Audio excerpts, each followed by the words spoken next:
Chapter 1460. This young man who only had 5 or 6 retainers with him was the crown prince of Yanqi, Zhao Zhu. Compared to Wu Zhongshuan and his men who were clad in metal armor, Zhao Zhu was dressed in a brocade robe. If it were not for the common saber on his waist, he would be easily mistaken for a young master who was out traveling. Beside him were 2 personal bodyguards from the crown prince's mansion, as well as a few outsiders from the southern border, 1 man and 2 women. The man's attire was extremely strange. He had a monk's ring scar on his bald head, but he wore a Taoist robe. The slightly older woman was extremely beautiful. She looked like a beautiful woman in her early 30s. If it wasn't for the fact that her aura was extremely strong and intimidating, she would have died young in this chaotic world of war and on the banks of the Guangling River where the smoke of war was rising from all directions. The younger woman was tall and was clearly a woman from the northern lands. Her appearance was not that stunning, but she had a unique style.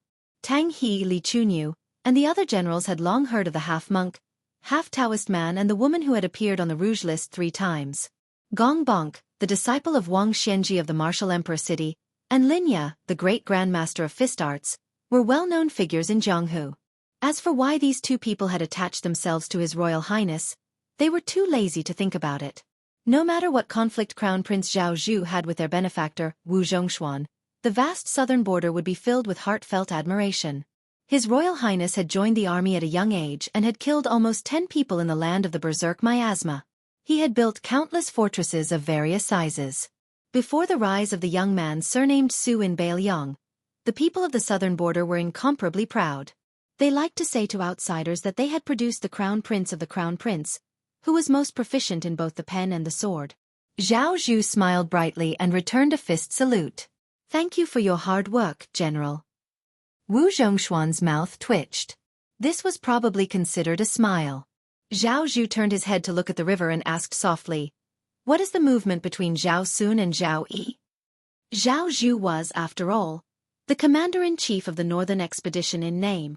Wu Zhongshuan was only the deputy commander-in-chief, assisting His Royal Highness, who had disappointed Li Yong greatly. Wu Zhongshuan said in a low voice, "The Qingzhou Navy went east along the river, at the Wubwa Lake Pass, Longdu, and the west of Bailu Lake Zhuji, to block the return route. Furthermore, the Qingzhou Navy's division of the Navy is Zhao Sun. Qingzhou is definitely an expert who is guiding Zhao. As for Zhao Yi's half of the Guangling Navy, on the vast Bailu Lake, the large warships are more powerful. Now that the ships are in formation, they are like cavalry on land. Chao Chongqing's West Chu Navy has few soldiers and small ships to begin with. Encountering such a formation, not only is it difficult to attack from the front and difficult to attack from the back, even their original advantage of being small and nimble has disappeared." Zhao Zhu nodded and seemed to ask casually, "In the late spring, what is the weather like at Bailu Lake? What is the wind direction?" Wu Zhongshuan was stunned. Not only was this old general who had never personally participated in a large naval battle, the other generals were also stumped. Lin Ye, the female Wu Dao grandmaster who once carried a cauldron to smash the slow-moving sword that entered the city at Suixia Valley, smiled and said, "The strategists of the Spring Snow House who have been living by the Guangling River all year round aren't all good for nothings." Zhao Zhu sighed and said, "Then now it all depends on whether Chao Chongqing can turn the tide with his strength alone." Gong Bonk rubbed his bald head. "It will be difficult. The best swordsman in the capital, Qi Jiajia, has arrived. Chai Ching Shan of the Dongyue sword pool will also not be absent. It is said that the woman surnamed Shen Yuan from Mount Hui will also help. In addition to Zhao Go, who has turned out in full force, killing Chao Chongqing is out of the question. But if we talk about blocking a few of them, it will not be difficult." Wu Zhongshuan's cavalry unit bid farewell and left. Zhao Zhu remained on the riverbank for a long time. He shook his head and lowered his head to look. The saber at his waist was tied with a thin string to a worn-out money pouch. His Royal Highness muttered to himself, "If there is a day when the country belongs to me, Zhao Zhu, and the Jianghu belongs to you, Su Fengnian, then it will not be in vain that we 2 brothers met at Dantong Pass." He reached out and grabbed the cloth pouch that he had sewn and mended many times.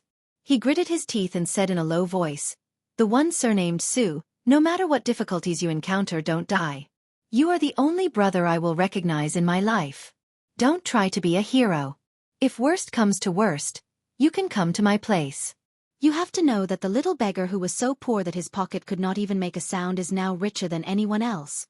The northern barbarians saw beautiful silk, but they did not believe that it was made from silk spun by insects. The scholars of the Central Plains did not believe that there were yurts in the grasslands that could accommodate 1,000 people. The people of the world did not go to Guangling River, but they did not believe that there were large boats on the river that could accommodate 20,000 people. In the middle of Bailu Lake, a majestic ship that was 30 to 40 feet above the water's surface sailed alone on the lake. Looking at the direction of the ship's bow, it was heading toward the West Chu Navy. A large flag with the character Jiang flapped in the wind. A beautiful woman with a purple sword case on her back stood on the railing of the third floor. Her clothes fluttered in the wind, making her look like a fairy. The surface of the lake was vast. Suddenly, a small boat appeared in the distance. It got closer and closer until it was a few hundred feet away from the ship. A woman in white sat at the bow of the boat. A red string was tied around her wrist and a wine pot was hanging. Behind her stood a person in a red robe with large sleeves. The woman with the sword on her back and the woman in white looked at each other at almost the same time. It was just a glance and they did not look at each other anymore. The world did not know that this meeting had been separated by a full 800 years. The woman in white Luo Yang retracted her gaze.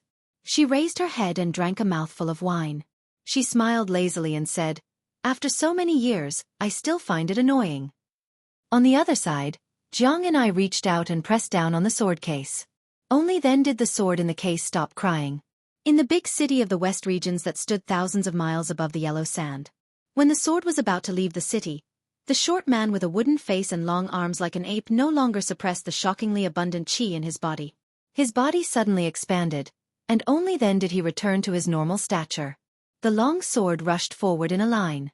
He reached out his palm and hit the tip of the first sword. He twisted his wrist. The thousands of flying swords in the line all flew in a circle. After the long sword that pierced through the thick city wall spun for a while, it blasted a hole as big as a basket on the city wall. In the next moment, Tuoba Bodhisattva, who was charging forward, slammed his palm on the city wall. The whole city was in an uproar as if there was an earthquake. The 160 swords that went out of the city to welcome the guest were all shattered inch by inch. The 70 swords that were still connected with qi in the city were also shattered by Tuoba Bodhisattva's palm. Walking on the lonely street in the city, Su Fengnian waved his sleeve. The long sword changed into a thunderwhip that was used by immortals to suppress otherworldly items. Purple lightning lingered around the long whip. The long whip fiercely slashed on the inner city wall. The qi knife cut through the wall like tofu and shot toward Tuoba Bodhisattva. The #1 martial artist in Bei Mang, who rarely fought for many years, strode forward and directly broke through the city wall. After entering the city, he grabbed the upstanding qi that looked like a long whip but was actually the essence of the sword will and tore it apart. His other hand slapped out casually. The broken pieces of the city wall that didn't have time to fall to the ground disappeared in a flash. Su Fengnian put 2 fingers together and gently drew. The long whip with purple qi that didn't weaken at all quickly bent and retracted. It smashed the huge rock that broke through the air. Under the whip, a bottomless ravine was torn out on the street. In the next moment, Tuoba Bodhisattva's left foot stepped on the tip of the sword. The whole sword began to shake. Su Fengnian whispered, "Disperse." The remaining 700 flying swords seemed to have understood human nature. They acted on their own and danced wildly. After the movement, there was silence. The 700 flying swords stopped in the air and formed a semicircular formation. The 700 flying swords pointed directly at Tuoba Bodhisattva on the ground. This stop was just a moment. The rain of swords fell rapidly. It was like a rainstorm falling from the sky. The violent crackling sounds were like raindrops the size of soybeans hitting the surface of an oil paper umbrella. Dust flew up on the street. Su Fengnian kicked Tuoba Bodhisattva's chest, telling him to leave the city from where he entered. However, Tuoba Bodhisattva rushed into the city again at a speed that was countless times faster than when he left the city. He punched Su Fengnian's right elbow that he raised to block. Then Su Fengnian's right fist and Tuoba Bodhisattva's left fist collided at the same time. Both of them only took 2 steps back. However, the tall buildings on their left and right had all collapsed. The streets near their feet were filled with swords that had fallen to the ground. Some were straight and some were slanted. After Tuoba Bodhisattva and Su Fengnian's fist collided again, they both took a step back and frowned. because he realized that the 500 flying swords had sunk into the ground at the same time and disappeared. Ever since Su Fengnian started practicing saber martial arts, he had traveled through two Jianghu. In these years, when he fought with his enemies to the death, he mostly borrowed other people's moves and rarely created his own moves. Today, Su Fengnian not only wanted to gamble on victory and defeat, he also wanted to use this opportunity to return to the peak of another realm at the same height. Previously, there was a sword in the world. After that, there was a sword on the ground. After Su Fengnian took 3 steps back, a rolling earth dragon formed by flying swords broke out of the ground and pounced on Tuoba Bodhisattva. His momentum was strong, his strength was great, and his chi was long. It was not something that the one-line sword that had left the city could compare to. Tuoba Bodhisattva was actually forced out of the city. After this sword, Su Fengnian's state of mind also improved a little. He walked out of the city in a carefree manner. It was a pity that no one saw him. If the arrogant old man with the sheepskin fur coat was still alive, he would also cheer and applaud. If old Huang was still alive, he would definitely grin and give him a thumbs up with his missing front teeth. If some wanderer who had traveled the Jianghu with Su Fengnian with a wooden sword could also see this, he would most likely say some words of dissatisfaction, but in his heart, he would be happier than anyone else. Su Fengnian looked into the distance. It was as if he was looking at the Jianghu. This Jianghu where there was only him and was somewhat lonely. Chapter 1461. Tuoba Bodhisattva was knocked out of the city by the rolling sword of the Earth Dragon. Su Fengnian was also knocked out of the city and temporarily took the initiative. It was like a Liangmang battle where Tuoba Bodhisattva attacked the city while Su Fengnian defended the city. In the end, Su Fengnian still forgot to bring 2 pots of wine. There were more than 1,000 swords in the city. After knocking Tuoba Bodhisattva out of the city again, there were only about 100 swords left.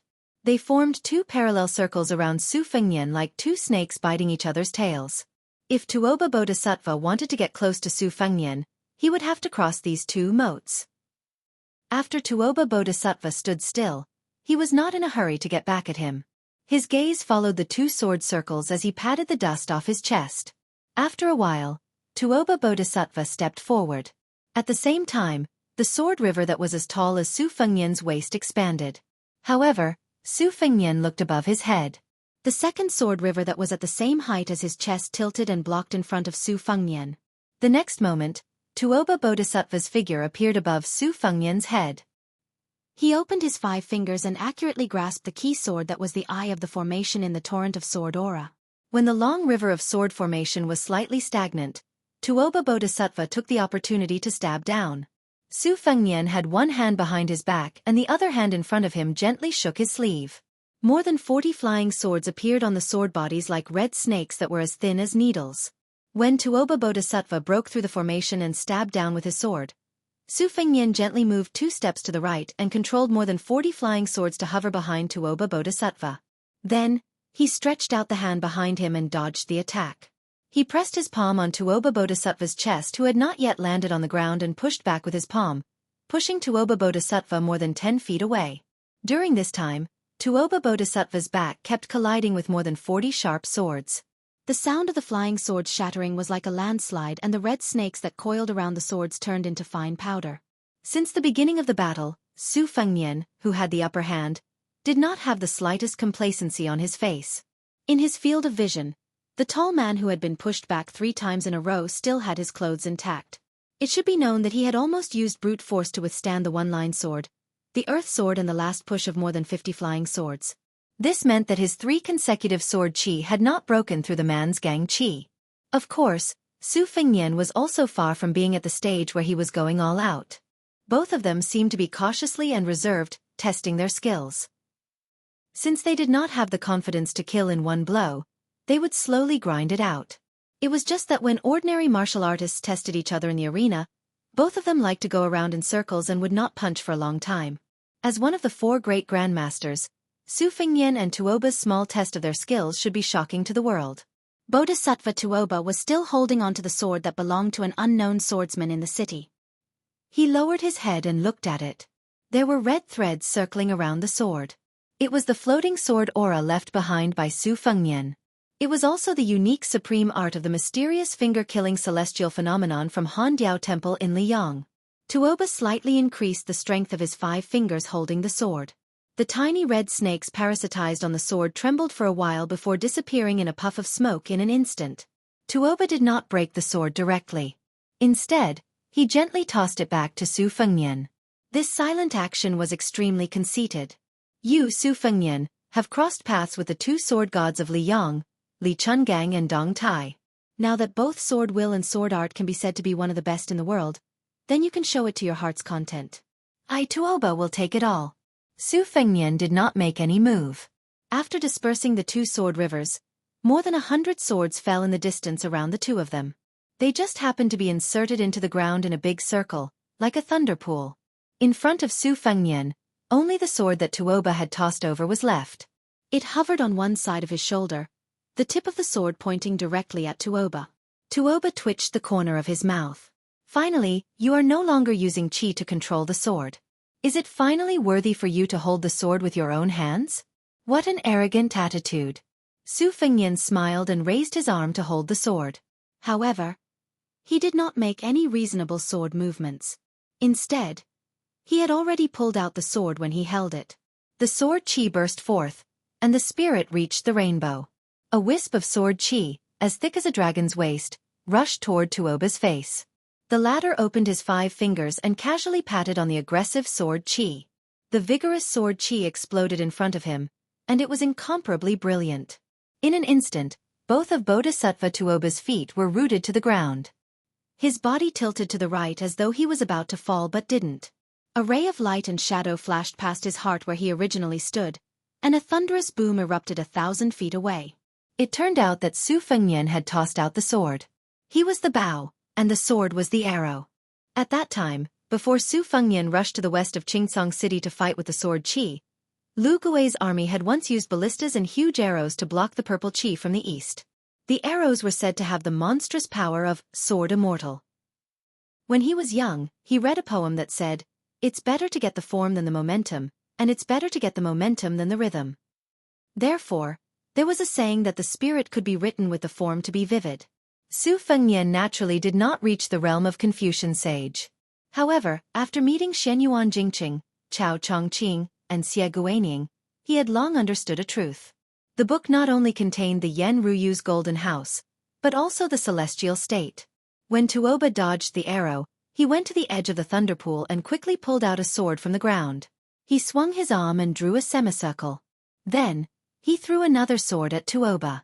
The power of the arrow was comparable to the Earth Immortal's sword. Although the momentum and force were slightly inferior, it could not withstand the speed and frequency of Su Fengnian's sword. Regardless of whether the arrow missed or whether Tuoba dodged, Su Fengnian was like a diligent old farmer who was harvesting crops in autumn. He pulled out his sword one by one, drew a semicircle with his arm, and shot out arrows one after another. Su Fengnian knew the root of the problem. This was just a rough immortal's flying sword. It could not be used to take a head from 1,000 miles away. To deal with Tuoba, if he wanted to cause a certain amount of damage, it could not exceed 800 feet. The center of the thunder pool where Tuoba was just within the range of this attack.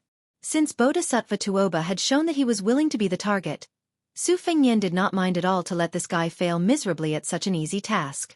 More than 100 immortals' flying swords were strung together like a string of arrows. As expected, Tuoba did not deliberately leave the thunder pool. After dodging more than 60 Earth Immortals' flying swords, he was probably a little angry. After that, more than 30 flying swords that were as fast as lightning were mostly smashed by his fists. However, the last 2 swords were only smashed by him.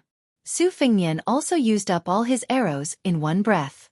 The 2 people's positions did not change. Su Fengnian still had his back to the city, and Tuoba still faced the city gate. Su Fengnian's right arm that had thrown away the sword trembled slightly, but he did not rub it. It was not that he did not want to but that he could not.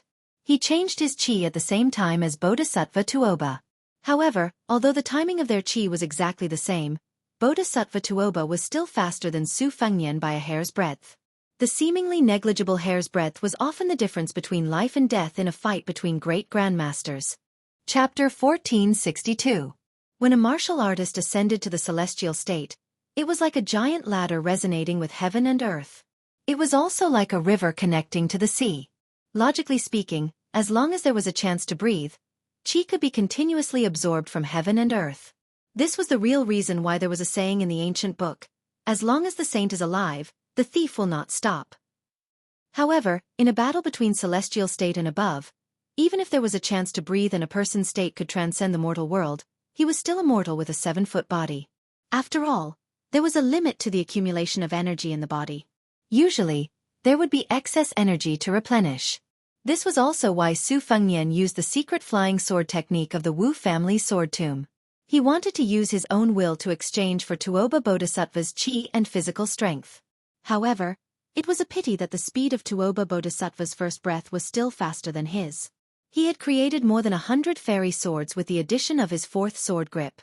Su Fengnian quickly raised his arm and blocked his forehead with his elbow. The next moment, he was knocked against the city wall. He did not lean against the tall city wall with his back. Instead, he changed his posture in the process of flying. His feet landed on the ground. After touching the wall, he quickly bent to reduce the force. Su Fengnian squatted on the wall. Under his feet was the wall that was cracked like a spider web. Su Fengnian did not retreat. He suddenly straightened his legs and shot towards Tuoba Bodhisattva. Then, Su Fengnian was punched back to the city wall by Tuoba Bodhisattva. His whole body was embedded in the wall. This majestic city in the western regions was like an old man past his prime. In the end, there were thunderstorms and torrential rain above his head without rest. Even though he had weathered many hardships, it was inevitable that his life would be hanging by a thread. Fortunately, the 2 culprits who were the ultimate martial artists of the world finally let it go and left the city. However, this sudden storm had already woken up all the people in the city. Many busybodies who were not afraid of death followed the sound and rushed to the city wall. However, when the boldest group of people tried to climb up the city wall to take a closer look, they were knocked to the ground by an invisible and majestic qi. 4 or 5 people who were not skilled in martial arts and did not have enough internal energy were knocked to the ground. Blood burst out from their bodies and they died on the spot, lying in a pool of blood. As for the rest of the fellows who were lucky enough to survive, they only wished that their parents hadn't given them an extra pair of legs.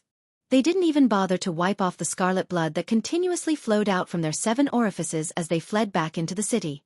They only wanted to get as far away from the gates of hell as possible. This group of people ran through the night streets with their faces covered in blood like malicious ghosts, scaring the busybodies behind them into quickly dispelling any thoughts of joining in on the fun. Then, these miserable fellows suddenly heard a whistling sound above their heads. Under the strong wind, all of them were lifted off the ground and fell heavily to the ground. It was unknown whether they were dead or alive. It was not easy for ordinary people to watch such a fight between immortals. Even if they wanted to clap their hands and cheer from the other side, it would depend on whether they had the luck to do so. It turned out that after Su Fengnian had sunk into the wall, Tuoba Bodhisattva had completely smashed the thick wall out of it. After Tuoba Bodhisattva entered the city, he slowed down his footsteps. If Bailiang wanted to guard the city gate for the central plains, then obediently lock yourself in the gate. How dare you go out of the city to fight? Did you really think that Bailiang's million-strong army was weak? Did Su Fengnian really think that I, Tuoba Bodhisattva, had the heart of a bodhisattva? Wang Xianxia cared about the survival of the Jianghu, but I, Tuoba Bodhisattva, was never a Jianghu person. Why would I care if Su Fengnian could continue the Jianghu's life? Tuoba Bodhisattva looked into the distance and finally opened his mouth. He asked in a low voice, "The 1,000 swords have been used up. Do you want to continue borrowing swords? Or do you want to change your blade and start again? If you can use Gu Jiantong's Thunder of Mind or Spring and Autumn Saber Armor Qi Lianhua's moves, I don't mind waiting for you for a while to let you take another breath." It was obvious that Tuoba Bodhisattva wanted to use Su Fengnian, who was a great master of the Liang Wulin, to challenge the entire Liang Jianghu. That was why he was so patient and took the beating. Su Fengnian stopped at the city gate between the outer city and the inner city. Not only were his sleeves fluttering in the wind and rain, but his entire robe was fluttering in the wind and rain. It seemed to have offset Tuoba Bodhisattva's fist aura and did not hurt his body.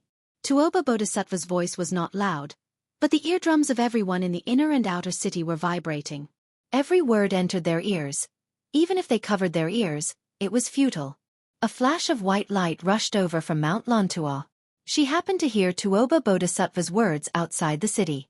It was the 6th Pearl Bodhisattva. Her face was pale. She did not dare to delay for a moment and only took 2 breaths. At this moment, she suddenly stood still and threw a sword high up in her hand. She wanted to hand it over to the young man who was as bright as a firefly in the night sky of the western region.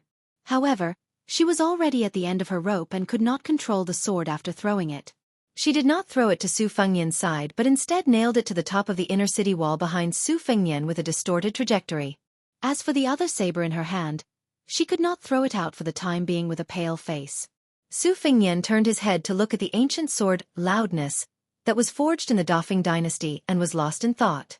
For some reason, he thought of the cicadas that he heard in Wutongan when he was young. Later on, he heard the cicadas for the first time when he traveled in Jianghu before he turned 20. There was also the last time he heard the cicadas when he brought wine to the Tide Listening Pavilion when his master, Li Yishan, was still alive. The autumn wind was chilling and the cicadas were mournful on the high branches.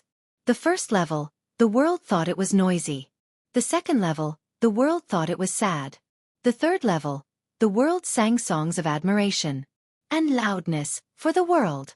Another day, there was another person who had said something heroic to him under a tree with a grin on his face. If one day you are in Jianghu and hear of a peerless swordsman with the surname Wen, there is no doubt that it is me. Su Fengnian did not take down the famous sword, Loudness. Instead, he laughed loudly and said, "If anyone in the city has a wooden sword, please raise it high." In the city, there was a girl named Sima Tieha who happened to be tidying up the family storehouse. There were a few narrow wooden swords that she used to practice swordsmanship when she was young. When she heard this somewhat familiar voice, she subconsciously grabbed one of the wooden swords and raised it high. She did not care if that person could hear her and shouted at the top of her lungs, "Here! Here!" The next moment, the wooden sword seemed to have a life of its own. It broke through the roof and flew out of her hand. The dumbfounded girl muttered, "Mother did not lie to me. It really was you." Then the girl was somewhat resentful, but at that time I really did not look handsome. Su Fengnian held the wooden sword and walked towards Tuoba Bodhisattva. The world is full of melancholy. The world is not happy. What harm is there? I have the pleasure sword. Su Fengnian's face was full of smiles. Brother, you turned around and left Jianghu. Whether you are willing or not, I will walk a part of it for you. This night, at this moment, the entire city only heard one sentence. Tuoba Bodhisattva. I, Su Fengnian, have a sword that I learned from the swordsmen of the Central Plains, Wan Hua. This sword, please leave the city. They had never heard of some Wan Hua. They did not even know about Liang River Lake. However, the king of Beiliang, Su Fengnian, and Beimeng's god of war, Tuoba Bodhisattva, these 2 great names were certainly like thunder in their ears. Then, if Su Fengnian really forced Tuoba Bodhisattva to leave the city with one sword, that swordsman called Wan Hua should be quite amazing, right? Chapter 1463. Facing Tuoba Bodhisattva, Su Fengnian held the inconspicuous wooden sword and waved it gently. This was a stance used by many swordsmen in the world. Even a fledgling swordsman who had just held a 3-foot sword for the first time could use it. However, Tuoba Bodhisattva's expression was more serious than when he faced the magnificent 4 swords earlier. Su Fengnian took half a step forward with his left foot, followed by 1 step with his right foot. Then, his left foot took the distance of 2 steps, and his right foot took the distance of 4 steps and so on. Su Fengnian's steps became bigger and bigger, and the last step was like a long sweep across the sky. This was the same move used by Lu Haosher, the gatekeeper of Great Peace City, to attack the white-robed Luo Yang. However, the wooden sword was still the same wooden sword. It did not contain any profound sword will, nor did it emit any sword aura. Tuoba Bodhisattva, who did not move, could not help but show a puzzled expression. Of course, he did not think that Su Fengnian was bluffing. This person was still far from being exhausted. Therefore, when Su Fengnian rushed to Tuoba Bodhisattva with the sword in one hand, this was also the first time that Su Fengnian, who played to his strengths and avoided his weaknesses after tonight's battle, took the initiative to engage in close combat. Tuoba Bodhisattva retreating hundreds of feet. His gaze was not on Su Fengnian, but on the simple wooden sword that Su Fengnian held in his hand like a horse dragging a spear. Tuoba Bodhisattva was waiting for Su Fengnian to make a move. When he really raised his sword, there was no perfect move in the world, and Wang Xianji was no exception. However, Wang Xianji's strong physique and strong will made him the undisputed #1 person in the world. Wang Xianji could use a simple punch to defeat all his opponents. It was not because of how brilliant his moves were. Wang Xianji did not care about fancy moves. It was because he wanted to crush his opponents. Tuoba Bodhisattva did not think that Su Fengnian, who was badly injured, had the ability to do so. Otherwise, he would not have schemed so much after the battle. Tuoba Bodhisattva was confident that as long as Su Fengnian used his sword, he would be able to break it. The only difference was that he would need to spend some effort. Today in Liang and Beimang, the only sword that could force Tuoba Bodhisattva to avoid was the sword of the peach blossom sword god of sword Dong Tai. The sword. Even if Su Fengnian had mastered all kinds of sword moves through a comprehensive study, turning something rotten into something magical and reaching the pinnacle of swordsmanship, he still hadn't completely reached the position where Li Chungang once stood and where Deng Tea stood today. If Su Fengnian had reached the level of Lu Dongxian, the first person in 1,000 years, Tuoba Bodhisattva would not have come to the city to humiliate himself. Tuoba Bodhisattva walked leisurely and allowed Su Fengnian to approach him with his sword. He retreated again and again. However, Tuoba Bodhisattva's bottom line was clear. He would not leave the city. Before the city gate, as long as Su Fengnian did not use his sword, he would not attack. Tuoba Bodhisattva patiently waited for his opponent to reveal what Su Fengnian had up his sleeve. During this time, Tuoba Bodhisattva was still paying attention to the wooden sword. It was not that Tuoba Bodhisattva could not attack immediately after Su Fengnian spoke. However, the more Su Fengnian held the sword, the more he looked like an incompetent swordsman who had just stepped into Jianghu. Tuoba Bodhisattva was naturally more curious. Even after Su Fengnian had taken 16 steps, he still did not sense the slightest Grandmaster's aura from the wooden sword. As a result, Tuoba Bodhisattva could not help but think. Could it be that this sword was just for show from the beginning to the end?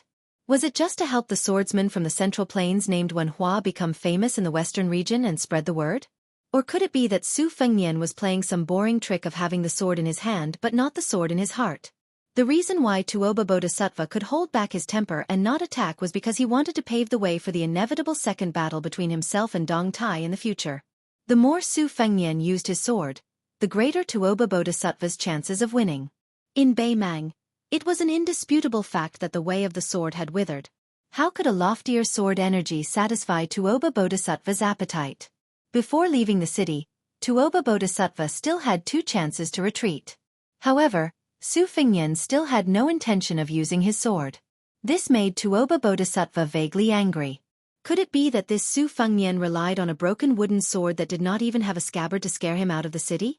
Therefore, Tuoba Bodhisattva no longer showed weakness and retreated step by step. The tip of his right foot took root on the ground of the street. With a heavy twist, he crushed the stone floor. His left foot suddenly stepped forward. Before the sole of his foot touched the ground, the entire street in front of Tuoba Bodhisattva collapsed.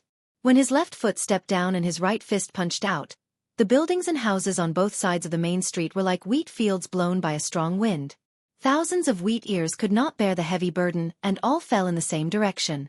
This strong wind spread throughout the main street, lifting countless pieces of gravel and rushing towards Su Fengnian. Su Fengnian was like a traveler who was traveling against the wind. Since he could not avoid the wind, he would bite the bullet and pass through it. With every step he took, cracks began to appear on his undamaged robe even though it was covered by countless floating scarlet snakes. His black hair fluttered wildly in the wind, and even one side of his face was instantly cut open by the fist aura, leaving small bloody grooves. Tuoba Bodhisattva's heart trembled.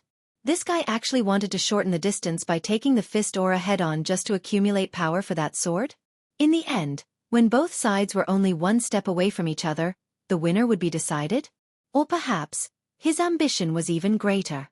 All the previous stingy calculations of a small businessman were all a smokescreen. In fact, he had been lying in ambush all along. Did he want this sword to decide life and death? Previously, there were 2 swords that were separated into under the heavens and on the earth. Later, there were the dazzling 100 swords of the earth immortal that were separated into inner and outer distance. Until now, there had been no signs of this still sword. Could it be that he would only stop after deciding life and death? Just as he expected, the wooden sword in Su Fengnian's hand pointed towards the ground. Generally speaking, the truth of the world could not escape the 4 words of neutrality and peace. If it was simplified, It would probably be the doctrine of the mean that Confucianism advocated. Buddhism had no self. Taoism had no action. It was probably the same with different approaches to achieve the same result. However, at this moment, Tuoba Bodhisattva saw the complicated and turbulent will of this wooden sword that was twisted but still did not release any sword aura. Unwillingness, depression, resentment, grief. I feel very unjust in my heart. Su Fengnian casually raised the wooden sword and pointed the sword at Tuoba Bodhisattva. There was no reason to speak of. The man and the sword, collided directly with each other in an extremely illogical manner. This wooden sword had the meaning of the Jianghu. Resolute and resolute. It was like a crazy gambler who had taken out his life savings and spent a lot of money to decide victory and defeat with God. Chapter 1464. Many years ago, there was a rich young man who was full of ambition for the first time in Jianghu. Unfortunately, it could not be considered a leisurely journey. He did not meet any fairy with fluttering clothes, nor did he meet any chivalrous heroes. He could only be considered to be at the bottom of Jianghu, which was like a rotten quagmire. Even 3 meals a day were a problem. That Jianghu trip was a complete mess. Then, he met a wooden sword ranger who sympathized with him. It could be said that no discord, no concord. When he was stealing melons, he met a fellow traveler. At first, both of them were scared half to death. After that they became companions. Relying on the knowledge he had accumulated at home in his early years, he always liked to use some of the great principles he had read in books or heard from others to poke at the narrow-minded and shabby ranger. His words seemed to be sincere, but in reality, he mischievously told the guy who always liked to use his clothes to carefully wipe his wooden sword that all the famous swordsmen in the world valued their swords. However, that kind of value in the final analysis was because of the sword intent that extended from the 3-foot-long sword in the hand. Which first-class swordsman valued the sword more than the person? If that guy really could not refute, he would only say, "That's someone else's sword. It's none of your business. It's not mine." If he was really forced, he would become angry out of humiliation and hold the wooden sword, threatening, "Do you really think that I don't have a few trump cards in Jianghu?" He would often provoke him by saying, "Come at me if you have the ability." In the end, he would definitely be chased by that guy with the wooden sword. He would say things like, "Monkey plucks peach, black tiger plucks heart," and so on. In fact, he was just using the wooden sword to scare people. What really annoyed him was that there were several times when he was squatting on the ground in the wilderness, to his heart's content. That guy would always jump out at the wrong time and say that he wanted to show him a new set of peerless swordsmanship. As long as he did not praise people until his mouth was dry, that bastard who took advantage of people's difficulties would definitely not stop practicing his swordsmanship. That time when they traveled the Jianghu together, in short, it was during the martial arts competition for espouse. That guy had rushed up to the arena in high spirits and was beaten down dejectedly. After that, not only did he have to carry that guy out of the arena amidst laughter and rolling eyes, he also had to be responsible for being that guy's practice target. Only then could that bastard, who was determined to become the world's #1 swordsman, regain his composure and continue to be in high spirits. Then, he would go to other places to be beaten. That guy had too many small problems. When he met Gu Liang, who fell in love with him at first sight, he always had to pretend to be her study companion. He always had to lie that the scrawny horse was his mount. If he asked the village women for a few bowls of water to quench his thirst, that guy with a smoking throat would not have the consciousness to repay the kindness of a drop of water. On the contrary, he might even burn the bridge after crossing the river. When he risked his body to be taken advantage of by the village women, he would loudly ask if the man in the house was dead. If he was not dead, he would quickly come out to see the wild man stealing his wife. There were several times when they were almost beaten to death by groups of farmers carrying hoes in the village. Every time he was humiliated or tactfully rejected by the woman he liked, that guy would lose his soul and lie on the ground like a corpse. He did not know whether that guy was heartbroken or not. Anyway, as a spectator, he was really tired. 1 or 2 times was fine. But why didn't he learn his lesson after 17 or 18 times? You used *King straw rope to hang a wooden sword on your waist.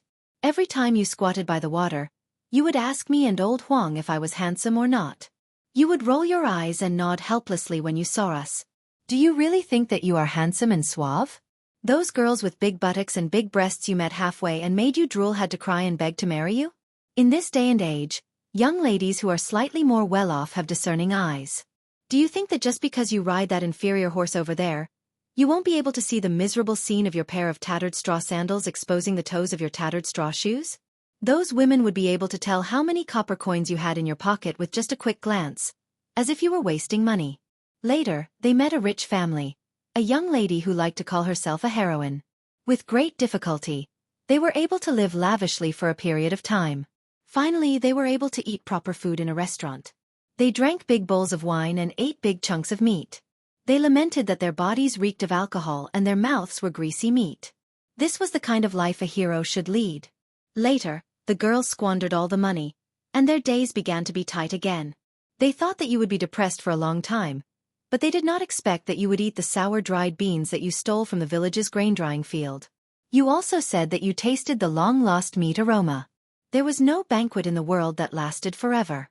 First, you said a few words to the girl and gave her half a bag of copper coins that you had secretly saved. After that, you pretended to be a man. That night, you were so distressed that you could not sleep. She teased you and asked you if you wanted to come back. In the end, you angrily picked up the wooden sword and cut it. Finally, you squatted on the ground and sighed bitterly, saying that it was two different things. It was one thing to treat the girl as a friend and be willing to give her as much as she had. You generously squandered all your money. It was another thing to feel distressed. It was the same thing to have two different feelings. It was not contradictory. In the end, the two of them also had to part. That night, sitting on the stone steps of the ruined temple, the nameless wanderer hugged the wooden sword and said that he did not have any savings left. He only had the wooden sword. Even if he was a brother, he could not give the sword away because he would have to rely on it to make a living. He would have to make a name for himself and become one of the best swordsmen in the world. He also vowed that after he made a name for himself, he would definitely return what he owed in the past 2 years. He, Wenhua, did not have the habit of owing people. He joked that there was no need to return it. He did not expect it. The guy who had never gone to private school and had never read books still said the same thing. Brothers should settle accounts clearly. You gave without asking for anything in return, but I, Wenhua, would not really laugh and act as if nothing had happened. They were two different things. That time in the extremely destitute Jianghu, old Huang was not skilled at all. That little girl, Li Yu, dreamed of becoming a heroine even in her dreams. Wan Hua, on the other hand, was a half-baked swordsman. However, many years later, Su Fengnian realized that it was like a jar of old wine. After drinking it, the aftertaste would always be there. That Jianghu, which was full of poor and destitute people, was much more memorable than the wonderful Jianghu that Su Fengnian yearned for when he was young. It was the kind of Jianghu where he could leap over roofs and vault over walls and step on snow without leaving a trace. It was a dark and windy night where he could kill people. Tuoba Bodhisattva's expression kept changing. How did Su Fengnian end this sword? Tuoba Bodhisattva snorted coldly and retreated out of the city. He originally wanted to enter the city quickly after Su Fengnian's unreasonable sword's momentum weakened from its peak. He wanted to return the favor on the spot with a thunderous momentum. At that moment, it would truly be a matter of life and death. However, Tuoba Bodhisattva was stunned on the spot. It was not because Su Fengnian had a backup plan. The sword's momentum was still rising steadily. It was the exact opposite. In the end, that sword only had Qi Yun and not the slightest bit of sword energy. Su Fengnian stood still with his sword in his arms. He could not stop laughing. Wenhua, did you see that? Your Jianghu, your wooden sword, easily beat a master like Tuoba Bodhisattva out of the city. Su Fengnian inserted the wooden sword into the ground and raised his arms. The ancient sword, Fang Shang, and the famous blade, Qi Yun, flew from the hands of 6 jewel Bodhisattva in the inner city and the outer city respectively. He held them gently. Su Fengnian stepped forward. Before he left the city, he turned his head and looked at the wooden sword. He laughed softly. Next, it's mine. The yellow sand of the desert spun for thousands of miles. Chapter 1465. The mountain range that traversed the western region like a giant sword cutting the western world in half, had the reputation of being the ancestral mountain. All the dragon veins in the world originated from here. At a steep mountain pass that ran through the north and south of the western region, the mountains on both sides were dozens of meters high and the path was rugged and deep. This mountain gap was an important passage that connected the north and south of the western region. A caravan of merchants walked through it with difficulty, the sound of camel bells ringing. The merchants were dressed in tight-waisted clothes and sturdy leather boots.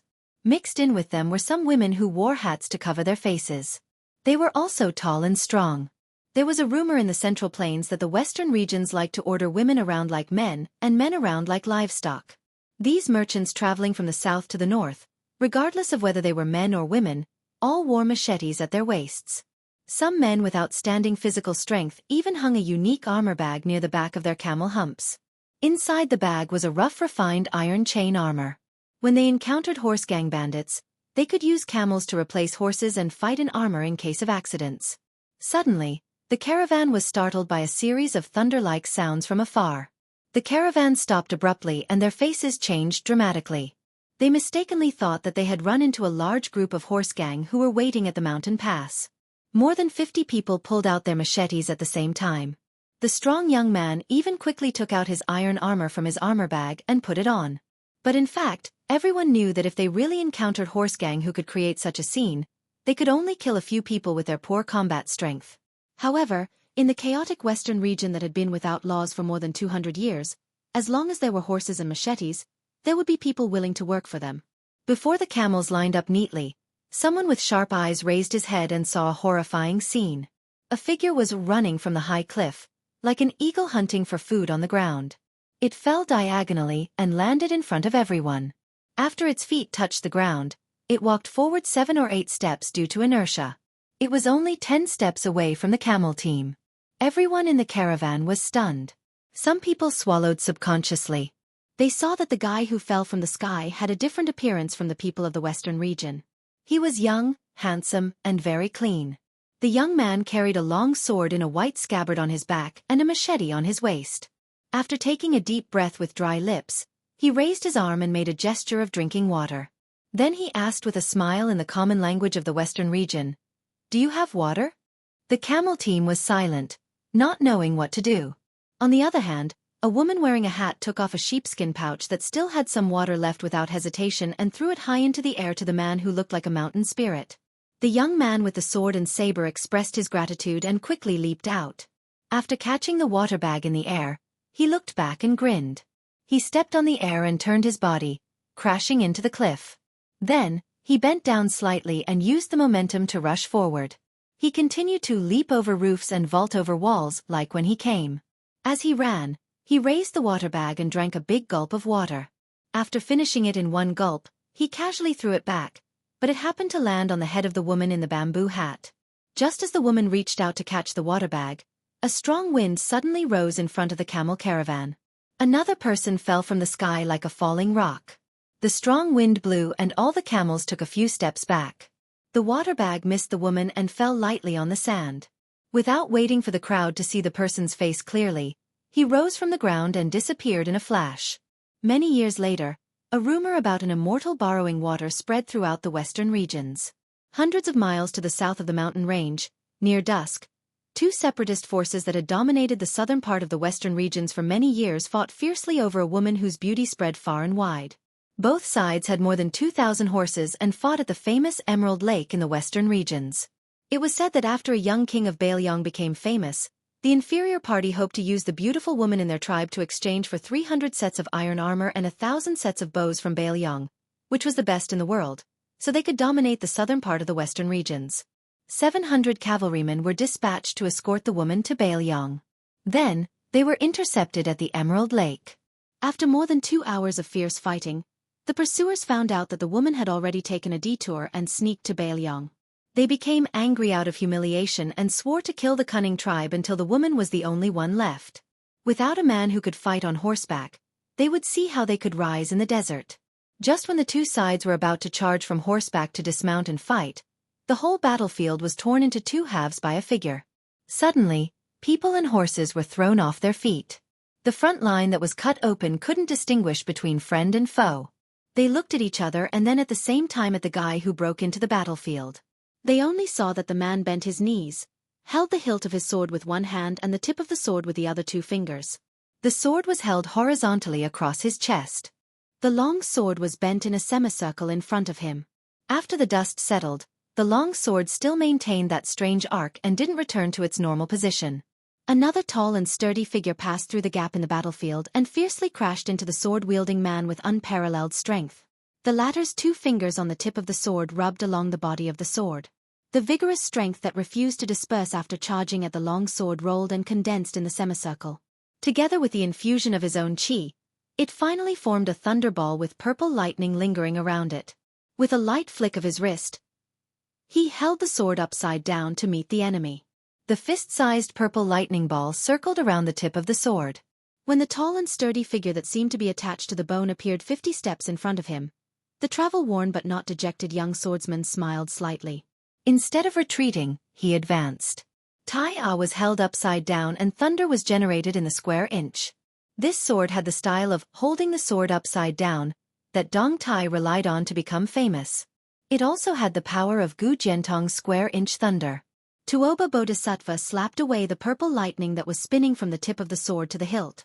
At the same time, he stretched out his hand to press on the hilt to prevent the momentum from increasing. He swept a whip kick towards Su Fengyan's neck. When the sword in Su Fengyan's hand was pushed away without any resistance, Tuoba Bodhisattva knew that this guy was up to something again. However, he did not believe that Su Fengyan, who defended more than he attacked, could set up a deadly trap. The whip kick swept out without any delay. Su Fengyan, who had let go of his sword, raised his elbow to block the powerful whip kick. With Tuoba Bodhisattva as the center, Su Fengyan was driven into a complete circle by the kick before he flew out of the circle. It seemed that Tuoba Bodhisattva had the upper hand. However, when Tuoba Bodhisattva's feet landed on the ground, Su Fengyan, who had already used his left hand to hold the hilt of the sword on his right waist while he was spinning, moved closer and closer. The sword was only half an inch out of its sheath. In that half an inch, it shone brightly. The stunned spectators on the battlefield were blinded by the bright light. They could not stop crying even after they closed their eyes. Su Fengyan held the sword but was not in a hurry to pull it out completely. As he rushed forward, the distance between him and the sword increased by half an inch. The scattered light that was like the sun in the sky also converged. It was like water condensing into ice. Although all these changes were complicated, they happened in the blink of an eye between Su Fengyan's advance and retreat. Tuoba Bodhisattva, who was calm and unruffled, narrowed his eyes and waited for Su Fengyan to pull out his sword after about 10 steps. Was Gu Jiantong's famous square-inch thunder finally coming? As for the purple lightning that was still moving behind him after he slapped it away, Tuoba Bodhisattva did not see it as a threat at all. This was because the speed of the purple lightning's movement was too slow compared to his body's movement. It was too slow. In all the martial arts in the world, as long as one was slower by a hair, it would be useless even if one had the power to topple mountains. Su Fengyan, who was holding the famous doffing blade, Qi Yun, closed in on him. Just as Tuoba Bodhisattva expected, he was about 10 steps away from him. However, Tuoba Bodhisattva was wrong about one thing. The square-inch thunder was not released when the sword was pulled out, but when the sword was sheathed again. Between the two of them, there was a sudden clap of thunder. Even if Tuoba Bodhisattva had the physique of a genuine Vajra realm, he did not dare to take the rolling thunder head-on. His palms were facing outwards and he raised them slightly to block most of the force. His body moved sideways with the momentum.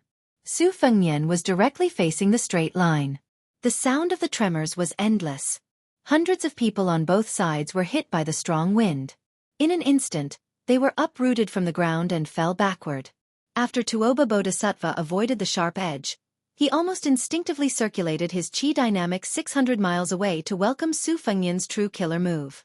As expected, Su Fengyan's square-inch thunder was sheathed. The second stroke was a complete unsheathing of the sword. A dazzling white rainbow, like a flood dragon winding across the mountain range, pounced on Tuoba Bodhisattva. Tuoba Bodhisattva's one breath started half an hour ago. His chi was at its strongest. His punch had bent Su Fengyan's soundless sword in front of his chest, knocking Su Fengyan into the battlefield. Although his chi dynamic was inevitably weakened, it was still more than enough to destroy the white rainbow. Tuoba Bodhisattva, who wanted to achieve success with one punch, spared no effort. He bent his arm like a hammer. Not only did he smash the white rainbow, he even smashed the narrow saber. Su Fengyan was trying to exhaust Tuoba Bodhisattva's chi dynamic, waiting for the fleeting gap of breathing. Tuoba Bodhisattva was also waiting for Su Fengyan to exhaust his chi dynamic and take a breath.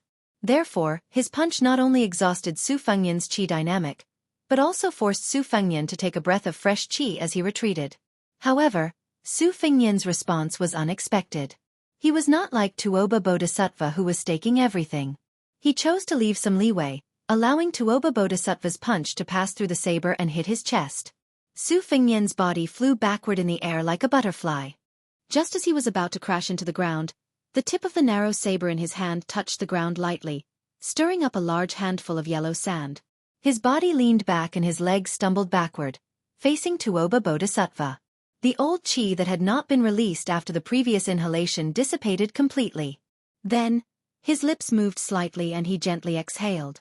To be precise, he was trying to complete the exhalation in one breath.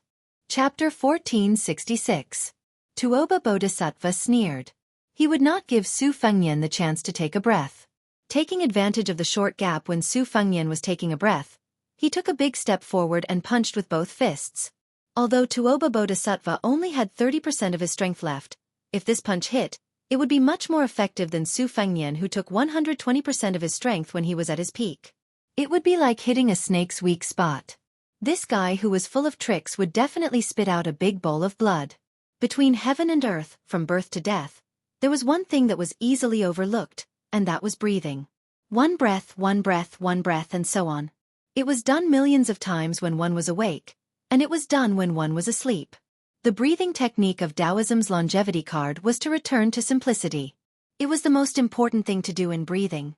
It was rare for a martial artist in the Vajra realm to kill a Xian finger master from the 3 sections. However, even if it happened, no one would be surprised. This was because the gap between the Vajra finger and Xian finger realms was not much of a gap. The threshold that was really difficult to cross was the celestial state. The reason why Han Diaoxi was so famous in Liang Lake and was known as the first person below the land immortals was because of his Xian finger realm. He could fight and even kill a celestial state guru who breathed with heaven and earth. Tuoba Bodhisattva's eyes were stern. He shouted angrily and forced himself to take a breath. He stood still and his feet sank deep into the ground. His fists, which were originally aimed at Su Fengnian, hit each other and his qi increased sharply. It turned out that in the blink of an eye, Tuoba Bodhisattva was shocked to find that Su Fengnian's long sword, which had left his hand, coincidentally returned to its sheath as if it was pulled by an invisible qi when Su Fengnian stepped back to take a breath. At the same time, the slow purple thunder that Tuoba Bodhisattva ignored also rushed to his back at a shocking speed. Su Fengnian's mouth was bleeding. He said silently, "Return home." The long sword on his back let out a long whistle in the sheath. It was like the last cry of an autumn cicada, singing to the world. It was like an old man who had left his hometown for many years and only wanted to die in his hometown. More than 1,000 people on the battlefield held their heads and covered their ears. They squatted on the ground, but they still could not reduce the sharp needle-like piercing pain in their eardrums. Behind Tuoba Bodhisattva, there seemed to be a purple golden lotus that was 20 feet tall, blooming with petals. Tuoba Bodhisattva had obviously underestimated the power of the sword returning to its scabbard. He felt as if he had been struck by a bell and had no choice but to take a step forward. His body leaned forward like a hunchback. Only then did he manage to dissipate the force of Tuoba Bodhisattva. Without expression. Bodhisattva. Tuoba Bodhisattva. Blood, blood, blood. Beimang's god of war. He was not surprised by the new move, nor was he angry because he was at a disadvantage. Along the way, Su Fengnian, who was slightly weaker in terms of qi ji and physique, would use 1 or 2 unique skills that could be used by ordinary Wu Dao masters every time he took a breath. He would widen the distance between himself and the enemy so that he could take a breather. Tuoba Bodhisattva always thought that it should be the last surprise, but Su Fengnian was always able to pave the way for him when he was in a desperate situation. Li Chuangong swordsmanship, Dong Tai's swordsmanship, Zhen Zhehuang, Lu Baijie, and Huang Qing's sword moves, Wang Shenji's fists, Hong Shixiang's circle, Lu Haosher's celestial phenomenon, Han Xingxuan's finger mystery, Wang Zhongluo's finger mystery, scholar's qi, fairy's qi. There was no end, no end. This peak battle between the 4 great masters was a grindstone for each other to sharpen the highest martial arts. In the morning light, a black dot ran along the snow-covered mountain ridge to the peak, like a tiny mustard seed in the vast sea of snow. Carrying his sword and saber, he suddenly stopped. He squatted down and looked higher and farther. He casually grabbed a handful of snow and wiped his cheeks. His palm rubbed the stubble on his chin. After a moment of hesitation, he simply stretched out his hand and took out the spirited saber. Tilting his head, he used the shiny blade to shave his beard. Unlike the first 4 to 5 days of fighting and retreating, the situation between him and Tuoba Bodhisattva had turned around since the battle 2 nights ago. In 1 day and 2 nights, they had fought 6 times. Tuoba Bodhisattva had taken the initiative to retreat 4 times. It was also different from the slow back and forth of the previous battle. Now, one of them would choose to retreat if their attack failed. They did not want to fight a fierce battle, but wanted to kill with 1 strike. After the monk in chicken soup gave him the Buddha bowl, Su Fengnian had been waiting for Tuoba Bodhisattva in the western region city like a fool. He wanted to borrow Tuoba Bodhisattva's fierce attacks to forge the sword embryo that he had absorbed. Both Tuoba Bodhisattva and Su Fengnian had gained something, but it was obvious that Su Fengnian was more likely to gain the upper hand after striking. After Su Fengnian's last ambush failed, he had pursued Tuoba Bodhisattva for more than 200 miles until both of them reached the top of this majestic snowy peak. In the battle of life and death, both of them had formed a certain tacit understanding. The one who retreated would not deliberately hide all of his chi activity. He would always leave some traces for the one who pursued to get to the bottom of it. Tuoba Bodhisattva had clearly told Su Fengnian that he would be waiting on this snowy peak. As for when and where he would launch his killing move without warning, it would depend on Su Fengnian's ability and luck. After Su Fengnian finished shaving his beard stubble, he put his knife back into its sheath. Before he stood up, he grabbed a handful of snow and put it into his mouth, letting it slowly melt and flow down his throat. Su Fengnian straightened his back. One hand went to his back to adjust the sword, the other hand pressed on the hilt, and looked up. Suddenly, heavy snow fell. The scale was getting bigger and bigger. It was obvious that Tuoba Bodhisattva had created a huge avalanche with human strength. Su Fengnian was sure that Tuoba Bodhisattva would hide in the heavy snow. He closed his eyes and held the hilt with 4 fingers, his thumb pressed tightly on the hilt of the narrow saber, making the action of pulling the saber out of its sheath. The heavy snow fell from the top of the mountain like a flood, and then split up and passed by Su Fengnian on both sides. Su Fengnian was like a cornerstone, unmoving. Chapter 1467. An ice spear filled with chi was as fast as a rainbow as it pierced towards Su Fengnian's chest. Su Fengnian pushed out the narrow saber from the sheath and brushed past the spear and Tuoba Bodhisattva who was holding it. A piece of flesh was torn off Su Fengnian's shoulder, but a string of scarlet blood was left in the air beside Su Fengnian. Su Fengnian turned around. On the brink of death, there was no lingering fear in his heart. He only felt some regret. If Tuoba Bodhisattva had chosen this moment to decide the victor, Su Fengnian was confident that he could win with a heavy injury that could be temporarily suppressed. He could chop off an arm. However, Tuoba Bodhisattva gave up on this battlefield. He would rather use Su Fengnian's chi to cut a bloody groove on his back. After the avalanche, Su Fengnian sat cross-legged on the ground and panted heavily. He believed that Tuoba Bodhisattva would also be healing at the foot of the mountain. Now, the two of them were no longer fighting over the speed of breathing. They were fighting to end the battle quickly, deciding life and death in one move. Su Fengnian lay lazily in the snow and looked at the sky. He muttered, "Life is as lonely as an avalanche." A large river cut through the canyon and passed through the vast mountain chain that stretched for 3,000 miles. It finally flowed into the sea in Nanzhao. Su Fengnian's forehead was poked by Tuoba Bodhisattva's finger when he was drinking water by the river. He crashed into the bottom of the river. Out of his 10 flying swords, 6 of them were only an inch and a half away from piercing into Tuoba Bodhisattva's temples, eyes and heart. Tuoba Bodhisattva punched wildly on the river surface, staring at Su Fengnian who could not jump out of the water. He punched in the river, trying to kill Su Fengnian by suffocating him to death at the bottom of the river. Tuoba Bodhisattva walked on the river surface for a total of 120 miles.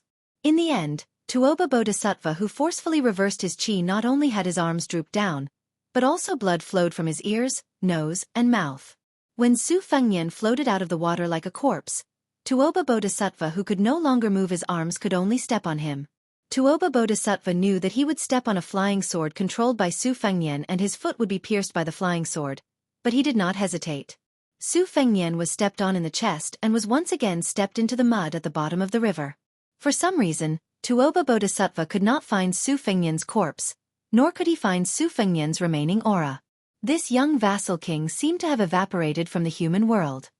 Just as Tuoba Bodhisattva, who had searched along the river for an entire night to no avail, was planning to return to the Liangmang border, at dawn, Tuoba Bodhisattva saw the young man who refused to obediently report to the king of hell no matter what. He slowly walking out of the river Zes. The long sword on his back was nowhere to be seen.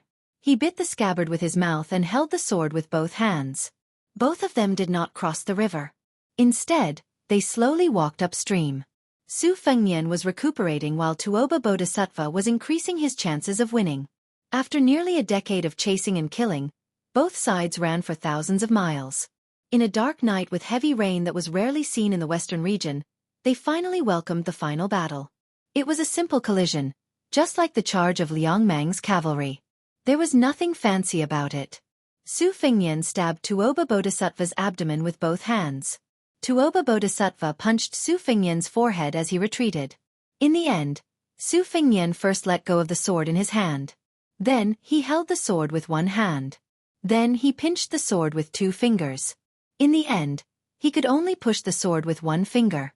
When Su Fengnian completely let go of the sword, Tuoba Bodhisattva, who had a hole in his abdomen, fell back heavily. Su Fengnian, whose hair was disheveled, fell straight back. Tuoba Bodhisattva lay in the mud. He stretched out a trembling hand. Since he could not hold the hilt, he directly held the blade and pulled it out from his abdomen. He used his other elbow to support himself and sat up with difficulty. Su Fengnian still did not move. Tuoba Bodhisattva felt relieved. He smiled and coughed up blood. He looked at the sword in his hand. What a pity! Tuoba Bodhisattva suddenly raised his head. He was stunned and his face was full of bitterness. A sword suddenly flew over and cut through the rain. It was the release sword. It was only at this moment that Tuoba Bodhisattva realized that the sword that had disappeared was actually waiting for this moment. It was waiting for the crucial moment when he, Tuoba Bodhisattva, seemed to have won. To do this, there had to be no deviation in time and place. In order to set up this trap, that person had to take a huge risk and split his attention to worry about the flying sword that was far away in the sky, before he attacked with his sword. Before that, he had to first guide the flying sword and then accurately kill him who was right in front of him. It was said that Li Yang's cat had died in this way. Tuoba Bodhisattva sighed softly. Originally, he only needed half an hour to recover and he could easily get rid of that young man. Tuoba Bodhisattva did not regret it too much. He just felt a little regretful and aggrieved. Was there enough time? There was no time. Who would have thought that there would be a day when Tuoba Bodhisattva placed his hopes on someone else? Tuoba Bodhisattva closed his eyes. Suddenly, an old man with a head full of snow stood in front of Tuoba Bodhisattva. He stretched out a finger and blocked the flying sword. The flying sword that could not take the head seemed to be wailing. It was extremely miserable.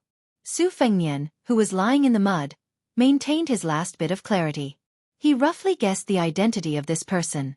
The creator of Beimang's spiderweb, the Shadow Prime Minister Li Mibi. The old man smiled. You have to know that in order to stop Su Yanbing and Tantai Ningjing, this old man had to reach here first. We paid the price of more than 60 masters.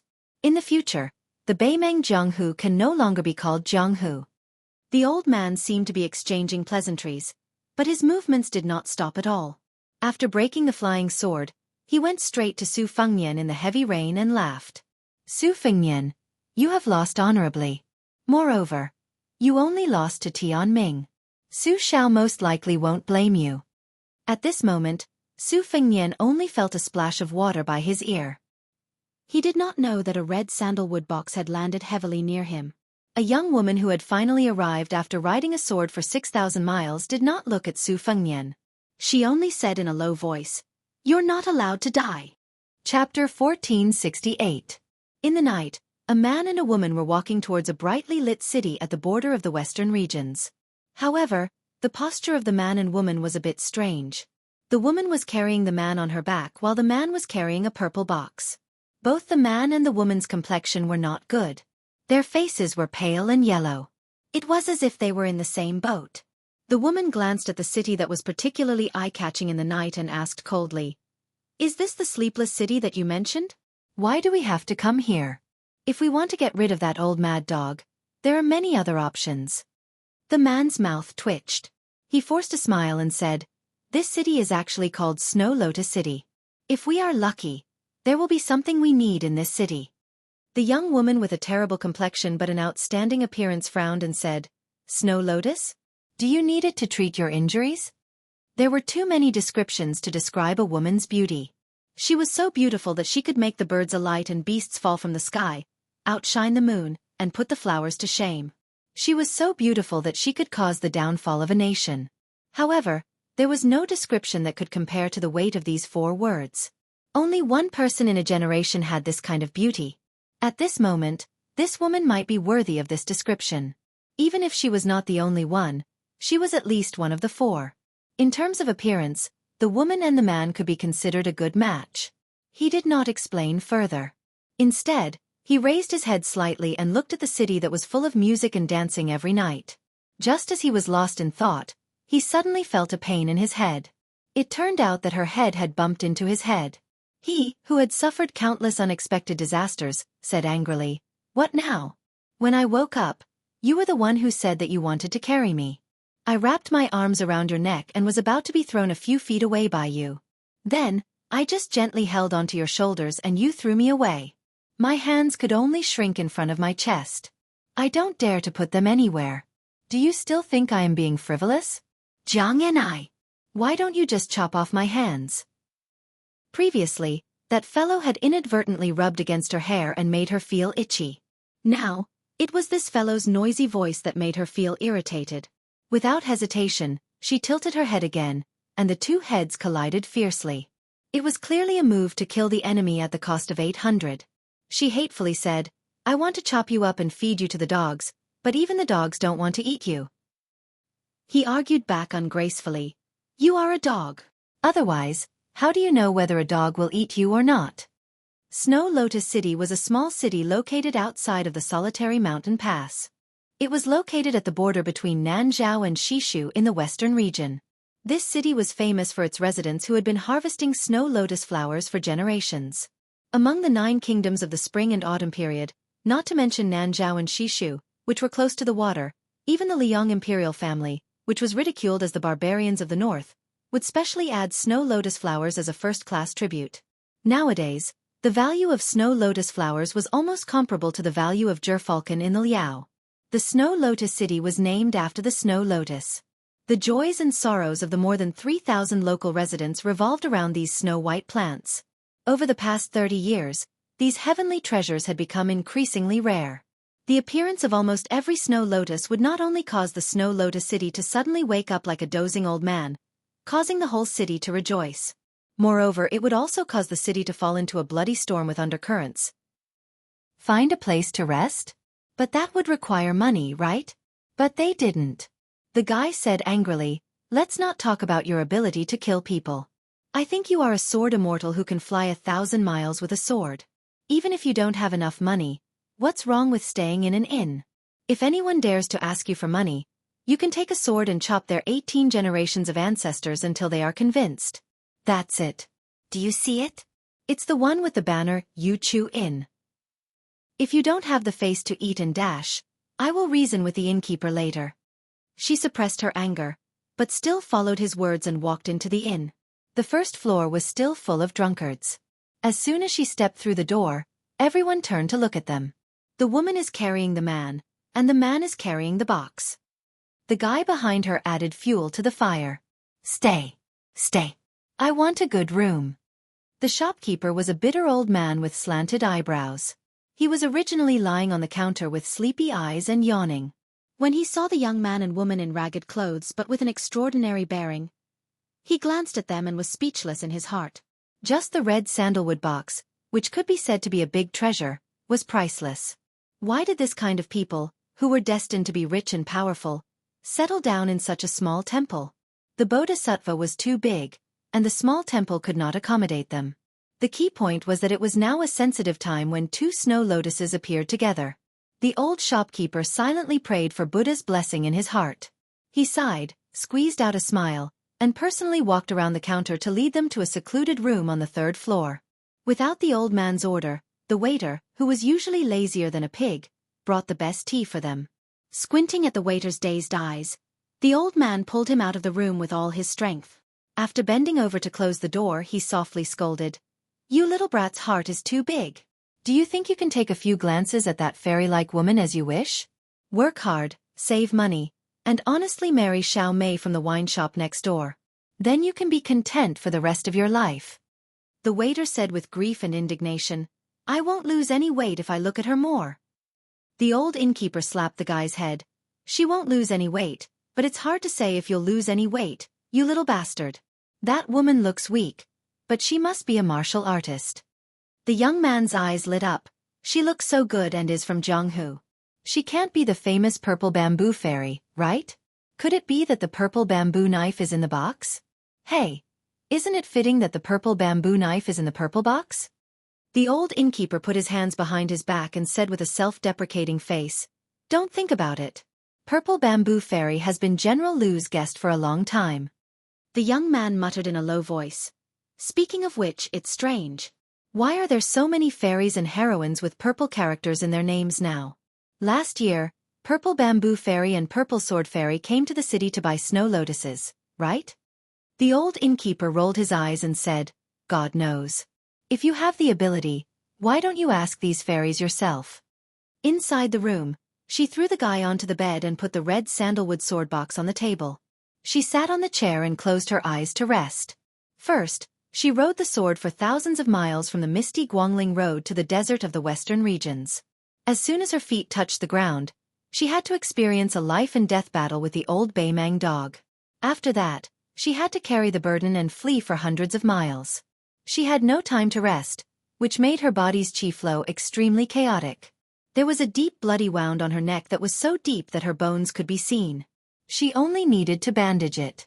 If it wasn't for the fact that the old man named Li Mibi also needed to protect Tuoba Bodhisattva, she might not have been able to reach the city. Whether it was the old man with a sheepskin fur coat who taught her to practice calligraphy instead of swordsmanship, or Uncle Chow who was waiting for the imperial order, they all clearly explained the difference between the two. When she first met him in the torrential rain, she manipulated the rainwater and mud into several thousand swords, setting up 2 sword formations. Li Mibi still broke the sword formations effortlessly. During their escape, she did everything she could to turn everything into a 3-foot sword, but all along Li Mibi was strolling in the courtyard, following her like a shadow. The man was Su Fengnian who survived the disaster.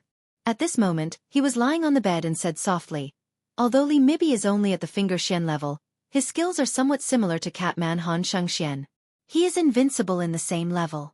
As for the ordinary celestial level, it is difficult to suppress him. Otherwise, he wouldn't be the ancestor of Beimang's spider web spy. However, don't be fooled by how easily he broke the sword formation and showed the style of a master. In fact, your sword formation made the old man tremble with fear. It's just that the old man is thick-skinned and you can't see it. If he didn't puff himself up at his own cost, he would have scared you into only defending and not attacking. If you killed Tuoba Bodhisattva, how would he sneak back to the Beimang Empress?" She sneered and said, "Are you blaming me?" She didn't expect a sharp rebuttal from the guy. Instead, she became even angrier and said angrily, "Someone didn't kill the opponent in one breath and almost had his head taken back to receive a reward. That's really amazing. No wonder he is one of the 4 great masters in the world." If I remember correctly, at that time, the Jianghu people were talking about the new martial emperor after old monster Wang. TSK. TSK. Someone paid someone to help talk nonsense in the Jianghu, right? Su Fengnian said weakly, "Please, the person who was almost killed by me at that time wasn't some weakling. He was Tuoba Bodhisattva. If Li Mibi didn't appear to mess things up, I would have swaggered to the Liangmang border and rode out alone. The head of their Beimang military god would be hanging on the tip of my spear, okay? Then the morale of Beimang would have fallen to the bottom. It would be more useful than killing 200,000 of their cavalry at the border. Simply put, 100,000 of our Bailiang people would have died less." Chapter 1469. Jiang and I didn't care about the ifs and interrupted his daydream. She snorted and said, "In the end, you still have to hide here like a stray dog." Su Fengnian laughed and said, "If I'm a stray dog, how much better are you? Wouldn't we be a cheating couple?" For the first time, Jiang and I didn't talk back. She remained silent. Su Fengnian sat up with difficulty and looked at the lights outside the window. Tuoba Bodhisattva will definitely recover faster than me. With Li Mibi, who is good at killing and setting up ambushes, we can only delay and go south. We can only wait for Su Yambing and Tantai Pingjing to bring people south and force Tuoba Bodhisattva and Li Mibi to give up. I believe that in at most half a day, the two of them will give up and secretly return to northern Mang. This gamble is very risky for both sides. Even if Li Mibi is willing to take Tuoba Bodhisattva and gamble with me, Beimang won't agree. Tuoba Bodhisattva knows the severity of the situation. Jianghu coldly asked, "When will you be able to walk on the ground?" Su Fengnian smiled bitterly and said, "It will probably take another 2 days.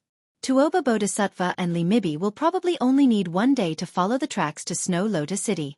This means that you will probably have to fight again. Of course, this is the worst outcome. If my luck is not so bad, they might already be on their way back to the north." Su Fengnian suddenly looked tired and said helplessly, "But my luck doesn't seem to be very good now." Jianghu frowned and said, "How can you ask people for Snow Lotus with your half-dead appearance?" Su Fengnian laughed and said, "Don't tell me you think that there is no place for Bailiang to hide our strength in Snow Lotus City?" Jianghu couldn't help but turn around and ask, "Is this inn run by a spy from Bailiang?" Su Fengnian joked, "Do you think it will be so shabby?" Jianghu, who hated being led by the nose by this guy, glared at him. Su Fengnian leaned against the bed and said with a smile, "Can I trouble you to ask the old innkeeper for supper?" Jianghu hesitated for a moment, but still went downstairs to ask for a portion of food from the unlucky old man with the slanted eyebrows. Then, she asked for an extra room on the 3rd floor. Since the inn didn't ask for any money from them from the start to the end, she felt at ease and acted extravagantly. Su Fengnian only saw the old innkeeper enter the room with the food box, but did not see her figure.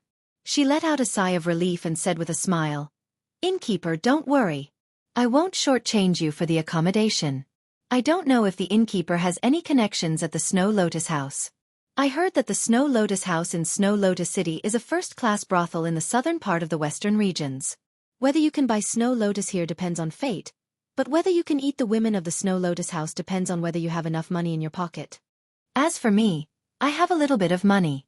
I want to take advantage of the fact that we are sleeping in separate rooms and take advantage of this once-in-a-lifetime opportunity to make a trip to Snow Lotus City worth it."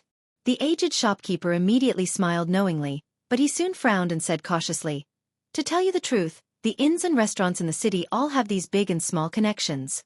They just think about how to serve the guests well, and how to come and go in high spirits. Since the old man's pleasure in dares to use such a name, of course, we have our own methods. However, young master may not know that the girls in the Snow Lotus Tower are very arrogant, just like the concubines in the palace. No matter what status they have, those girls will not go out of the tower to receive guests. However, the girls from the other families are not so particular. This old man can make connections with them and let them come here prettily without anyone noticing. I guarantee that young master won't know about it. Moreover, young master's taste can also be decided in advance. Taking a step back, if young master is afraid that they are not to your taste, this old man can also sell my old face and let them come here more. Young master can choose the ones that you like. Young master, what do you think?" Su Fengnian shook his head and said with a smile, "Forget about the girls of the other alleys. We are eating the signature of the Snow Lotus House. Whether the girls are beautiful or not is not the most important thing. When we go back, we can brag about it to our brothers. Otherwise, we can eat anywhere. Can the girls of Snow Lotus City really be more beautiful than the courtesans of the Central Plains? Innkeeper, don't you think this makes sense? How about this? Shopkeeper, I used to have a friend who was a regular customer of the Snow Lotus House. He spent thousands of taels of silver there. You go to the brothel keeper of the Snow Lotus House and tell her that there is a friend of young Master Su in Fushui Prefecture who wants to have a drink with the courtesans in the house. Let them pay the price. As long as they dare to bid, I will dare to bid. Innkeeper, as long as you pass the message, no matter whether the deal is successful or not, when we check out and settle the bill, I will add the extra carriage fee." When the old innkeeper heard this, he was overjoyed and ran to pull the strings. Not long after, Su Fengnian saw the door open. She stood there with a fake smile.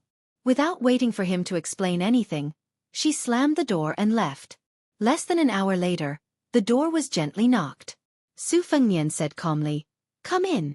Two women walked into the room and deliberately changed into ordinary clothes. However, when they took off the veil that covered their faces, one of them was a middle-aged woman and the other was in the prime of her youth. Both of them were outstanding women who had their own romantic styles flowing from head to toe. After seeing Su Fengnian's appearance, the young woman's eyes were filled with curiosity and scrutiny. The plump woman, who had been trembling with fear along the way, was so scared that she directly dropped to her knees. She didn't dare to say anything and didn't even dare to breathe heavily. Su Fengnian said softly, "Mrs. Song, please get up.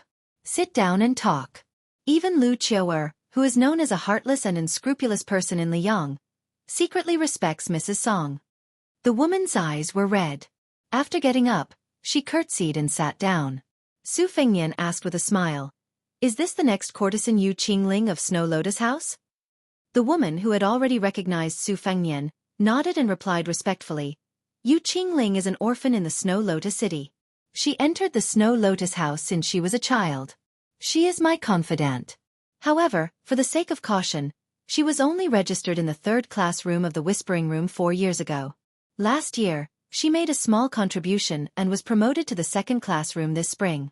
Currently, she is in charge of keeping an eye on the #1 local snake, Lu Huaishi. This person is nicknamed General Lu. He was born and raised in Snow Lotus House. He has more than 1,000 men under his command and is also very influential in Nanzhao. Among them, several familiar forces are deeply grateful to Lu Huaishi. I suspect that Lu Huaishi was first supported by Zhao Go of Liyang. However, 3 of Zhao Go's spies died one after another in autumn and winter last year. Whether Lu Huaishi has been instigated by Beimang or Shishu, we need Yu Qingling to find clues. If Yu Qingling can recruit people for Fu Shui House, she will be worthy of her status as a second-class room. Su Fengnian smiled and said, Lu Huaishi was able to move between several major forces and constantly grow his strength. First, he stood out from the crowd. After he gained a firm foothold, he became a feudal lord in the southern part of the western regions at the age of 35. Such a bold and ruthless person naturally has a lot of charisma. According to the spy report, even the daughter of Nanzhao's royal prince Liyang was willing to be his woman behind the scenes and didn't hesitate to elope for him. The woman looked at the woman who was standing there in a daze and didn't know what to do. She smiled gently and said, "It's best if a sheep enters the tiger's mouth and can retreat after success. It wouldn't be strange even if there are no bones left. However, if you help the tiger do evil, you deserve to die." Since Yu Qingling has joined the Whispering Room, she can distinguish between public and private matters. Her next sentence fully displayed Madame Song's iron-blooded demeanor as a top spy. "If there is a mistake, this servant will clean up the house myself without the need for the Whispering Room's instructions. This servant will also ask head shopkeeper Chu for punishment if I don't know how to use people." Yu Qingling bit her lips and stood there elegantly, which made her look even more pitiful. Su Fengnian didn't comment.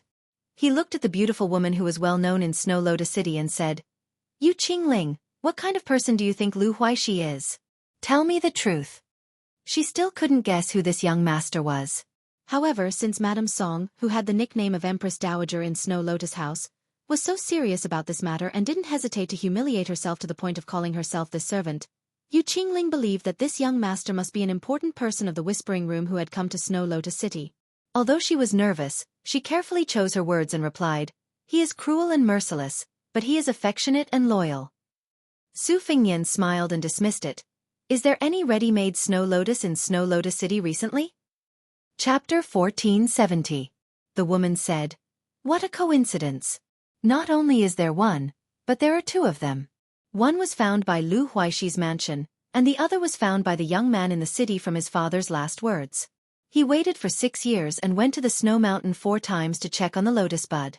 After much effort, he finally found it this year. The former was waiting for a good price. It was rumored that Lu Huaishi's original intention was to give the snow lotus to the commandery prince of Nanzhao as an apology to his father-in-law. Later, it seemed that the weaving bureau of Shishu and Nanjiang wanted to buy it and give it to the current empress. However, there was also a top master from the Central Plains who had been waiting for many years. He said that he was willing to sell his life for Lu Huaishi in exchange for the snow lotus. It seemed that he wanted to cure a woman's illness.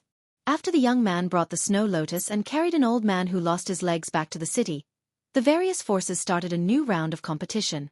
After all, the snow lotus was too rare. It was sold at a high price of 30,000 taels of silver 30 years ago. Now, it was even more priceless. Even 100,000 taels of silver might not be enough to buy it. However, the ignorant young man was stubborn. He said that he did not want to sell his snow lotus and only wanted to give it to a girl from Ma family fort. The girl was the daughter of the Ma family fort's fort master. Her father had already arranged a marriage between the two families.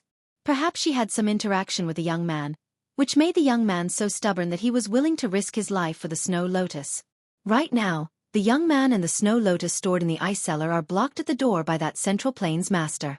The two of them must have reached some kind of agreement. Without the protection of that grandmaster of swordsmanship, the young man's corpse would have been long gone. Song Fu lowered his voice and asked, "Do you need the Snow Lotus house to fight for the two Snow Lotuses?" "If so."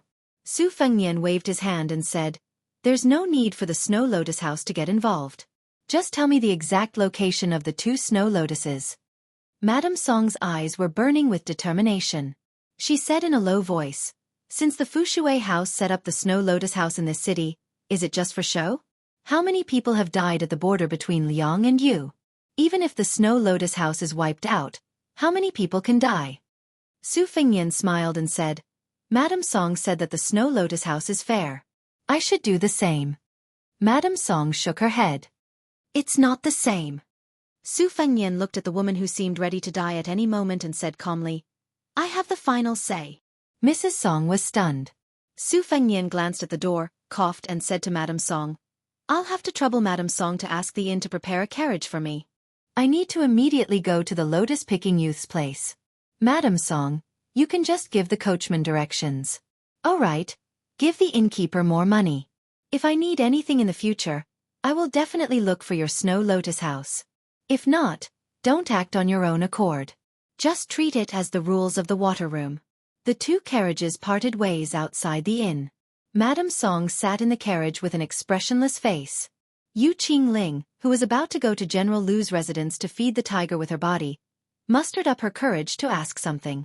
Madame Song, with her eyes closed, said coldly, "Don't ask what you shouldn't ask."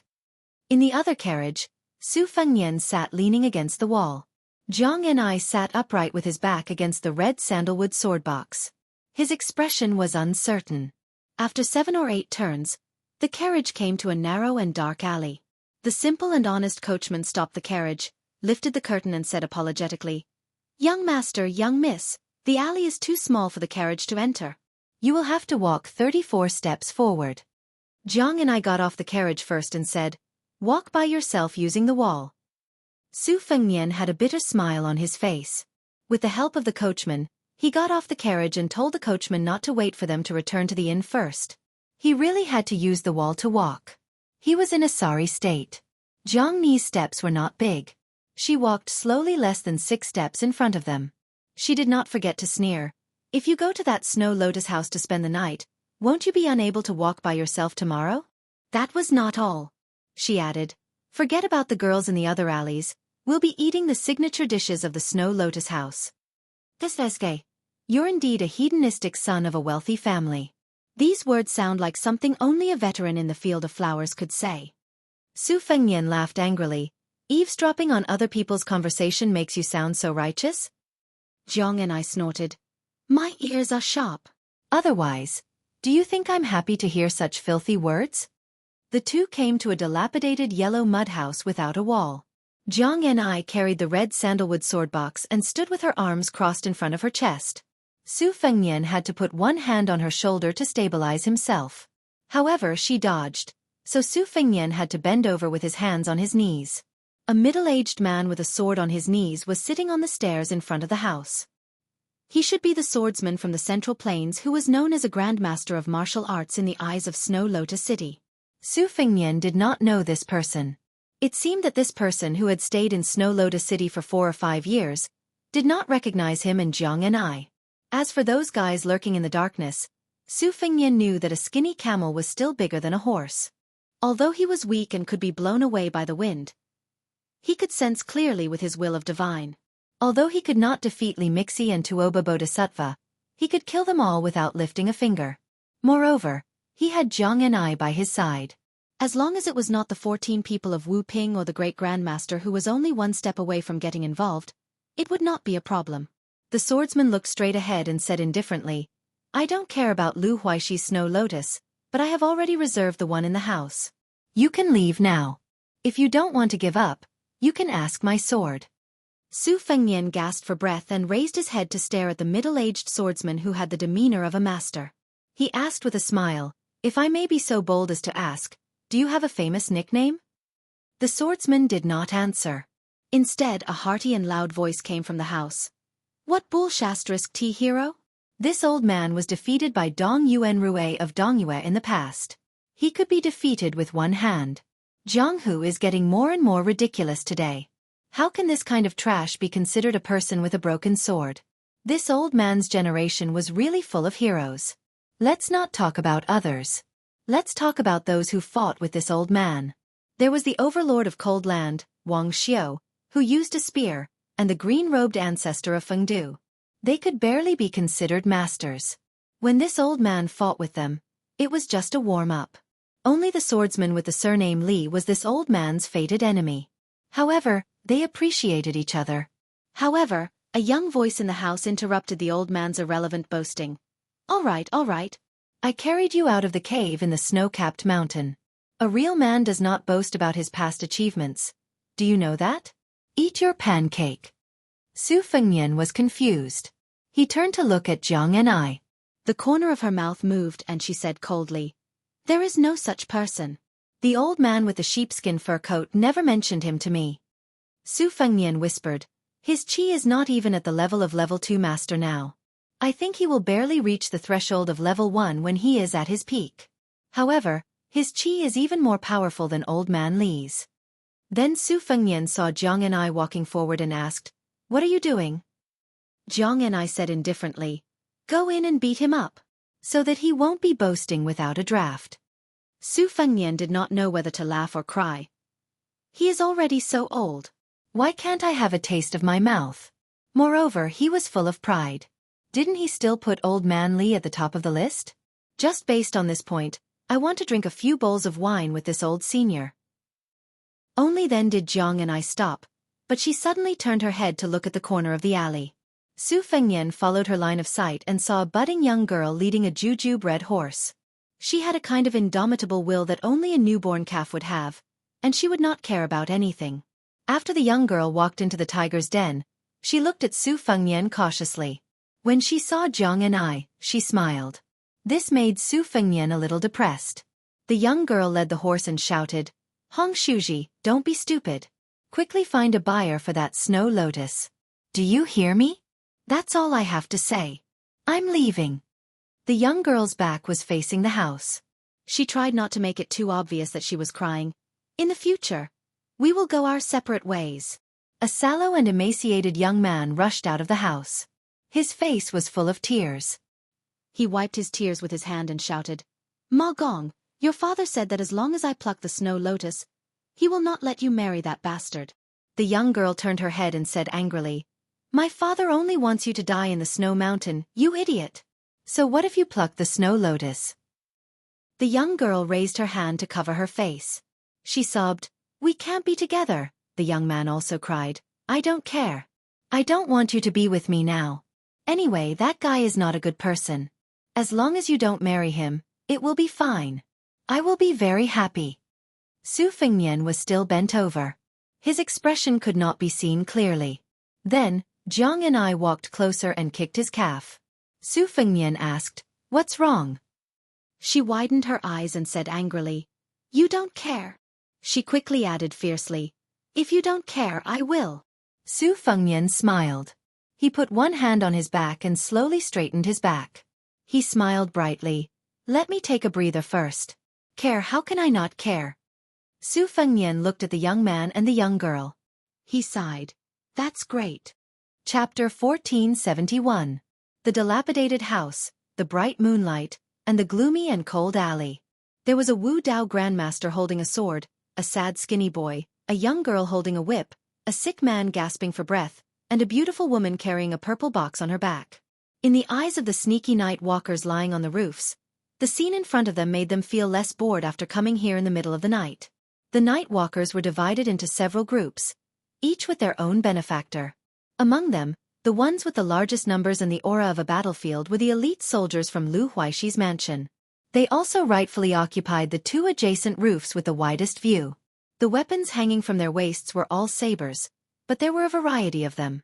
There were Miao Dao with a slender blade that looked like a seedling, and there were also sabers that came from the southern dynasties of Beimang to the western regions. There was even an old cold saber carried by a man in black who looked like a leader. Only those who were familiar with the Beiliang frontier army could tell that it was a cavalry saber with a more prominent curve than a walking saber. As Beiliang became stricter with the control of the sabers and crossbows, the value of these cold sabers spread among the people in the early years also rose. They could easily be sold for a sky-high price of 700 to 800 taels of silver. On Liang Lake, if there was a cold saber hanging from one's waist, as long as it was not the kind of person who could see through it at a glance, people would involuntarily be afraid of it. A guy approached the man in black who carried the cold saber and whispered, "Leader Qi, the woman below with the purple box on her back is really beautiful. She's even more beautiful than the purple bamboo fairy who came to our mansion as a guest. Why don't we just take action? The whole Snow Lotus city is ours. As long as we enter the city, our lives will be in our hands." "Leader Qi, didn't the general say that you need a wife? I think this woman is very good. We just discussed that we'll send the Snow Lotus to the general's mansion, and tie this woman directly to your mansion.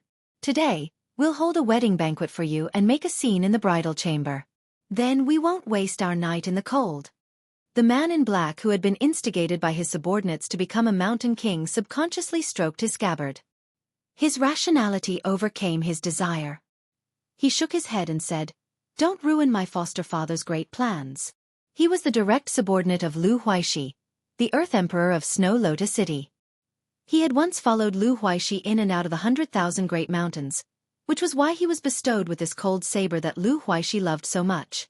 His purpose on this trip was to keep an eye on that Central Plains man who wielded a sword. Lu Huaixi was determined to obtain that Snow Lotus because he had publicly announced that he would offer it to a woman with the same name in Western Shu. It was said that she was an extremely beautiful woman, but it was a pity that she was in existence that even Lu Huaixi could not afford to offend. The Snow Lotus obtained by the lotus picker in his residence had another secret use. Because he was one of Lu Huaxi's followers who had followed Lu Huaixi since his youth, he was qualified to come into contact with some of the inside stories. It was said that there were 10 new sects in Liang, and the Dragon Palace of Nanjiang was one of them. The new palace master, Lin Hongyuan, was not only the leader of the Jianghu in Nanjiang, but also had a close relationship with His Royal Highness, Zhao, the King of Yen. He did not know what his foster father was plotting, but it was definitely not limited to Snow Lotus City. His foster father had secretly revealed his yearning for the Central Plains more than once. "Boss Qi, look. That guy seems to be reckless and wants to interfere. What should we do?" The dragon moth adopted by Lu Huaixi frowned and squeezed out a word from between his teeth. "Wait." The tuberculosis ghost who had come out of nowhere to mess things up called the young boy and girl to the side and muttered to them like a lousy accountant. Sure enough, the young boy's face was full of suspicion, while the young girl with an extraordinary background was not tempted at all. It was one thing for the young boy and girl to have a wide vision, but in the face of a great change, they were still a little wary. Who would believe that a stranger who appeared out of nowhere, who could easily push them down with a single finger, would paint a big picture for them out of thin air? When the dragon moth on the roof stole a glance at the stunning woman, especially when he saw her looking at the scholarly young man, he, who had always thought himself to be hard-hearted, suddenly felt his blood boil. Then, he elegantly jumped down. More than a dozen brothers who had depended on each other for many years also did not want to be left behind, and they all landed on the ground one after another. Apart from the 3 archers who stayed on the roof in tacit understanding, the rest of them were all ready to help the dragon moth on the roof. Everyone had a frivolous smile on their faces, and they almost called the woman sister-in-law. Su Fengnian was talking until his mouth was dry. He told the young boy that as long as he had Snow Lotus, he could guarantee that the young girl would not get married. In fact, the young boy was somewhat tempted. However, the young girl who came from a wealthy family outside of Snow Lotus City mercilessly exposed his lie. Su Fengnian said that he could protect them and safely leave Snow Lotus City. She said that he had to fight with the swordsmen from the Central Plains on the steps first, and then they could talk about other things after he won. Su Fengnian said that he could. She then said that there were many experts around General Lu in the city. Her father's Ma family fort also had 100 cavalrymen and 200 archers. Not only did he have to defeat the swordsmen, he also had to go to the general's mansion and fight with the Ma family fort. Su Fengnian was originally afraid that the two children would misunderstand his lack of sincerity if he agreed too quickly, so he casually asked how powerful Lu Huixi was. As a result, the young girl rolled her eyes at him and said that he was actually a Jianghu swindler who wanted to do business without any capital. He just wanted to cheat the Snow Lotus and then quickly run away.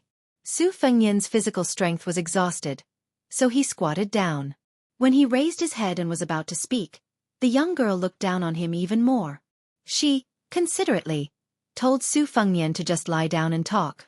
This way, his legs wouldn't hurt and his waist wouldn't hurt. Su Fengnian laughed and said that the real experts in Jianghu didn't fly around and pretend to be masters.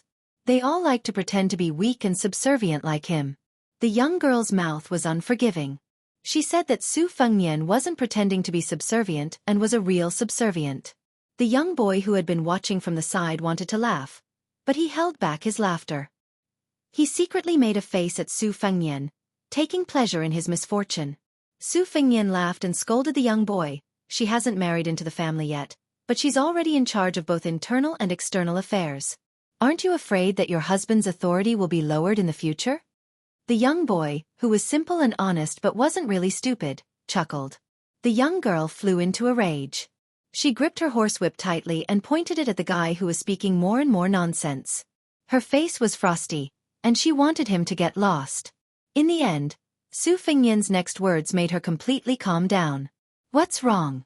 Now that Hong Shuji is in danger, your conscience is uneasy, and you want me and that beautiful big sister, two outsiders, to stay out of this matter, even if it doesn't work out? Girl, aren't you a little too soft-hearted? Lu Huixi's lackeys were about to fight when the person with the cold blade at his waist raised his hand to stop them. He said softly, "Something's not right." Then, a wild laughter came from inside the house. You bunch of idiots who don't know Buddha when you meet a real Buddha. What the hell are you shouting about? Like a wild horse, a figure broke through the paper-like walls of the mud house and floated out. First, it jumped over the head of the swordsman who didn't move at all. Then, it passed between Su Fengnian and Jianghu. Finally, it crashed into the ranks of Lu Huixi's elite soldiers. The Lu family's bodhisattva, who had been fighting for a long time, shouted angrily. He pulled out his blade and held it with both hands. Using his body to push the blade forward, he rushed forward quickly. His steps were not in a straight line, but were unusually complicated and agile. It was a mixture of the Western Shu Xingyi and the Southern Tang Tongbi style. His movements were very clean. The figure that rushed out of the house flashed and brushed past the bodhisattva in the blink of an eye. Not only did he kick the bodhisattva's chest, he also took the blade with his bare hands. The bodhisattva's momentum did not decrease. He rushed straight to the mottled wall of the alley, stabbed the blade into the wall, and flipped over. When the young man who was respectfully called Head Chi stopped staggering and turned his head to look, he saw an old man whose two calves seemed to have been cut off by a sharp weapon. The old man was sitting on his beloved blade.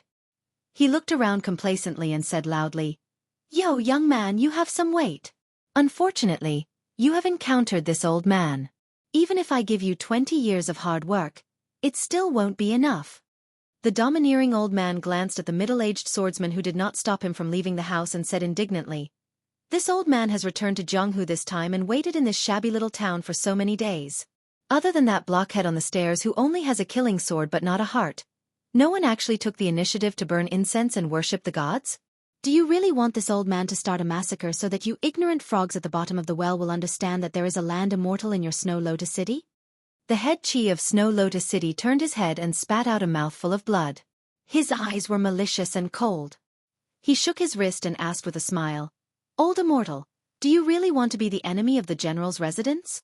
The old man laughed and said, "What bullshit general's residence? A bunch of blind people.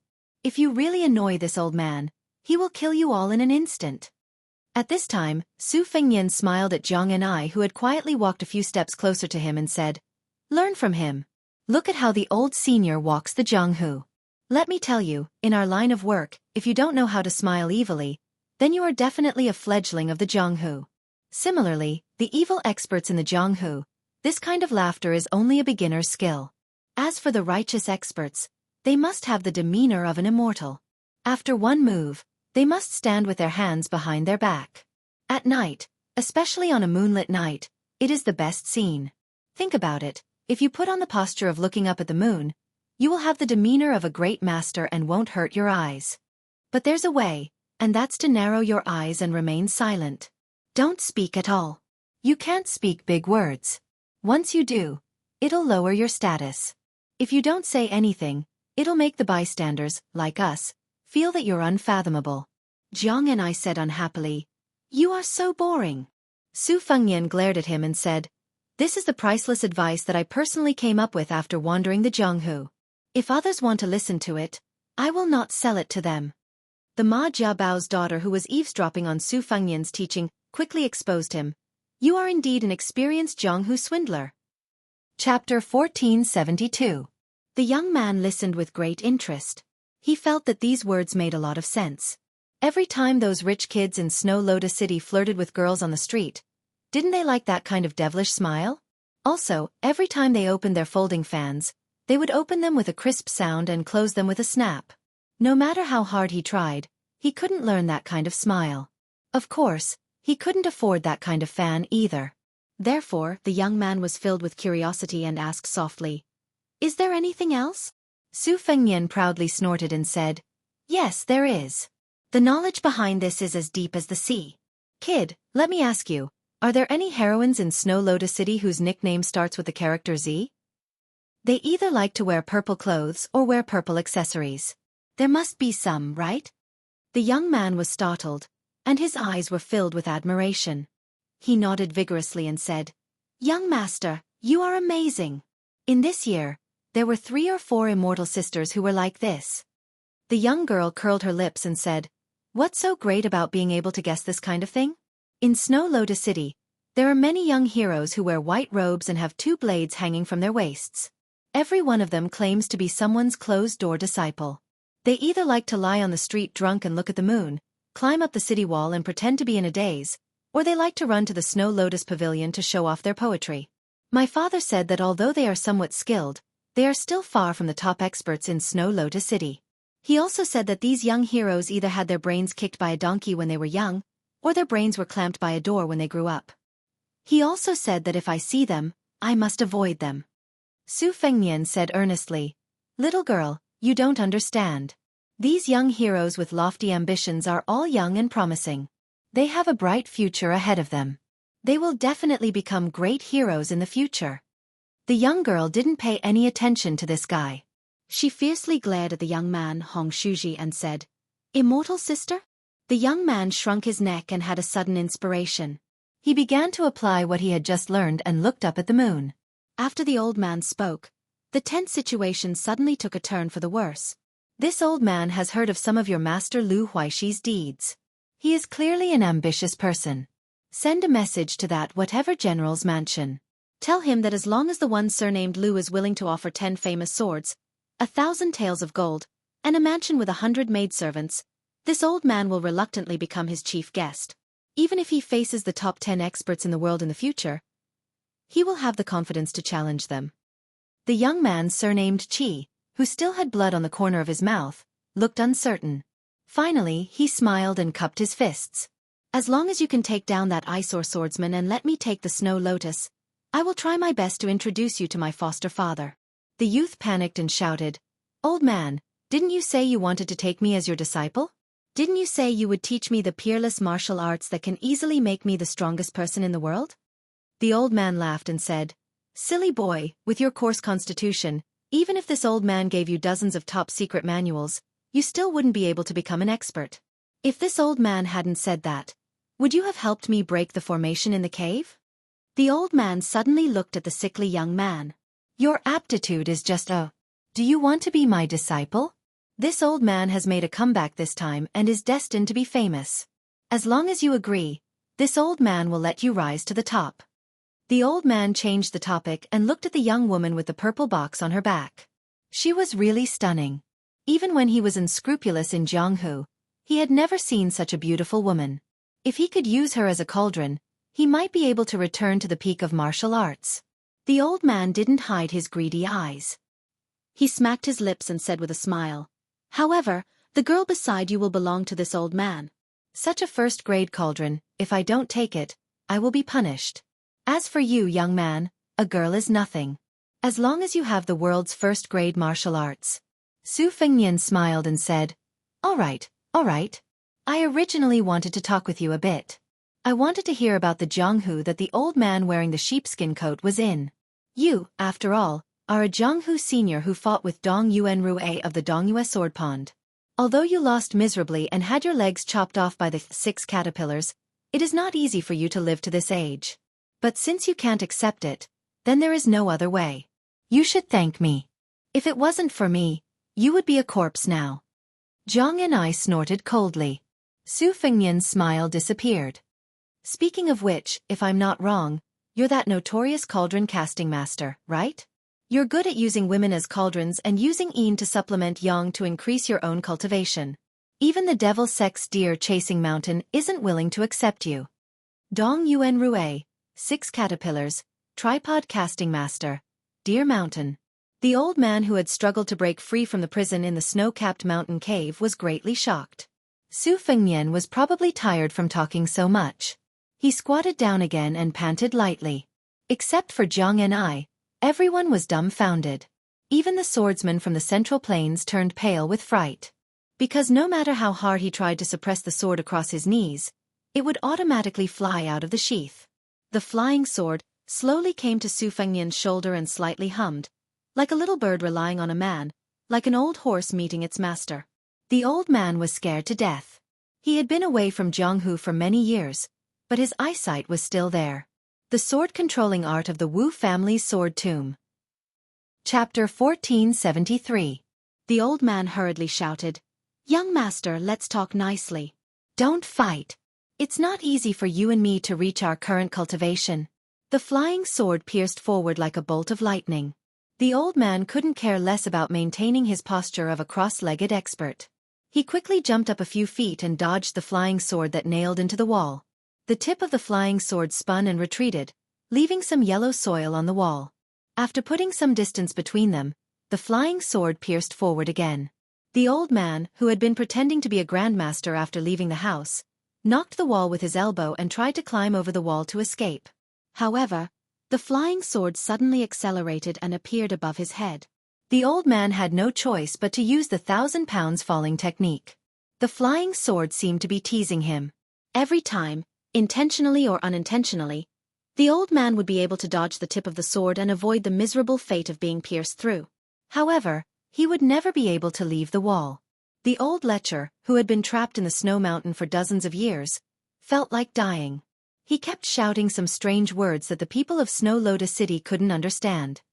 It's not the chi-controlling flying sword, it's the superior flying sword technique. Brat, who are you to the Wu family's sword tomb? Why is it that even though you didn't personally raise the other person's sword, it can still be guided by your divine intent? Could it be that you're the current Wu family's sword crown, and that girl is your sword maid? This old man knows his mistake, you brat. No, sir, please be merciful and spare her. What made the old man even more desperate was that the guy still had the leisure to raise his arm and pull out the knife, gently holding it in his hand. After half an hour, the exhausted old man was stabbed more than 20 times by the sword and hung on the wall through his mouth. The sword pierced through the wall, so it looked like a hanging corpse. Su Fengnian held the cold knife and glanced at the corpse. As if he still couldn't vent his anger, the flying sword flew out and stabbed into the wall again and again at a speed that was countless times faster than before. A series of banging sounds rang out. The corpse didn't even slide down half an inch. It was pierced into a pile of meat paste bit by bit. Su Fengnian stood up. When he looked at Lu Huaishi's adopted son, the latter crashed into the wall and died on the spot. The wall collapsed, and the 2 corpses disappeared from everyone's sight. What the eyes didn't see, their hearts didn't palpitate. After Su Fengnian sheathed his blade, he grabbed the scabbard that had flown back into his hand. He put the cold blade back into the scabbard and then hung it around his waist. Ignoring the group of night walkers in the alley and the Lu Manor who were about to wet their pants, he made a face at the young man and woman and said with a smile, "How is it? Do you believe me now? For a true expert like me, there's no need for me to stand. Squatting is already very cool. If I were to stand, I would look so handsome that I wouldn't even dare to look in the mirror for fear of scaring myself. How could there be such a handsome and peerless expert in this world? Xianxia rolled his eyes and said, "Immoral." The young man stood in front of the young girl to protect her. The young girl hid behind the young man. Her teeth chattered as she whispered, "He's powerful, but his head must have been hit by a door before." The stubborn young girl pulled the young man's sleeve and asked, "Isn't that right, Twig?" The young man whispered, "Yes." However, he quickly pretended to be stupid and said, "Really?" With a thought, Su Fengnian made the long sword that he had borrowed for a moment fly back into the scabbard of the swordsman. He smiled and said, "Thank you." The man from the Central Plains, who had thought that he was already considered a top expert in the small Snow Lotus city of the western regions, stood up and said in a deep voice, "It should be me who is thanking Senior for teaching me how to use the sword." Su Fengnian dismissed him with a smile. Then, his entire aura changed and he no longer showed any signs of being defeated. He turned his head and said to Jianghu, "In fact, my recovery is not slow. In fact, it's even faster than Tuoba Bodhisattva. I could walk on my own 2 days ago. Now, he and Li Mixi have entered the city. You have already saved me once. This time, I have a chance of winning. It's not certain that I will lose. Don't worry about me. Take these 2 kids and leave Snow Lotus City first. After settling them down, you can go back to West Chu." Su Fengnian paused for a moment. He blinked his eyes and said with a mischievous smile, "Maybe one day I will go and find you. At that time, you will know how powerful I am and whether I am the new martial emperor or not." Su Fengnian walked toward the alley alone. He pressed his right hand on the cold saber's hilt and turned his back to Jianghu. "Back then, when Chao Chongqing took you away, I couldn't stop him. As long as I don't die this time, no one can stop me." At this moment, the young man and the young girl saw that the swordsman suddenly stagger and almost fall to the ground. The young girl, who had been inexplicably touched, couldn't help but laugh. "He looks more handsome when he is squatting." The young man nodded. The man from the Central Plains, who had already regarded the senior swordsman who was good at retaining his looks as an immortal, also couldn't bear to look. However, while he was filled with compassion, the swordsman was also shocked. Just now, he seemed to have heard the names Tuoba Bodhisattva and Chao Chongqing. This senior was not only on the same side as Chao Chongqing, but his opponent was also the second strongest in the world, Tuoba Bodhisattva.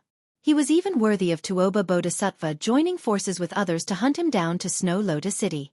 Was this senior a sword immortal who had never appeared in Jianghu? However, in the next moment, he felt that it wasn't the case. In the distance, Jianghu, whose face was stiff, came behind Su Fengnian with a long sweep.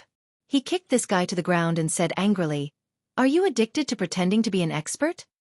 Chapter 1474. Jianghu stopped at the corner of the alley. During this escape, whether they should stop or continue, how they should fight if they stopped, whether it was a dragonfly skimming the water or not, it was all up to Su Fengnian. Tonight was not an exception. Slowly walking out of the alley, Su Fengnian gazed at the street. As expected, if one thought of the worst, that would be the case. It was very easy to worry about. If their luck was good, Li Mibi and Tuoba would enter the city half a day later. If their luck was average, the two would have already given up on him as bait and returned. Su Fengnian sighed and then looked at her with a complicated gaze. Jianghu just quietly waited for the rest. Su Fengnian said softly, "This time, we won't follow the old rules. We have to keep an eye on that old dog Li Mixi." Those battles where Bodhisattva Tuoba was the target were actually just a smokescreen. Now that Tuoba has recovered some of his strength, he is determined to leave. Without Su Yanbing and the others stopping him, we will not be able to stop him. But like we said before, if the worst situation occurs, you retreat first, I will cover the rear. Jianghu did not comment. She hesitated and then asked, "Do you know why Bei Mang is so relaxed with Gu Jiantang guarding the east?" Su Fengnian asked in response, "Is it because they are certain that the Liang imperial court will not move?" Jianghu sneered. "So simple." Su Fengnian leaned against the wall and said softly, "There is news in the spy report that there is a group of people in Great Peace City who cannot hold back. They boldly suggested that the two Liao border armies should not just stare at each other and that they should cooperate with Bei Mang. Of course, they could not be considered as reinforcements, but they could be like Ji Zhou's Yuan Tingshan and obtain a lot of merits. However, These voices were quickly suppressed by Gu Jiantang. Among them, Su Gong, who had been patrolling the border as assistant minister, had been strongly in favor of fighting at the start. But when he suddenly changed sides and did not mention anything about attacking, he caused a lot of criticism in Great Peace City. His already low reputation hit rock bottom. Some people even said that they wanted this assistant minister of the Ministry of War to be an assistant minister of the border for the rest of his life. Fu Shui Chamber only knows that Lu Xianxia sent an urgent letter to the capital, directly to the imperial study room. As for what the letter said, Fu Shui Chamber does not have the ability to find out. Jiang and I wanted to say something but hesitated. Su Fengnian smiled and said, "Let's not talk about it. I'll just treat it as an accident on the Eastern Front. In any case, I can't care about the life and death of the two Liao countries. If the Eastern Front is ruined, it will only be Gu Jiantang's headache." Jiang and I did not give a direct answer. Who do you think hates Gu Jiantang the most in the world? Su Fengnian paused. Gu Jiantang was able to become one of the 4 great generals of the spring and autumn period because of his contribution in destroying the country. Not to mention the southern Tang, they did not fight much. However, when they took down Dongyue, they fought some exciting battles. The only people who have a deep hatred for Gu Jiantang should be the people of Dongyue. Su Fengnian said to herself, but even the royal family of Dongyue has been subdued. Most of the slightly famous generals are dead. The civil officials of Dongyue were the first to submit to the Zhao clan in Liang. They became Zhang Julu's lackeys in the early years of the struggle between the Zhang and the Gu. In particular, almost half of the officials of the 5 departments outside of the censorate and the Ministry of War were Dongyue civil officials. The most famous pair of censors, father and son, impeached Gu Jiantang's Ministry of War every year for 10 years after Yonghui Empress. But these people, to be honest, are just scratching an itch for Gu Jiantang, the pillar of the country. Perhaps Gu Jiantang of the 2 Liao countries would like them to scold him a few more times. Otherwise, he would not be able to hold his position. When a general is outside, he is never afraid of the civil officials of the internal court.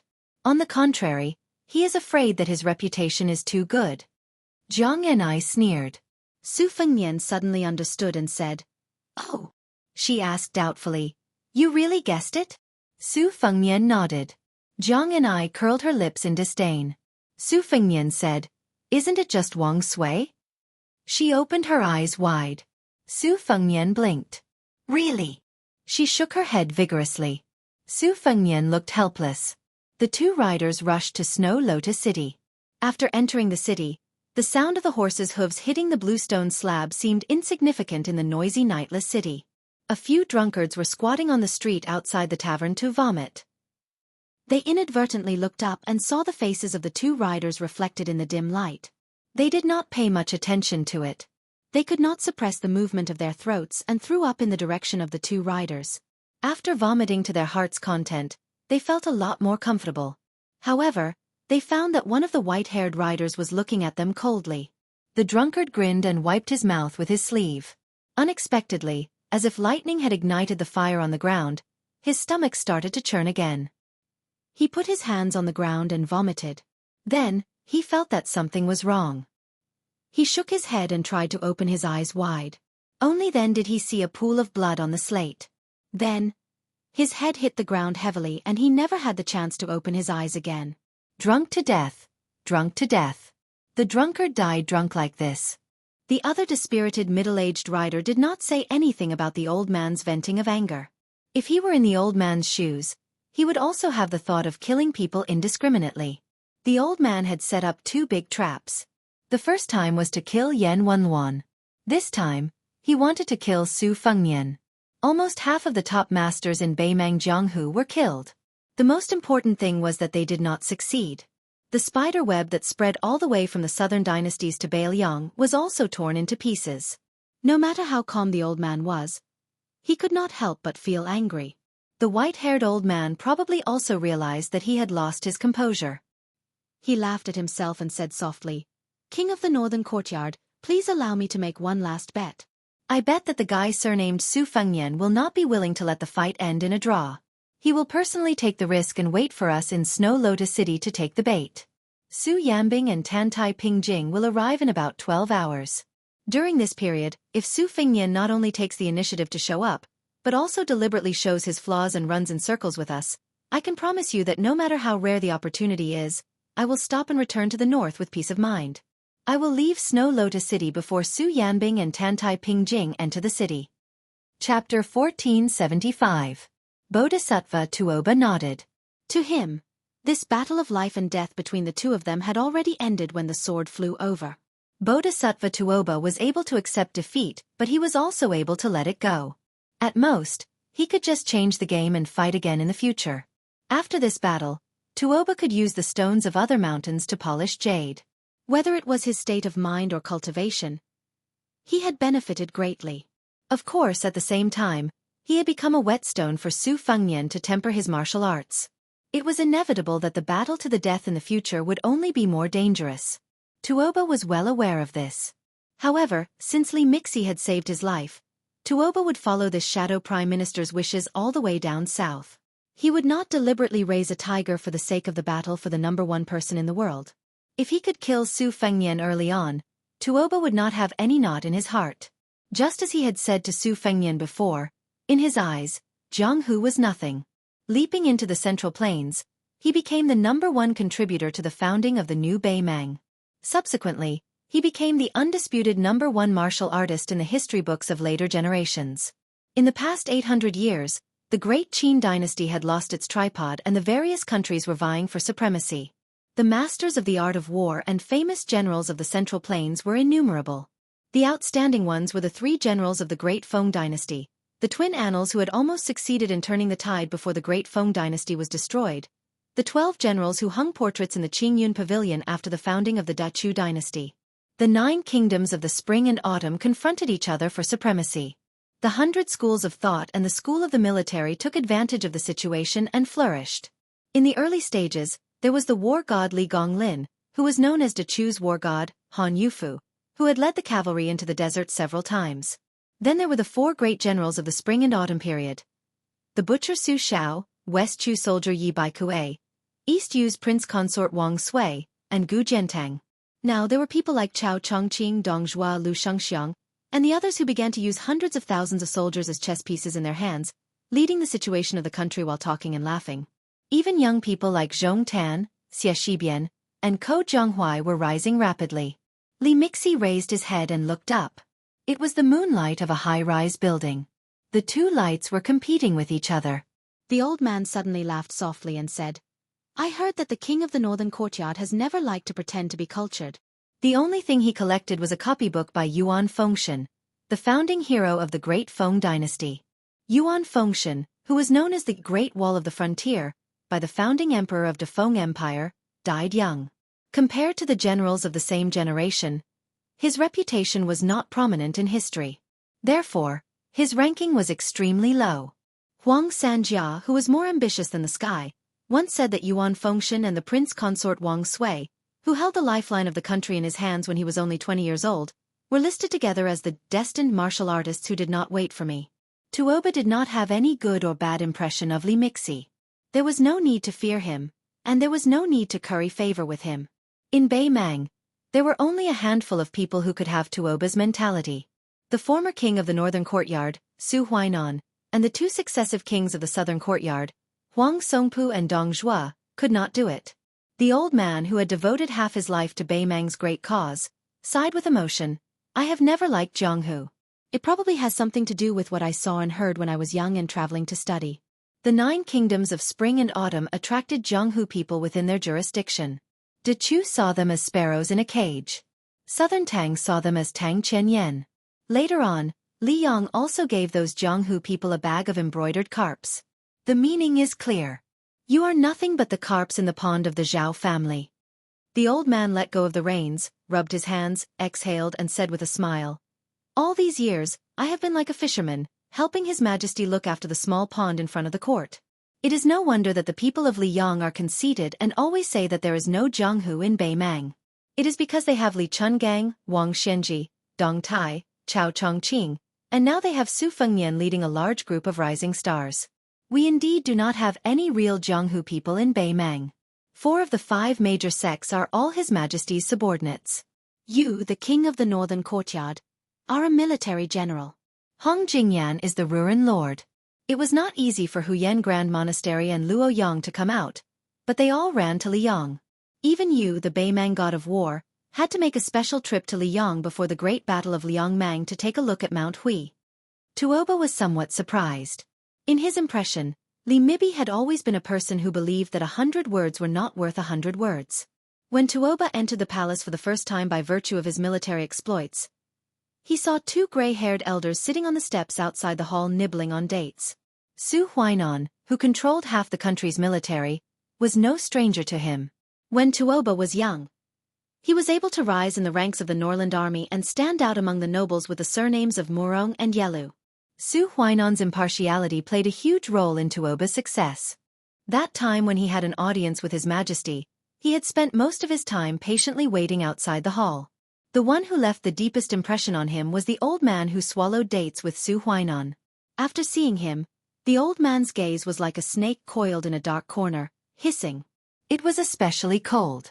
From the beginning to the end, it was Su Huainan, who was second only to one and above tens of thousands of people, who exchanged pleasantries with Tuoba. The other old man, Old Snake, who rarely slipped out of the trenches to bask in the sun, was expressionless as he nibbled on dried dates. When Tuoba was summoned into the hall to meet the emperor, he still felt a chill run down his spine. Li Mibi probably did not know that he had once shocked the future Beimang god of war. He turned his head and smiled.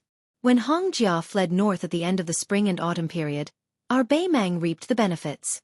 However, many of the survivors thought that they were rootless duckweeds and only wanted to return to their homeland. Even if they could not do it while they were alive, they wanted their descendants to bring their ashes to the south. I, Li Mibi, am the same as Su Huainan. It's just that they wanted to return to their roots, but I have never had such thoughts. There is a plant in the medical books that can treat venomous insects and snakes. It's called the dandelion. After the seeds leave the branches and leaves, they will drift far away with the wind and take root as soon as they land. Wherever they land, that is where their hometown is.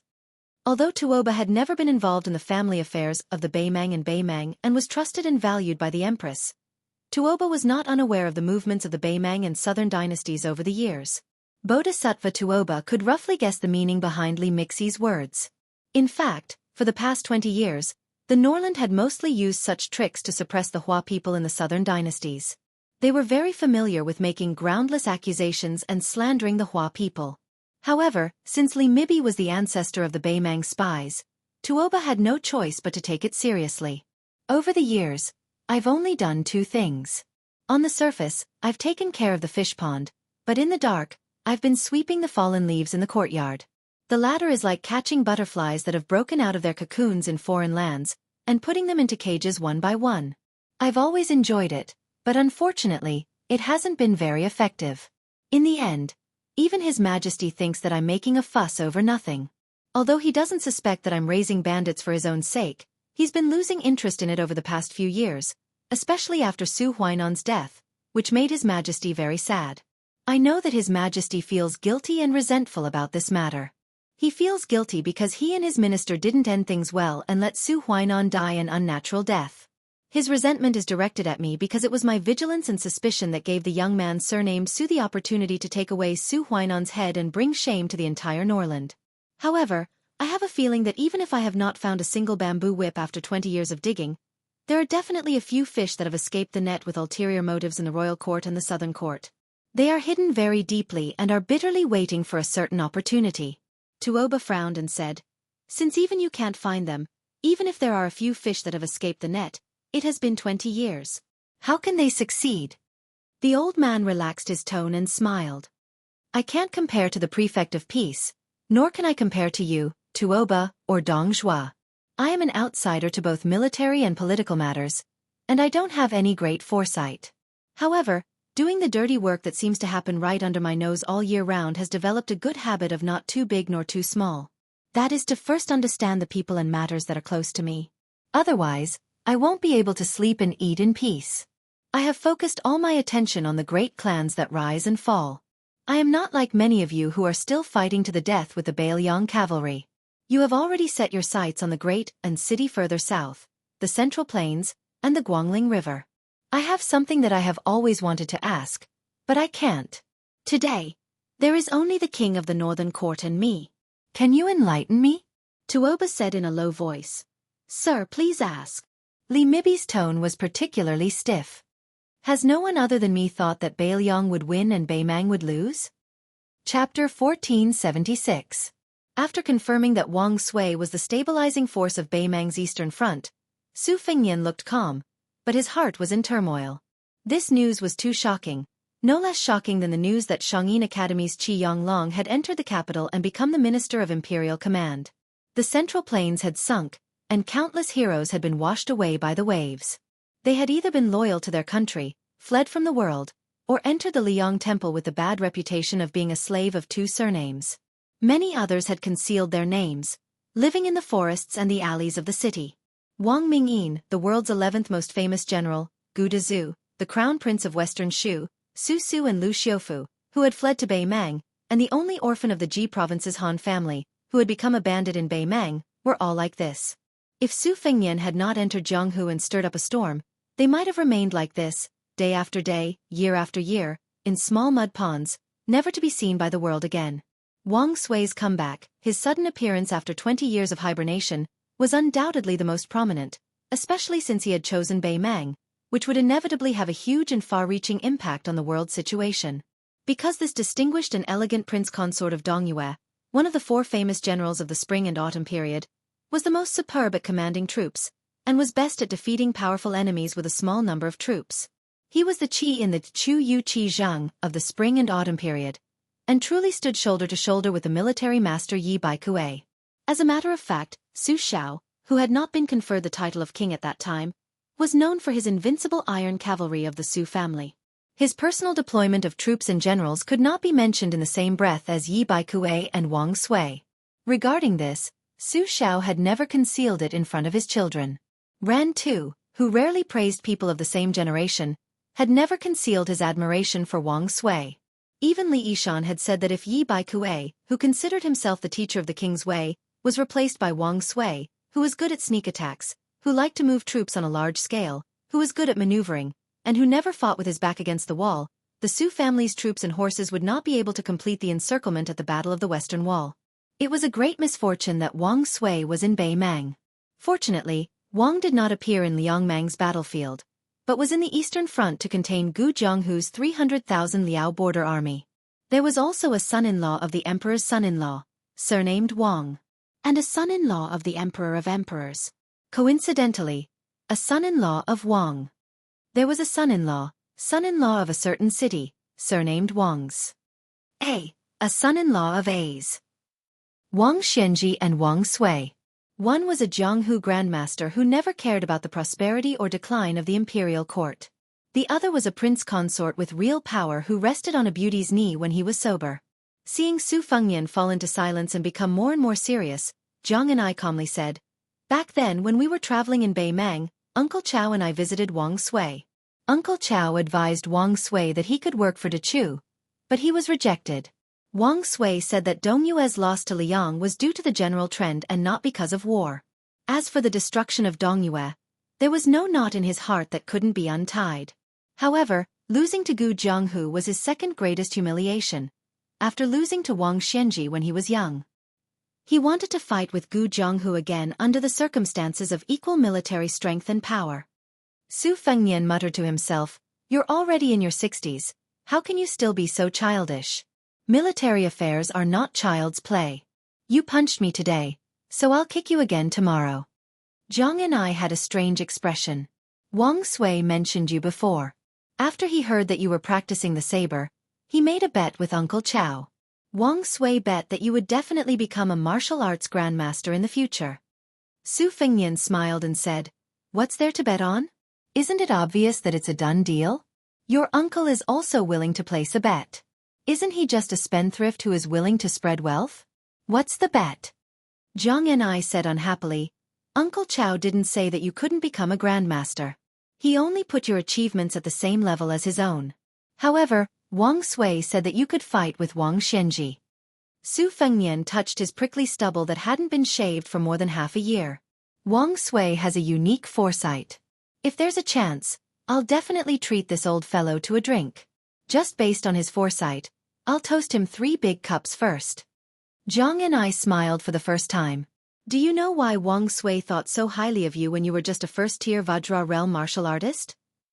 Su Fengnian couldn't guess what Wang Sui, a 1,000-year-old tortoise, was thinking. He casually replied. Appearance. Jianghu seemed to have suffered a heavy blow and was speechless. Su Fengnian was astonished. Wang Sui really judged people based on appearance? Jianghu was in a bad mood and didn't want to talk anymore. Su Fengnian started to ponder on it. Wang Sui was born in a noble family. When he was young, he abandoned all restraints and was a chivalrous person. He only turned over a new leaf when he was 20 years old. He had only practiced martial arts for 5 years and was proficient in all kinds of martial arts. His swordsmanship was especially outstanding. Even sword pools Song Nianqing and Chai Qingshan had praises for him.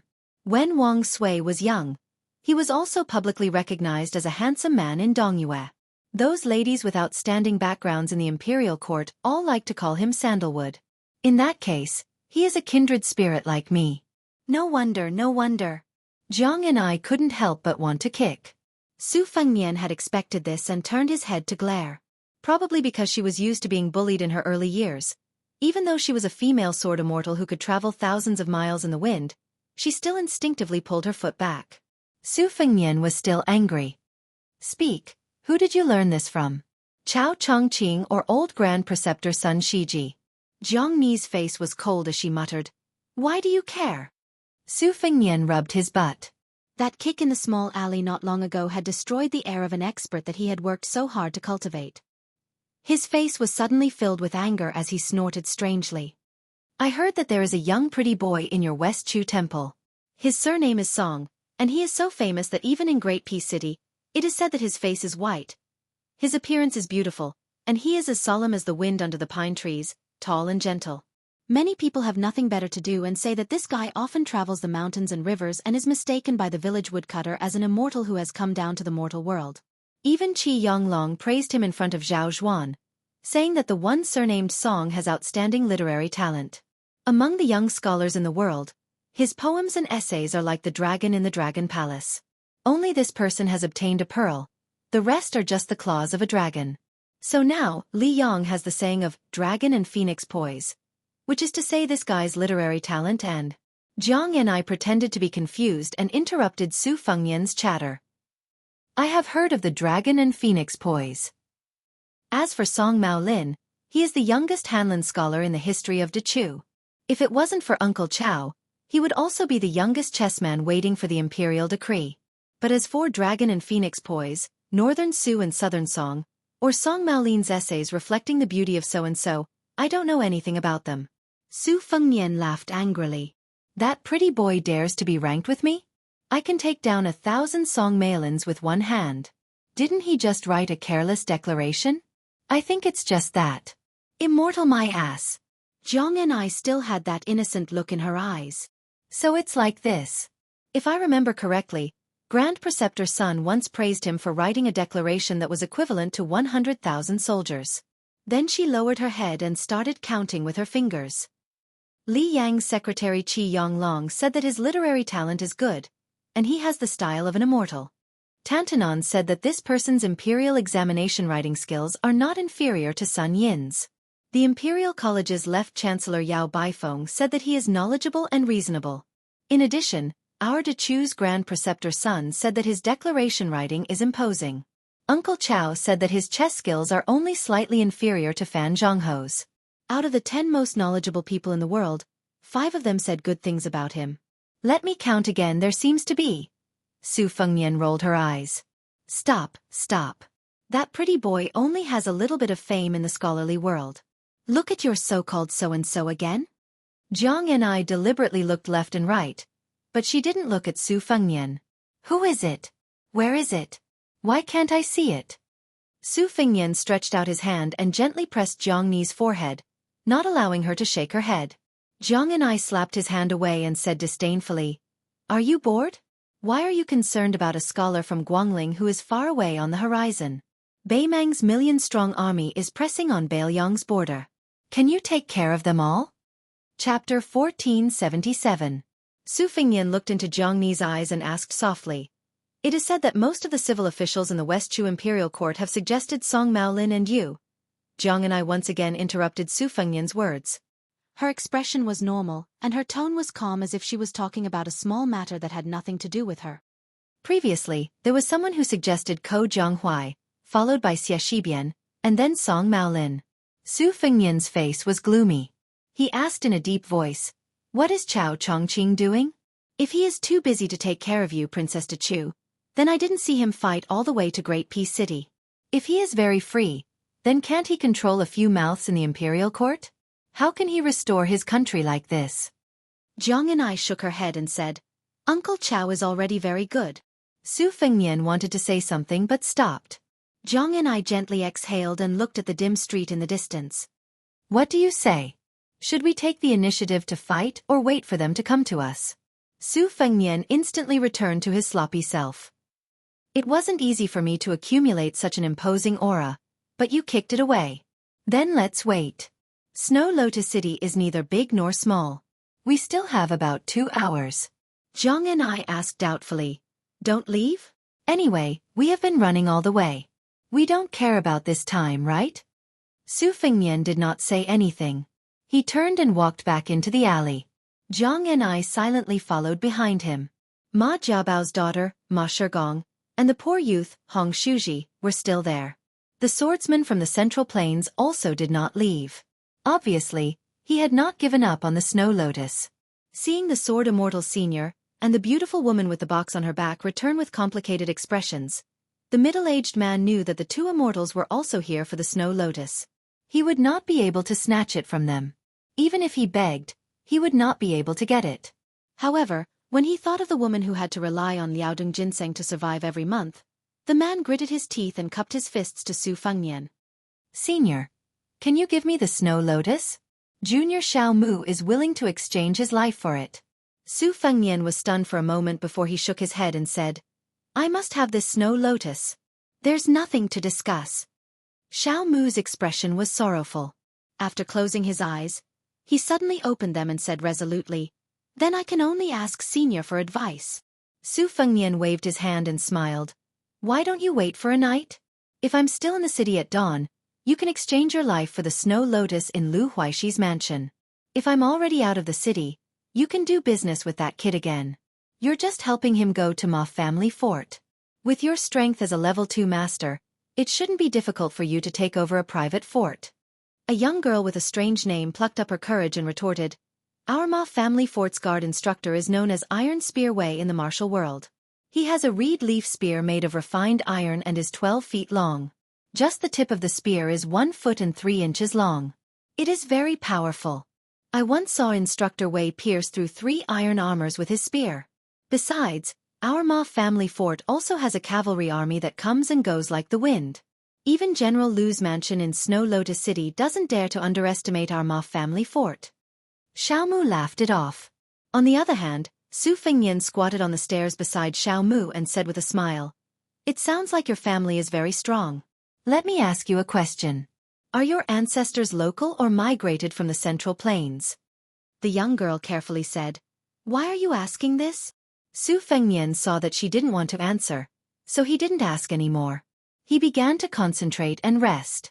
Xiao Mu hesitated for a long time and finally couldn't help but ask curiously, "Senior, do you really want to compete with Tuoba Bodhisattva of Beimang?" Su Fengnian nodded.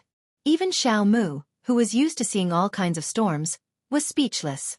Since he was able to fight with Beimang's military god, he should at least be a level 1 mysterious finger.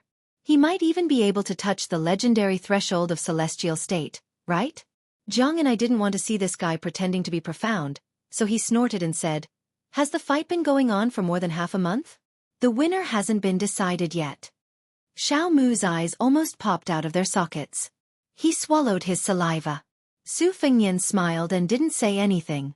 Although Xiao Mu had stayed in Snow Lotus City, which was far away from the Central Plains, he couldn't figure out who had such a great ability. Was he blind?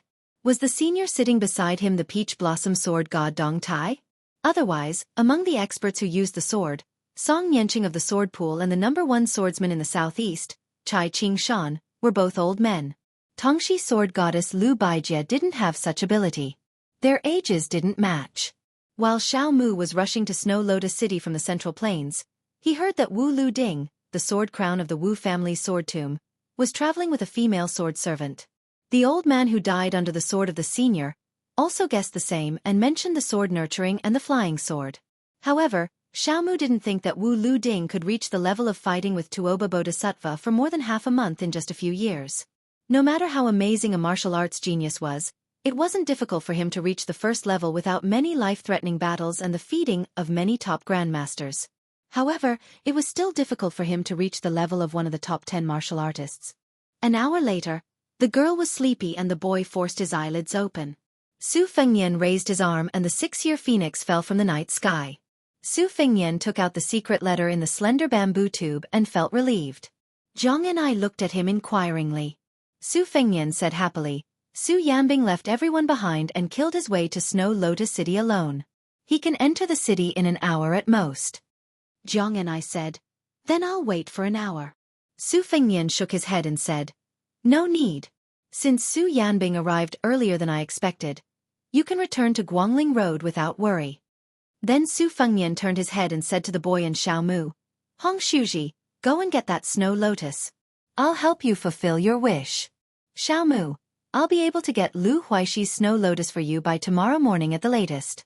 Remember to rush to Bailiang immediately after you deliver the snow lotus.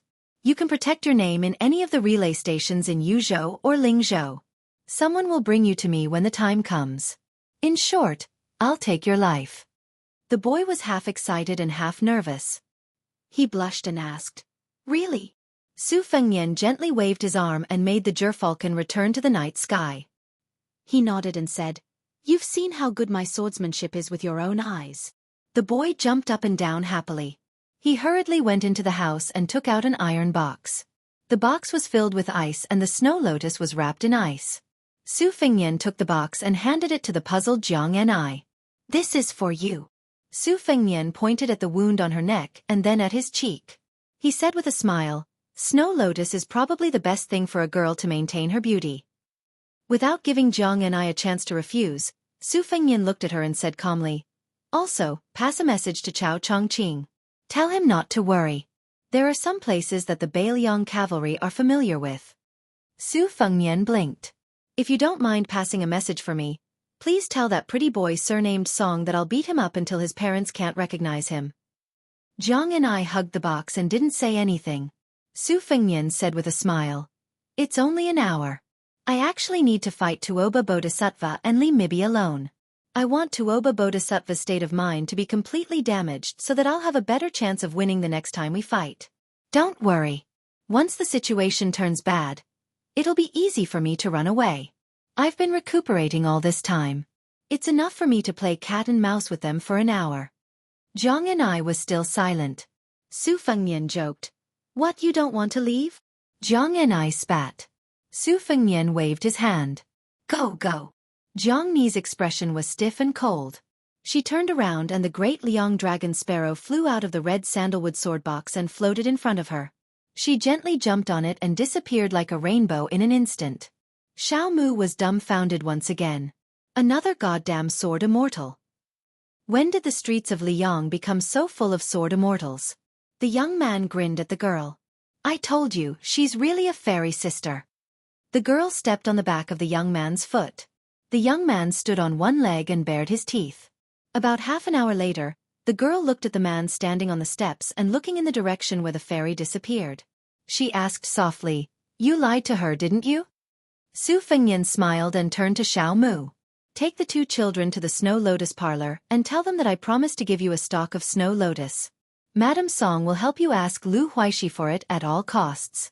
Then, let the Snow Lotus parlor settle them down. Let's go through the back door. When Xiao Mu left with the boy and girl, they vaguely heard the sound of horse hooves coming from a distant alley. Chapter 1478. After the 2 of them entered the alley, their horses slowed down. The lights in the city dimmed, making the moonlight even more intense. Li Mibi chuckled softly and said, that guy surnamed Su finally realized that it was the woman's dense sword chi that revealed their tracks, which made her leave Snow Lotus City first. Within 100 miles, even if the great Liang dragon sparrow is hidden in the box, I can still vaguely see it as a flickering firefly 10 feet away. However, it can be seen that although West Chu's Jianghu is a sword embryo that appears once in 100 years, it is still far from reaching the legendary realm of the world's ruler. Without Jianghu holding the line, that young man has no chance of winning. The key is to see if God will give him the luck to escape again. Along the way, they had the absolute initiative. Now that the battle of life and death was imminent, Su Fengnian unexpectedly made a stupid move and broke his own wings. However, Tuoba Bodhisattva's expression did not seem relaxed. It shouldn't be that simple. In these years of life and death battles, Su Fengnian, Yang Tai-sui, Han Shengxian, Wang Xianji, Huang Qing, and the Bronze Man ancestor were all in the position to win. However, the one who survived in the end was Su Fengnian. This is not something that can be explained by luck. Speaking of this, Tuoba Bodhisattva laughed. If it wasn't for Mr.'s timely arrival, I would be no exception and become another stepping stone for Su Fengnian. For tonight's battle, Mr. might as well hide in the dark. I have almost recovered and can fight head-on with Su Fengnian. Whether Su Fengnian and Zhang and I have some tricks up their sleeves, or he admits that he has no way out and only wants to die with me, Mr. will be able to deal with it calmly. Li Mixi thought for a while and nodded. Without hesitation, his figure flashed on the horse's back. In the eyes of this ancestor of spies who had been entrenched in the center of Beimang's spiderweb for many years, if he had not interfered in the battle between Su Fengnian and Tuoba Bodhisattva, in terms of life and death, Su Fengnian would have won. However, in terms of victory and defeat, Tuoba Bodhisattva was still slightly better. Therefore, Tuoba Bodhisattva did not have any knot in his heart regarding his attack. That perfect and flawless state of mind also did not have any cracks. Li Mibi himself was the #1 Xian finger Xian after the death of Han Xianxian in Liang. He knew better than anyone the principle that it was difficult to repair a broken state of mind. Not everyone could recover to the peak after the state of mind fell like Li Chun Gang. If your state of mind is not damaged in the slightest, you won't be able to recover in 100 years. Moreover, Su Fengnian's injuries were far more serious than Tuoba Bodhisattva's. It could be assumed that the speed of his recovery and the recovery of his body was much slower than Tuoba Bodhisattva's. In the Battle of Snow Lotus City, Li Mibi really could not find a reason why Su Fengnian could win by luck. However, if Su Fengnian insisted on avoiding the battle and escaping, Li Mibi was not conceited enough to think that he could kill Su Fengnian. If one did not enter the first class, or even the first-class Vajra realm, one would forever be a frog at the bottom of the well, unable to see the spectacular scenery outside the well. Only when a martial artist successfully entered the Xian finger realm and could perceive the circulation of the world, could he be considered a person above the well and move with the flow, like a fish swimming in the vast net of law. As for the celestial state and the more unfettered earth immortals, they could even sit on the ground and bargain with God. Li Mibi felt a little regretful.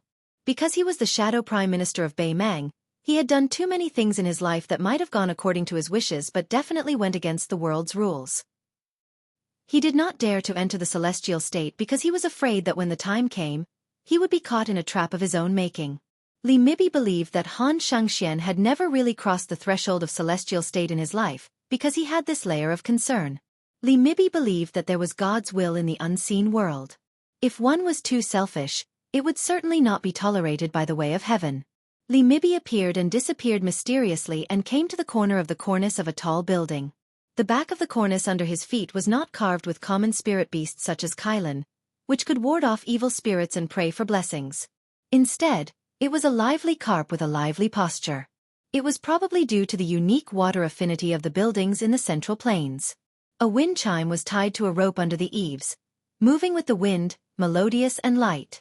The distance between here and the small house in the alley was only a straight line distance of 500 steps. Looking down from the high ground, Li Mibi could have a clear view of the situation there. The battle that did not alarm Snow Lotus City was about to break out. In addition to paying attention to the peak battle between the two sides who were both great masters, Li Mibi had been paying attention to the direction where Jianghu flew away on his sword.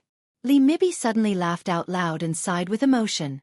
It was an unprecedented big year in Jianghu. There were as many experts as there were clouds. Even if many of the older generation died, the younger generation emerged faster. It was undoubtedly the grandest occasion in 1,000 years. The 14 people in the martial arts competition, including the 4 great masters and the top 10 experts, were all great celestial phenomenon or even earth immortals without exception. Not to mention Jianghu who could fly 1,000 miles on his sword. Shenyuan Qingfeng, who was already in the celestial phenomenon realm, would definitely be among the top 10 experts in Jianghu in the past. However, he was unfortunate to encounter such an era. If the white-robed monk Chibu Ware and other hidden experts were added, Shenyuan Qingfeng might not even have a place in the top 20.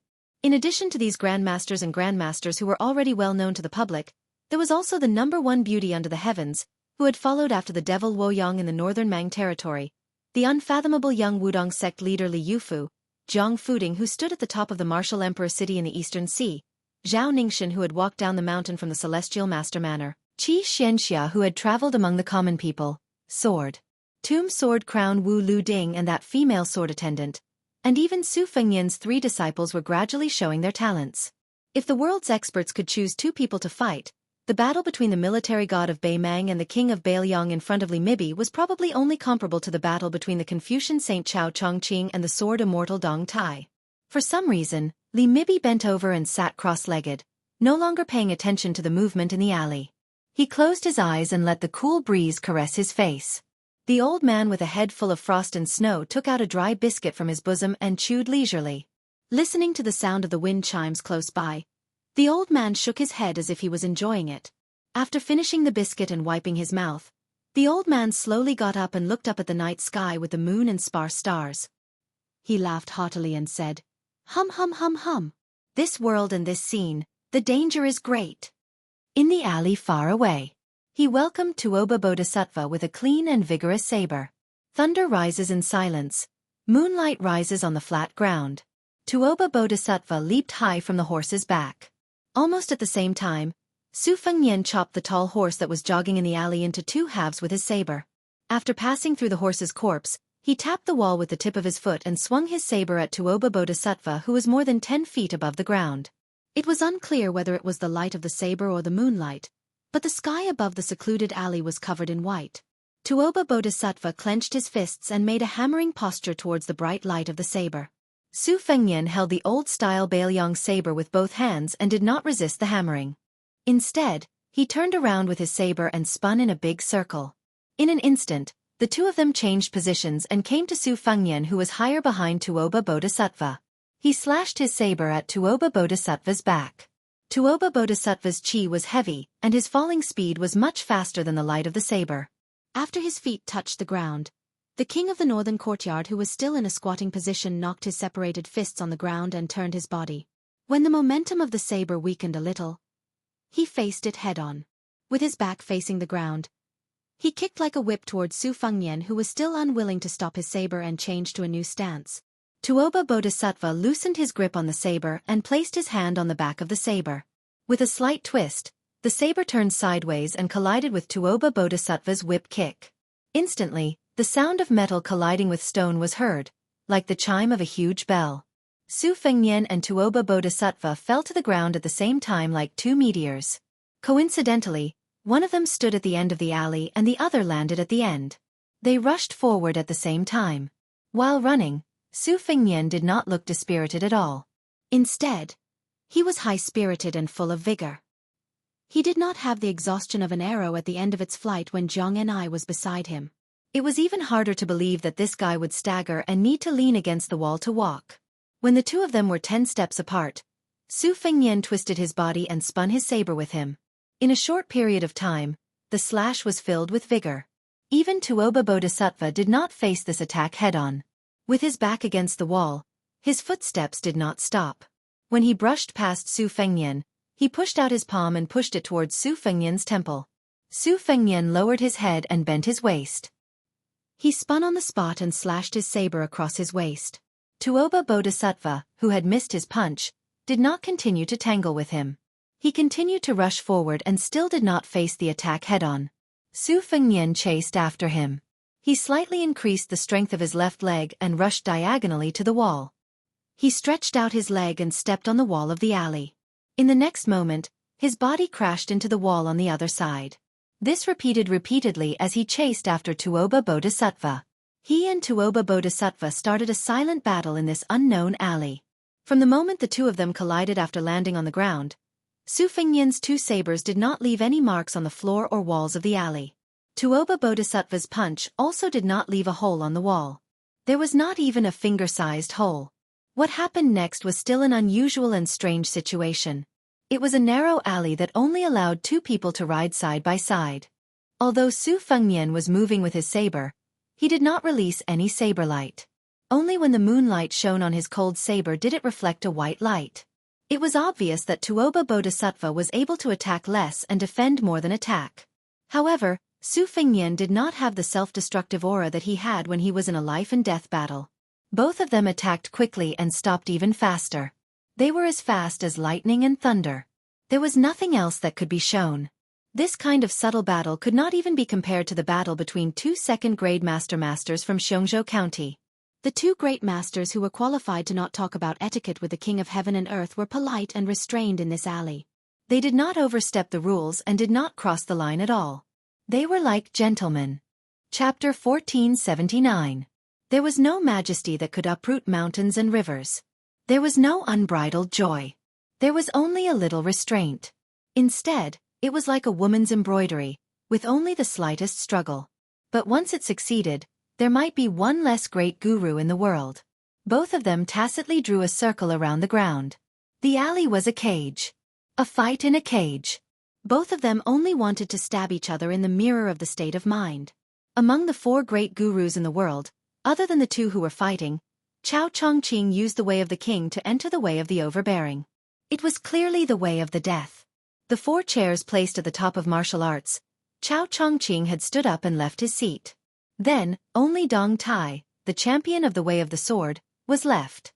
The winner of tonight's fight would not only determine their life and death, but could also seize the opponent's state to a large extent. In the future, when he fought with Dong Tai, he would undoubtedly have the upper hand. Therefore, it could be said that tonight's fight could almost determine who would be the undisputed number one in the world in the future. At this moment, both of them tilted their heads. Tuoba Bodhisattva's fist seemed to be resting on his left shoulder. Su Fengnian's cold blade also seemed to be lifted by Tuoba Bodhisattva's shoulder. Su Fengnian's hair did not move. The cold blade in his hand seemed to have touched the tip of the wall, but in fact, it did not pierce the wall at all. In the next moment, Tuoba Bodhisattva's knee hit Su Fengnian's abdomen. Su Fengnian also punched Tuoba Bodhisattva's chest. Both of them collided backward. Their feet slid out on the bluestone floor. Tuoba Bodhisattva pressed down with his right hand. The moment his back was about to touch the wall, he stopped moving backward. Su Fengnian shook his wrist holding the blade. Similarly, he did not touch the wall. Tuoba Bodhisattva waved his hand and hit Su Fengnian's side. Su Fengnian hit Tuoba Bodhisattva's face with his blade at the same time. After both of them fell out, they stood still. Su Fengnian twitched the corner of his mouth. Tuoba Bodhisattva was expressionless, but the mark on his face was clearly visible. Li Mixi wanted him dead. Tuoba Bodhisattva wanted him to lose and then die. Just as the girl had guessed based on her intuition, Su Fengnian was lying. At that time, the report he received from Lu Nianfeng was not the good news that Su Yanbing would quickly arrive. Instead, when the imperial edict allowing 10,000 Shu soldiers to leave the borders of western Shu, Beiliang had already confirmed that Chen Jibao and Xie Guaning had quietly appeared among the Qingzhou navy. This was a secret intelligence report from Xu Xiu, who was traveling with King of Jing En and Zhao Sun. This meant that even before Chen Jibao led the Shu troops into the battlefield, he could have a direct impact on the Guangling River battle. At this time, with or without Jiang En in the army, the situation of the entire West Chu would be completely different. Other than the time when Su Fengnian woke up and fled, he had been lying to her. With the Buddha bowl given by the chicken soup monk, Su Fengnian's recovery speed was not slower than Tuoba Bodhisattva, who was lighter. Instead, it was faster. Without this secret intelligence, Su Fengnian would continue to lie, pretending that he was half dead, pretending that he needed her to carry him all the way to escape, pretending that without her, he would not be able to withstand Tuoba Bodhisattva and Li Mixi's pursuit for even a moment. And the little mud man, who was never smart, was indeed kept in the dark. She did not ask why he could escape from the pursuit every time, why he could see through Li Mixi's killing moves at just the right time, and why he could give pointers from the side. Moreover, every time he commented on the gains and losses after the battle, he could make her advance by leaps and bounds in the way of the sword with just a few words. He originally wanted to have a fair fight with Tuoba Bodhisattva in Shuelian City. In addition to letting her watch and benefit from the battle, It was more like fulfilling the wish of his youth and proving one thing to her. What? You said that I only know how to bully you? How is that possible? As long as I really want to practice martial arts, not to mention the top 10 masters, even if Wang Xianji did not dare to call herself the #1 in the world, it would be a piece of cake. At that time when they parted outside the city, he could give her the snow lotus and boast shamelessly, "This is a reward from the #1 master in the world." On the tall building in the distance, Li Mixie's mood gradually became serious from the beginning of his leisure. He looked at the sky. It was almost dawn. After a full 6 hours, the two people in the alley still could not decide who was the winner. It was not that Li Mixie did not want to interfere or loot a burning house. Even if he angered the king of the northern courtyard, as long as Li Mixie could kill Su Fengnian, he did not care what Tuoba Bodhisattva thought.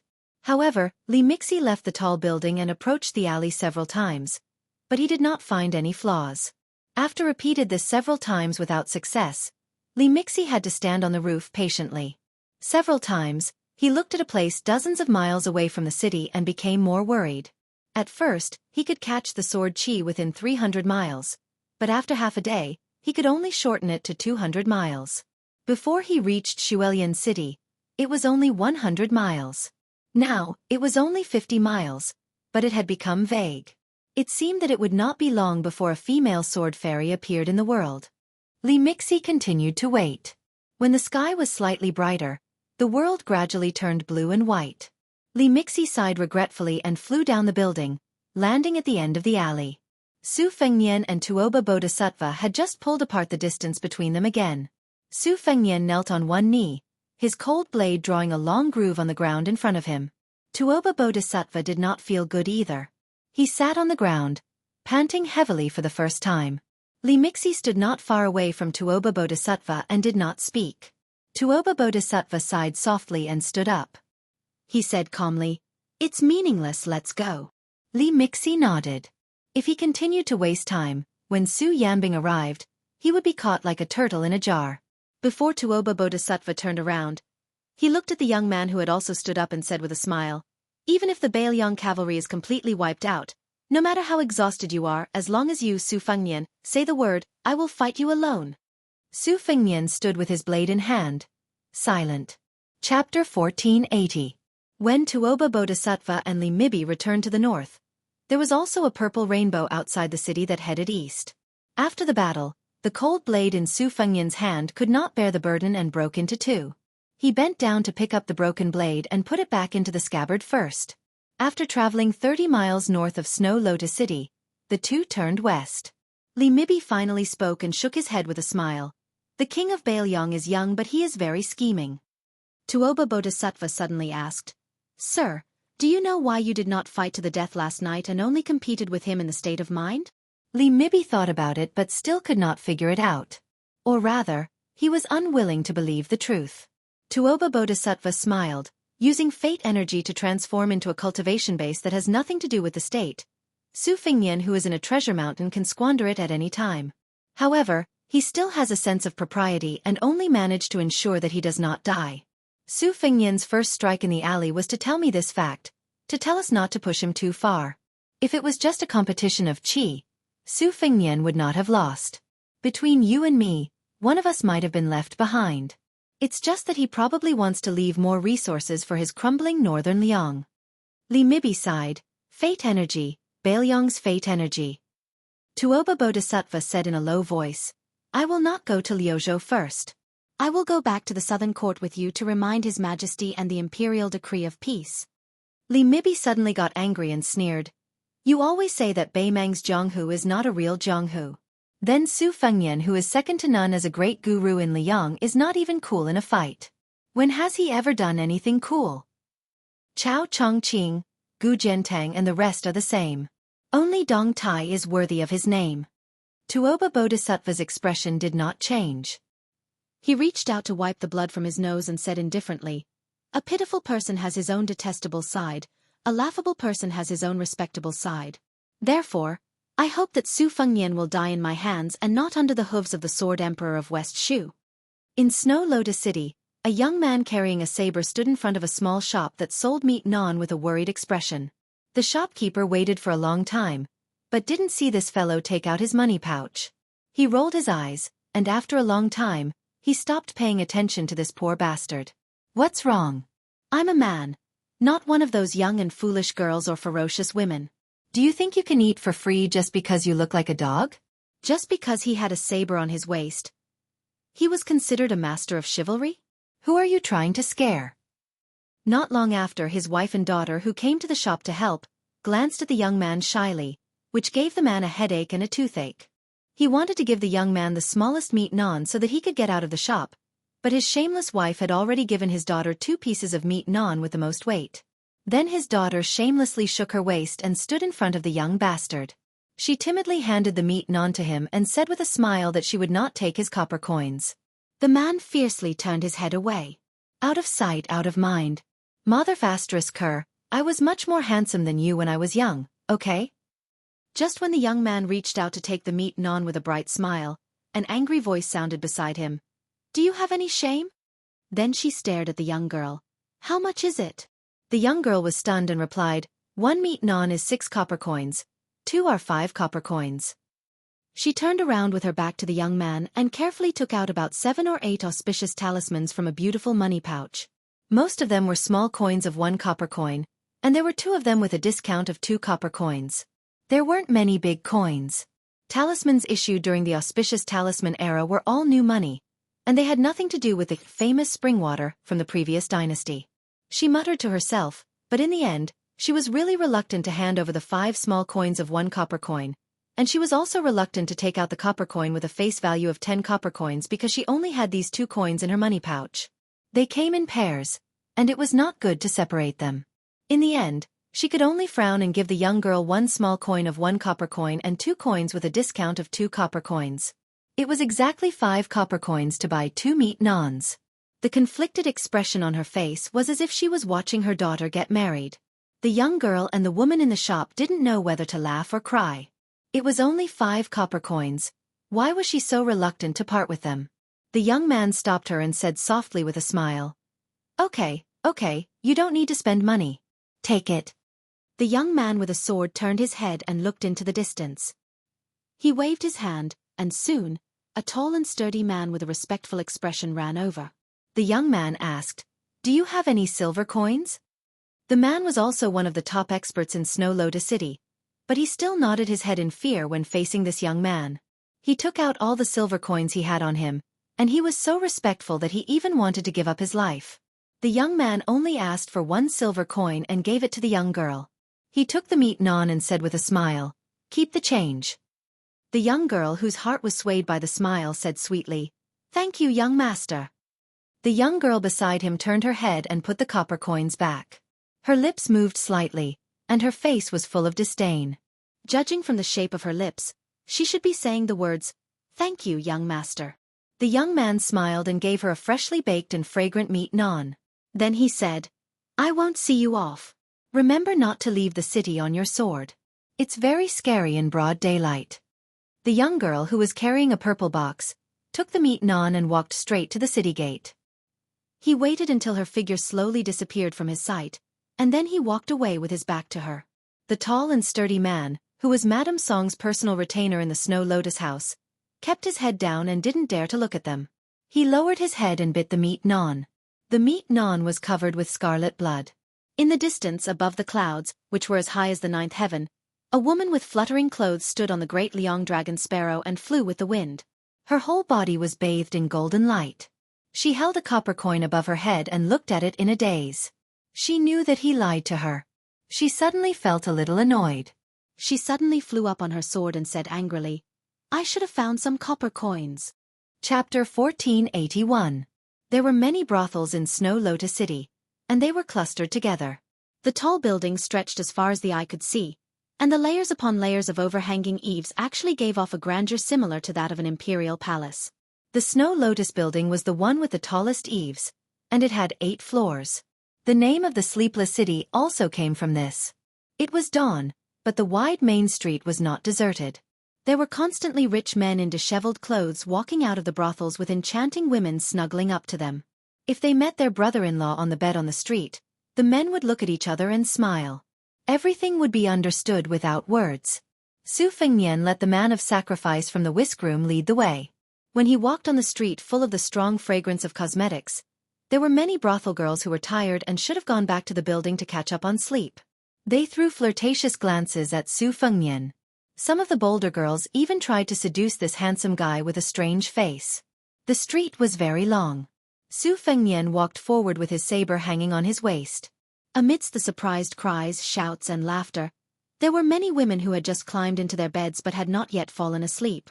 Following the sounds and movements, they opened their windows and leaned against the railings, smiling as they watched this distinguished and elegant young master. Someone started shouting, "Young master, your servant will pay you 20 taels of silver. Do you want to come?" Very soon, there were people offering 30 taels of silver. The second-class spy from the whisk room, who was the only one other than Mrs. Song in the Snow Lotus building who knew about Su Fengnian's identity, broke out in a cold sweat. At the same time, he also had a heroic spirit. He thought that if the northern barbarians had a young empress, then Liang Mang wouldn't have to fight anymore. Su Fengnian dodged the messy things like fruits, silk scarves, and undergarments. He felt a little helpless. Only then did he remember that he hadn't been to a brothel since he parted with the girl who held the white cat, Wu Mainyang. Earlier, when he was hanging out with Li Han, Lin Yan, and the other martial arts addicts, he often saw this scene. However, at that time, the brothels in Liangzhou and Lingzhou all knew about his background. They were more interested in his Royal Highness title and the money in their pockets. Unlike other brothels, the Snow Lotus building was located on both sides of the street. It occupied the end of the street and stood out like a crane among chickens. It was like a king facing the north and facing the south. The unusual noise on the street also alarmed the Snow Lotus building. Therefore, when Su Fengnian walked out of the building, there were curious girls on the 6th floor and below sticking their heads out of the windows. However, the rules of the Snow Lotus building were strict. They didn't dare to join in the fun like their peers. Especially when they saw the burly man standing at the bottom of the stairs in a respectful manner, they didn't dare to act rashly. Su Fengnian didn't care about this harmless episode. Tuoba Bodhisattva of the 4 great grandmasters had already confirmed his return to the north. Dong Tai had never been an enemy. Chao Chongqing was in Guangling Road. Who in the world could assassinate him? Who would dare? Madame Song didn't go downstairs to welcome him with great fanfare. Obviously, she was being cautious. Su Fengnian went straight to the top floor. Madame Song and the new courtesan of the Snow Lotus building, Yu Qingling, whom he had met not long ago, stood at the door of an elegant room. Madame Song pushed the door open. Su Fengnian stepped over the threshold and entered the quaint room. Madame Song and Yu Qingling quietly followed behind. The burly man quickly closed the door and stood outside the room like a door god. After Su Fengnian found a chair and sat down, Yu Qingling began to brew tea without Madame Song's instruction. The tea set on the table had already been prepared. Su Fengnian signaled Madame Song to sit down with him. She gently asked if he wanted to eat breakfast. Su Fengnian shook his head and asked, "Have you settled Xiao Mu and the 2 children?" Madame Song reported, "Everything has been settled. According to the order, the forces in the Snow Lotus building have begun to operate. They will be able to seize the Snow Lotus in Lu Huaishi's residence by tonight at the latest." Yu Qingling's smooth movements of brewing tea suddenly became sluggish. Madame Song's expression didn't change, but her eyes narrowed in an instant. Su Fengnian waved his hand and said, "Cancel the mission. There's no need for it." Madame Song nodded and didn't show any doubt. Su Fengnian said softly, "I'll rest in the Snow Lotus building for a day. You can carry on as usual. You don't have to spend time entertaining me." Madame Song wanted to say something but hesitated. Without waiting for Su Fengnian to speak, she immediately dismissed the idea and said with a guilty expression, "I've overstepped." Su Fengnian smiled and said, "There's nothing to hide. I just fought with Tuoba Bodhisattva, who chased me all the way to Snow Lotus City. We still couldn't determine the winner. I reckon Li Mibi is beating his chest and stamping his feet right now. Bei Mang paid a great price for this assassination." Yu Qingling felt as if she was struck by lightning. Bei Mang's military god, Tuoba Bodhisattva, and Li Mibi, the ancestor of spies, which one of them wasn't a terrifying figure? Su Fengnian said apologetically, "After I step into the Snow Lotus building, your identities will soon be discovered. Among the forces in Snow Lotus City, the only threat is Western Shu. But don't worry, Western Shu can't take care of itself in a short period of time. In addition, their spies have always been weak. Furthermore, I will also send a group of Fu Shui House's men of sacrifice here. If there's no accident, the leader will be called Fan Shaochai. If necessary, the Finger Shen Sword Grandmaster, Mi Fengjia, will also accompany her. Because Snow Lotus City cannot be abandoned for the time being, I need the Snow Lotus House, which has the innate advantage of being close to the water tower, to help keep an eye on the changes in the situation between Western Shu and Nanzhao. In the future, I may force you to go to Nanzhao and contact some people. Madame Song smiled and said, "It's Snow Lotus Building's great honor to be able to contribute to Mount Qingliang and Fu Shui House. I won't refuse even if I have to die 10,000 times."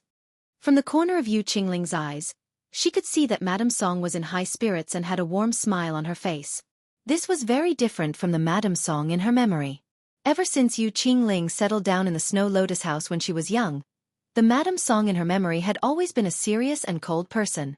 Even when facing the courtesans like Yu Qingling, she was always stingy with her smiles.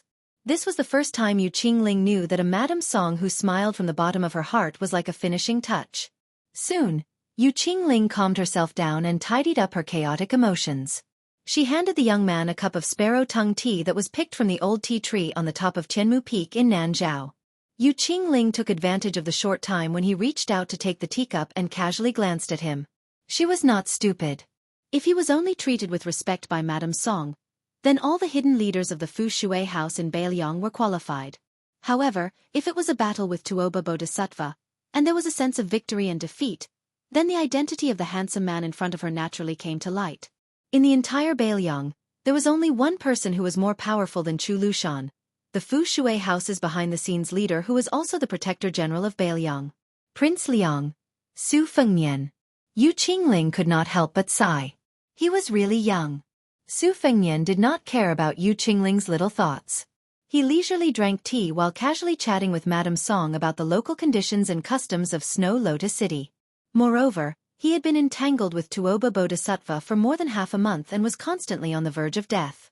He also needed to learn about the situation of Liang Mang's battle and the changes in the world from the Snow Lotus House. However, the Snow Lotus House was located in a small city outside the Great Wall in the southwest border. Its geographical location could not be compared with the 8 houses in the Nanzhao Kingdom of Western Shu. The Snow Lotus House was only in the middle of the 72 houses inside and outside the Whispering House. However, Madame Song's identity was so special that even Chu Lushan had a whole new level of respect for her. In addition, Su Fengnian and Tuoba Bodhisattva had fought all the way from the northern part of the western regions to the southern part of the western regions.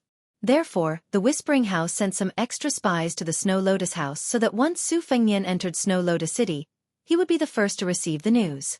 However, Su Fengnian only knew that Lu Gui's Huta city was still intact. The construction of the huge new city in the northern part of Liangzhou province, which was even larger than Huta city, was about to begin. In the area of Qingcang City in Liuzhou province, the Longxiang army and Lu Gui's army had a probing battle. Both sides suffered losses that were within the acceptable range. Furthermore, after Crouching Gong and Wanhe cities were breached by Beimang's vanguard General Zhong Tan, Shaoguang City also fell to Beimang's all-out offensive. The Tiger Pouncing Camp, which had been personally approved by the King of Beiliang and personally issued a military order in the name of the Beiliang Protectorate and Chu Lushan, had once made outstanding contributions to the Yuzhou infantry headquarters. From the main general, Sun Shu, to the 23 captains and 47 deputy captains, to all the soldiers, the 2,726 people in the camp had all died in battle. Yu Qingling didn't know why, but when she heard these concise words from Madame Song's mouth, she felt as if she could hear the sounds of battle drums, battle cries, smoke, corpses, faces covered in blood, and unsheathed Beiliang sabers. She didn't know when, but when tears streamed down her face, she saw the young vassal king leaning back in his chair and drinking tea. His face was expressionless and indifferent. Yu Qingling, this lowly chess piece of the Fu Shui chamber who had worked so hard to become a second-class concubine, suddenly couldn't help but feel angry. She suddenly felt a surge of courage. She stared straight at this young man who could, at times, openly wear a python robe. Her eyes were filled with doubt and resentment. The soldiers at the border were sacrificing their lives for you, for your Su family. Could it be that you couldn't show a bit of grief? Could it be that just because they were one of the 300,000 cavalrymen of Bailiang, they had to die as if it was right and proper? They couldn't even be bothered to make you frown. Madame Song said softly, since the battle between Yu and Liang provinces started, no one from the Bailiang frontier army has surrendered. Su Fengnian nodded and said, before Beimang's army enters the border, even if some of us are willing to surrender, Beimang won't accept it. Yu Qingling was supposed to pour tea for him and refill his cup, but she put down the teapot heavily to vent her anger. Then she smiled bitterly. With the mentality of death, she wanted to ask this young vassal king whether he had a heart or not. Chapter 1482. But before Yu Qingling could open her mouth, Madame Song, who was very experienced in observing people's expressions, said sternly, "Shut up. Yu Qingling, get out." Yu Qingling stood up absent-mindedly and left the room in a daze. Madame Song smiled bitterly and said, "Prince, Yu Qingling is just a child. She has lived her whole life in Snow Lotus City without any wind or rain. She doesn't know anything. Please don't blame her." Su Fengnian bent down and picked up the teapot. He poured a cup of tea for himself and also poured a cup for Madame Song. He shook his head and said, "It's fine." Madame Song said softly, "Snow Lotus Building is a Mandarin duck building with 2 buildings connected by a corridor in the sky.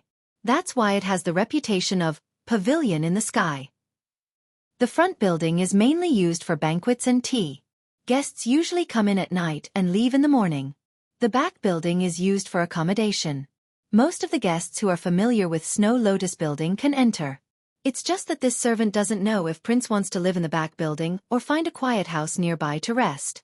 It's not far, it only takes half a cup of tea's time." Su Fengnian smiled and said, "It's not too troublesome. I'll just live in the back building." Madame Song was a bit hesitant. The back building had a first-class room that was not inferior to a marquis's house. However, Snow Lotus Building was filled with people from all over the world. There were many rich people who spent a lot of money to stay in this gentle place. Often, they would stay for 10 days to half a month. Dirty things often happened in this place. What Madame Song meant was that she hoped that the young prince could choose a quiet courtyard in the noisy place. Otherwise, it would be inappropriate for the dignified king of Bailiang to live on the same floor with those men. However, since he said so, Madame Song didn't add more feet to the snake. She led Su Fengnian down to the 6th floor and walked through the unique corridor. When they arrived at the back building, Madame Song didn't ask the women in Snow Lotus Building to prepare the clothes he needed to change into after bathing. She did everything herself, even pouring water into the bathtub in the room. As for the matter of volunteering herself to sleep with him, Madame Song didn't dare to expect it, nor would she think about it. In the brothels of the world, no matter how beautiful you are, no matter how many men you have under your skirt, aren't they all mediocre? Growing out of the mud without being stained? Did she really think that she was a female bodhisattva sitting on a lotus platform? Su Fengnian, dressed in rags, walked Madame Song to the door. He took off the cold knife, took a bath, changed his clothes, shaved his beard, and trimmed his nails. Finally, he felt refreshed. And then he sat down in front of the table. His mind stirred slightly. The remnants of the flying swords that Dong Tai gave him years ago flew out of his sleeve and floated about a foot away from the table. Black armor, childhood sweetheart, morning dew, spring water, peach blossom, moth may, vermilion bird, huang tong swan, golden thread tai e. At first, there were a total of 12 flying swords, each containing 12 different sword forms. The sword forms were already clear in his heart, but after several great battles, there were only 4 flying swords left. Childhood sweetheart, huang tong swan. People often say that things remain the same, but people change. However, on Su Fengnian's side, it was people who relied on old things that gradually disappeared. Su Fengnian did not put away the 4 flying swords that depended on each other. He let them rest quietly on the table, closed his eyes, and began to breathe. The reason why Taoists were proficient in the art of breathing and advocated returning to simplicity was because there was a saying that when a newborn baby fell to the ground, it would spit out the turbid qi from his previous life. Young children often cried because they did not hide the turbid qi in their abdomen. They did not know the art of breathing and nourishing their body, but their zhenqi naturally existed for a long time. Therefore, it fit the word naive. When a person grew up, although he learned to endure things silently and liked to praise someone's maturity by not showing his joy, in the eyes of Taoists, it was contrary to his nature. Su Fengnian was half asleep and half awake. He was in a trance. He breathed in and out, and his mind was retracted and released. At this moment, he could hear many movements inside and outside the Snow Lotus Tower. The next moment, it was as if the world was completely silent. Su Fengnian thought of the blind old soldier, Su Yongguan, from the fish drum camp, who sent him off 600 times on his way to the capital post. He thought of the Yuzhou cavalry who fought from Ji Bay to the mouth of the calabash.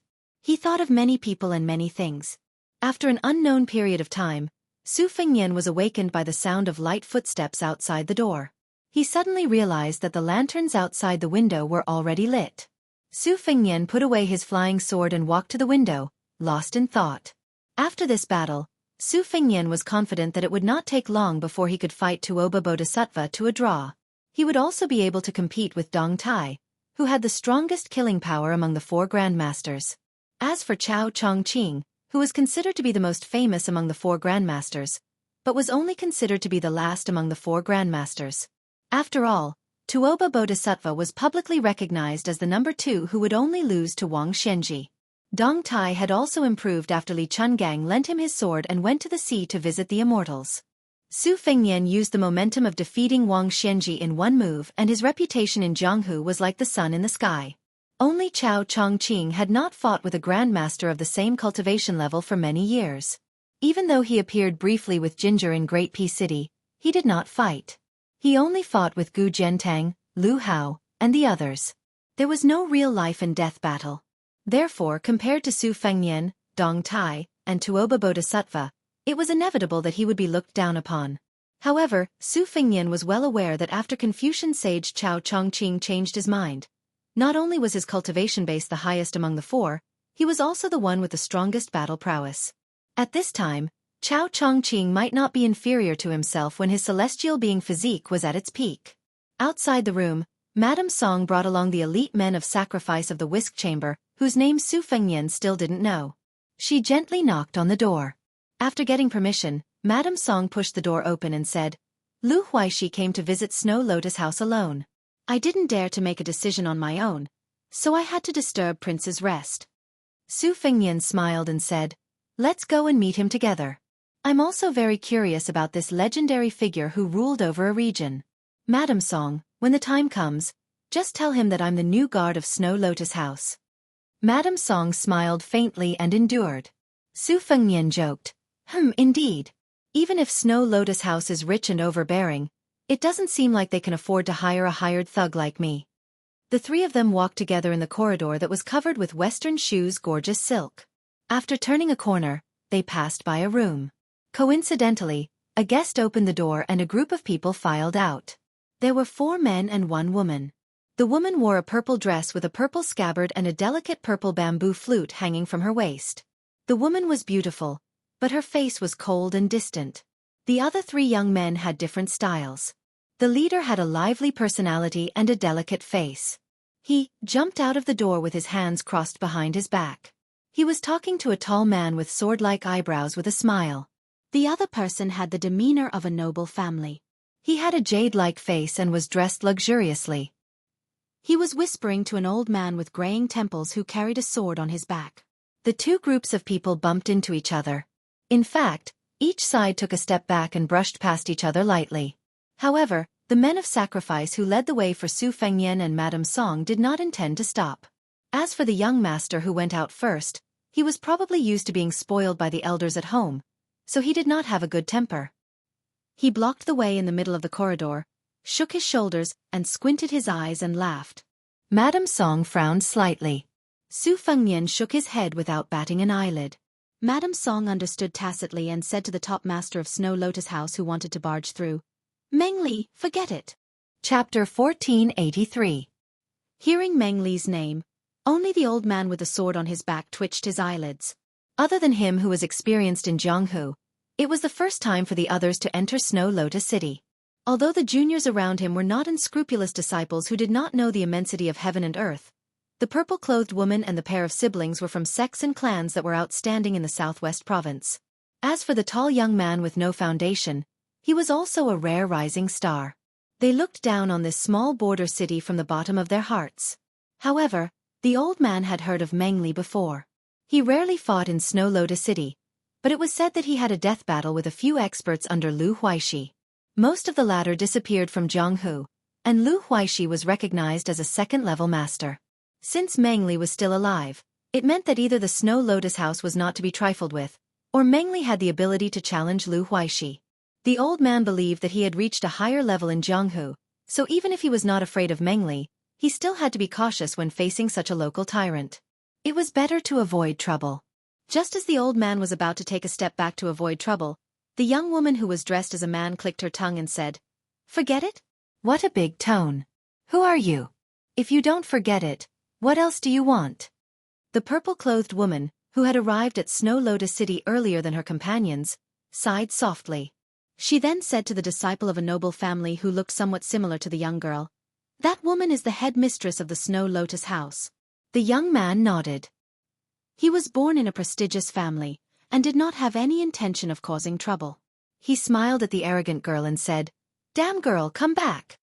The young woman was unwilling, but she was no longer aggressive. However, someone quickly added fuel to the fire.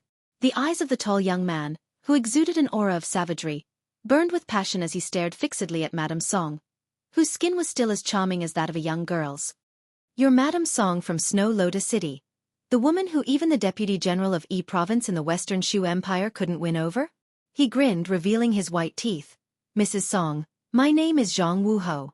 I'm the guy who peed in front of the Zhao family's mansion. I've admired you for a long time." Mrs. Song didn't get angry because of the young man's frivolous words. She smiled and said, "I know." The young girl was clearly very dissatisfied with the man beside her who was fickle-minded. She coldly snorted and looked at Madame Song with even more provocation. "Zhang Wuho, what are you admiring? She's old enough to be your mother." Marquis Zhang Wuho, whose name had shaken the southwest of Liang because of his unbridled behavior, smiled and said, "This little girl doesn't understand Madame Song's kindness." The old man with the sword on his back was deeply worried. That elegant young man was also helpless.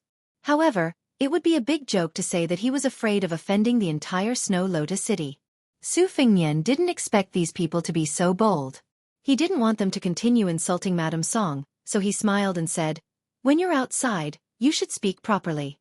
At the very least you should speak human language." Then, Su Fengnian turned to look at Madame Song. "Don't tell me that everyone wants to carve the words 'come and hit me' on their faces when they walk the streets nowadays? I didn't have this courage back then." Madame Song smiled and said, "These people are probably either the disciples of Wang Xianji, Chao Chongqing, or the sons and daughters of the feudal princes and princesses of Liang. That's why they're so bold." Su Fengnian laughed and said, "Even if that's the case, it still doesn't make sense." Madame Song, who seemed to be speaking in riddles with Su Fengnian, nodded and deliberately said with a look of realization, "Oh right, it still doesn't make sense." The young girl was furious and said angrily, "Shameless adulterers. Don't even think about leaving here today. I don't care if you're Madame Song or not. You're still a prostitute, and an old one at that." Madame Song was completely indifferent. She had used a short span of 12 years to turn the Snow Lotus House into the largest brothel in the southern part of the western regions. Even Lu Huixi had no choice but to tolerate this thorn in his side. How could she be defeated by a little girl with a few words? If it weren't for the king of Bailiang by her side, she would have been able to easily leave a psychological shadow in the young girl's heart for the rest of her life. As a death warrior trained by the whiskroom, Meng Li attached great importance to the rules. As long as Madame Song didn't say anything, he wouldn't do anything even if he had a strong killing intent. However, a sinister smile had already appeared on his face. Su Fengnian smiled and said, "That's enough." The young girl sneered and said, "You're just a pretty boy raised by an old woman. Who do you think you are? You think you're qualified to talk to me?" Zhang Wuho was originally a daring person, and he also had an astonishing backing. He chuckled and said, "You're not convinced? Why don't we spar? If you win, we'll make way. If you lose, Madame Song will be mine. How about it?" Su Fengnian smiled and said, "Spar? Sure." After saying that, he slowly walked forward. Meng Li quickly took the initiative to retreat and make room. His eyes were blazing with madness, and even his hands and feet couldn't help but tremble. He was one of the 4 Grand Masters of the world. How many people could see the four of them in action? In the blink of an eye, the young girl didn't even notice anything strange. Then, a deafening sound came from behind her. She then discovered that Zhang Wuho had turned into that passable-looking young man who had the most repulsive smile. It turned out that Zhang Wuho had been pushed out by Su Fengnian's palm on his forehead. He crashed through the wall, passed through the room, and broke through the wall again. Just like that, he fell out of the 8th floor of the Snow Lotus Tower. Among the group, the old man with the sword on his back had the highest cultivation. However, he didn't see how this young man with an ordinary aura attacked. The old man instinctively reached out to pull out his sword. Su Fengnian only stood beside the young girl and looked at the two eye-catching holes. He waited patiently for a long time before turning his head and looking at the shocked Grandmaster of the Southwest. He asked with a smile, "What's wrong? You can't even pull out your sword?" At this time, everyone discovered that the Grandmaster of the Sword, who was unreachable in their hearts, had reached out to grab the hilt of the sword on his back. The sword, which weighed no more than a few kilograms, seemed to be as heavy as a mountain. No matter how hard they tried, they couldn't move it in the slightest. This scene was too ridiculous and comical. This accidental disturbance seemed to be an ordinary quarrel, but in reality, everyone in the group had their own schemes. Not to mention the pitiful person who had already fallen out of the Snow Lotus Tower. The girl in purple wanted to borrow the power of the Southwest Jianghu to make a name for herself. For a heroine to walk the Jianghu, winning the title of fairy, was only the first step. She still needed a variety of methods to manage it. She needed to climb up to a towering tree so that she could intimidate others. She needed to be on good terms with the seniors, carefully win over young masters who had money and family background, and so on. On the road of Western Shu, the awe-inspiring son of an aristocratic family had sharp eyes. He had seen the old-style cold saber on Su Fengnian's waist. His family had suffered a lot at the hands of the Su family, so they wanted to skin the Bailiang Su family alive. As for the dandy sons of Western Shu who liked to wear cold sabers, he had personally killed and crippled many of them over the years due to his anger. Now that he had met such a person in Snow Lotus City, other than disliking him, he wanted to test the waters. He wanted to create a farce and reveal some of the old secrets of the Snow Lotus Tower. If she really had an affair with Bailiang, then he would have a merit that he could easily obtain. As for the girl who was angry at Zhang Wuho's fickleness, how could his eyes not light up? Her thoughts were very simple. In front of a strange man she was interested in, she just wanted to make him keep his eyes on her. Su Fengnian looked at the embarrassed old man who had drawn the sword and said pleasantly, "Take your time, I'm not in a hurry." After a while, the old man, who had been famous for a long time, struggled in vain. When he was about to lower his head and admit defeat, he suddenly pulled out more than half of the long sword in the sheath. Even the old man himself felt that it was unbelievable. The two women and one man who were staring at the old man felt relieved. However, the long sword in the old man's hand returned to the sheath by itself. Out of the sheath, back into the sheath. This process repeated again and again. The old man wanted to die. Madame Song suddenly burst out laughing. She had never felt so comfortable in more than 10 years. Chapter 1484. The old man with the sword on his back loosened his grip in disappointment. The clear heart of the sword that he had nurtured for decades was completely broken. His expression was dull, and he had lost the demeanor of a grandmaster. The purple-clothed woman, who had painstakingly earned the title of fairy, had an indifferent expression on her face that was as cold as ice. She wanted to say something, but she couldn't. Her watery eyes seemed to be able to speak, and there were actually 3 kinds of emotions in them: reverence, admiration, and guilt. The man from the Western Shu family put away his thoughts of fishing in troubled waters and put on a submissive posture. He tried to maintain the bearing of a disciple of a noble family, and did not show too much of an opportunistic attitude. His sister was the biggest contrast. Newborn calves were not afraid of tigers. Not only did she not shrink back, she widened her eyes. The only thing that was not written on her face was that she wanted to marry him. Madame Song did not add insult to injury. She stopped smiling and came to Su Fengnian's side. As if there was no one around, she began to introduce everyone to Su Fengnian. Purple Bamboo Fairy Huang Chunyu is from the Sword Mountain, which is only ranked after the Spring Invitation Cottage. Her master is the Donyo Peak Master, Deng Chong. She was a guest at General Lu's mansion some time ago, and she just came to the Snow Lotus house yesterday. If I'm not wrong, The brother and sister are from the Lu family in Yizhou. As for this senior who is unwilling to, disdainful to use his sword, he is called Ruan Jinghua. He is one of the few Jianghu masters in the Western Shu sect. There was once a poet who praised his sword skills as 1,000 riders rolling up snow over a great hill. Therefore, he has the nickname of Thousand Rider Sword Immortal, in the southwest Wulin of Liang. The old sword immortal, who had just come back to life, almost spat out blood when he heard the word disdainful. His face was pale, and his lips trembled violently. Su Fengnian finally looked at the old man and asked with a smile, "You are Ruan Jinghua? When you were young, you admired the sword god Li Chungang, so you gave up literature to practice martial arts. You even wrote the famous poem, 3 Feet? The old man was stunned for a moment. This swordsman with no spirit left nodded slowly.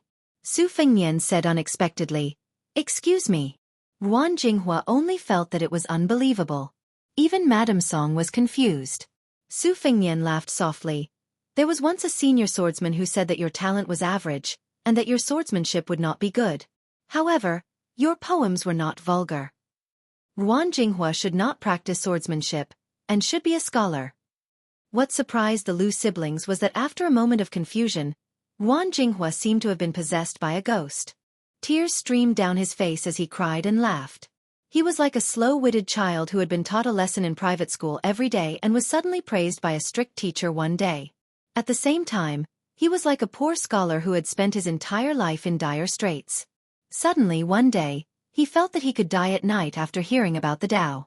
Huang Chunyu, who was imitating the Wulin Alliance leader Huishan Xianyuan, who was wearing a purple robe, discovered that the three of them were already far away. Ruan Jinghua was still intoxicated. For a long time he was unable to extricate himself. He raised his head and muttered to himself, "Without a case, without a scabbard, the dark room's night is always bright. A 3-foot wooden horse and ox could break all the soldiers in the world. I want to know that the sky is about to rain, and the dragon cries out. Walking in the world with a sword, 100 ghosts travel in the night. Flying over the Guangling River, 800 dragons are frightened. People do not know what they want, but the man in green robe laughs. If the heavens did not give birth to me, Li Chungang, the way of the sword would be like a long night." On the way to Lu Huaishi's room, Madame Song explained, according to the spies, the wanderer called Zhang Wuho has secretly joined the new Yi province general. The main figures of the Yi province's Lu clan and the elite guards of the Sword Mountain were also honored guests of the Yi province's provincial governor's mansion. Furthermore, with Huang Chunyu's foreshadowing, it seemed like the purpose of their trip to Snow Lotus City was to win over Lu Huaishi. "Prince, do we need to keep these people in the Snow Lotus Pavilion?" Su Fengnian shook his head and said, "There is no need to completely fall out with the Western Shu Dao for now. After all, the Snow Lotus Pavilion is too far away from Beiliang, and Fan Shaochai has not arrived yet. Once we encounter a situation where we will fight to the death, it will be difficult to quench our thirst. Collecting spies is the most important task of the Snow Lotus Pavilion. It has been in the past and will be in the future. The general trend of the northwest and southwest, and the decline of Beiliang and the rise of the other side, depends on the hundreds of thousands of cavalry and spears. As for the Snow Lotus Pavilion and the Whispering Room, if one less person dies and one more spies are sent out, they may be able to change the situation of the war and influence the whole world." Madame Song said softly, "My vision is too narrow." Su Fengnian stopped and looked at Madame Song. He said helplessly, "Madame Song, my mother and Aunt Zhao are old friends. Aren't you afraid that I will feel uneasy when you call me your servant?" Madame Song's eyelids drooped slightly. She reached out to stroke the hair on her forehead and did not say anything. In the room, Yu Qingling was brewing tea. It was not ready yet, so Lu Huaishi was patiently waiting for the tea. When Madame Song and the unfamiliar young man walked into the room, Yu Qingling was just about to brew the tea. Lu Huaishi sighed and said, "Madame Song, you came at the right time." Madame Song sat down and Su Fengnian stood behind her respectfully. Lu Huaishi smiled and asked, "May I ask who this young master is?" Madame Song's lips curled up for a moment. She said softly, "Young Master Su is Meng Li's junior martial brother. His skills are excellent." The majestic Lu Huaishi waved his hand and laughed. "If that's the case, why don't we sit down and drink some tea together? I respect scholars all my life, but the ones that are to my liking are the Jianghu men with hard fists and hard bones. Unfortunately, I am the guest today and Madame Song is the host. Since the Snow Lotus Pavilion only provides tea, I can only drink it obediently. Just based on Madame Song's praise of my skills, when young master visits my humble abode in the future, we must drink to our heart's content. Lu Huixi did not care about trifles. He had an indescribable charm that made it easy for people to have a good impression of him. He was an ambitious person in the western regions in his prime. His boldness did not make people feel as if they were looking down on him. The parents and officials who ruled over a region loved the people as if they were their own children. The generals and soldiers shared weal and woe with each other, and the nobles treated the wise with respect. Although it was rare, the sharp-minded people could still more or less feel the alienation brought about by the difference in status. The Lu family's disciples were gentle, kind, and thrifty. However, when Lu Huixi spoke to someone, his eyes would look at the other person. He was sincere and free. Every word that came out of his mouth seemed to come from the bottom of his heart. When he saw Su Fengnian sitting down, the smile on Lu Huixi's face deepened. He then bargained with Madame Song. Madame Song, young Master Su is a straightforward person. Even if you don't want to give me face, can you give face to young Master Su and ask Miss Yu to bring 2 pots of good wine for him? A dog butcher's big bowl of wine and big chunks of meat. You're a nobleman in the human world. Yu Qingling revealed an inquisitive look. Madame Song nodded. The former swayed her body and slowly left. Lu Huixi patted his stomach and smiled. Madame Song, I don't have many tricks up my sleeve. If there's something I want to say, let's get straight to the point. As for whether we'll fight or kill, and whether we can drink young Master Yu's wine, it'll all depend on the will of the heavens. Of course, I'm not lacking in sincerity. Otherwise, I wouldn't be sitting here alone and drinking tea. Yes, of course, there are 200 of my brothers outside the Snow Lotus restaurant. I didn't want to be sneaky. They're all out in the open. Anyone can see them. After all, I'm only a second-grade master. I don't have the ability to overturn your Snow Lotus restaurant. Not to mention other things, at least I can't bear to let the women in your mansion become widows. Madame Song laughed it off. Lu Huixi raised his cup and drank the tea in it. He continued, not to mention Madame Song, anyone with a brain in Snow Lotus City can guess my ambition. General Lu's mansion. Of course I want to be a real general. As long as someone can give me the title of general recognized by the imperial court, I'll be a true local emperor. As for whether it's Bei Mang, Li Yang, the Bailiang behind Madame Song, the white-clothed war Saint Chen Jibao of Western Shu, or the King of Yen from Nanjiang, it doesn't matter. If someone can give me the right price, I'm willing to use the wealth I've accumulated over the past 20 years to bring a few thousand of my brothers to the battlefield. Madame Song smiled and said, once you're in the territory of another family, aren't you afraid of being bullied by others? A few thousand people are enough to dominate Snow Lotus City. As long as you leave your hometown and join the army, even if you're in the Western Shu path, which has the least number of soldiers, I'm afraid you won't be able to speak as loudly as you do now. Lu Huixi rubbed his chin and laughed heartily. That's why it's one thing to wait for the right price to raise one's status. It's another thing to open one's eyes and find a family that's easy to get along with. Otherwise, I wouldn't have been unable to get the title of general until today. To be honest, Huang Chunyu, who lives in Madame Song's Snow Lotus Pavilion, is just one of the many forces that have offered to recruit me. Other than the Western Shu path promising me the title of a general with a surplus title and the right to command 3,000 troops, the Southern Jiang offered me an even higher price. A secret messenger from the Dragon Palace promised me the title of a general of the lower 3rd rank, Fenwu General, and one of the generals of the Liang Imperial Court. He also promised me that as long as I reach Nanjiang, I'll be promoted to the position of a general on the same day. Furthermore, all the brothers who leave Snow Lotus City will not be separated. Not only that, he also promised me an additional 6,000 troops. As for the Zhao family of Liang, someone from the Weaver Bureau of Western Shu also came to my mansion. It's just that he's a little petty, so I won't mention it. However, Madame Song continued, the northern barbarians offered the highest price. It's definitely impossible for you to become a general of the Bei Mang, but at the very least, you'll be a general's. They might even promise you that after you conquer Bailiang and conquer the Central Plains, you'll be a governor of the border. At that time, you'll have enough military merits, and the title of a prince with a different surname will be just around the corner. However, General Lu isn't sure about the outcome of the war at Liangmang. He's afraid that Bei Liang will bully the weak and fear the strong. He's even more afraid that Bei Mang will send you to Liuzhou or Lingzhou to die. Isn't that right? Chapter 1485. Lu Huaishi laughed and said, Mrs. Song, you're so insightful. I think you're more than qualified to be an assistant minister of the Ministry of War in Liang. Lu Huaishi suddenly lowered his voice and narrowed his eyes, as if trying to hide his sharpness. Rumor has it that there's a Wutong Inn on Mount Qingliang. Women from the Hanlin Academy will replace the young vassal king. It's not bad for Mrs. Song to be a female scholar in that Beiliang. Yu Qingling brought 2 pots of wine. It was Beiliang's green ant wine, which wasn't a rare thing. Even in the capital, which hated Beiliang, green ant wine was still popular, especially among the people. The spicy green ant wine was very popular.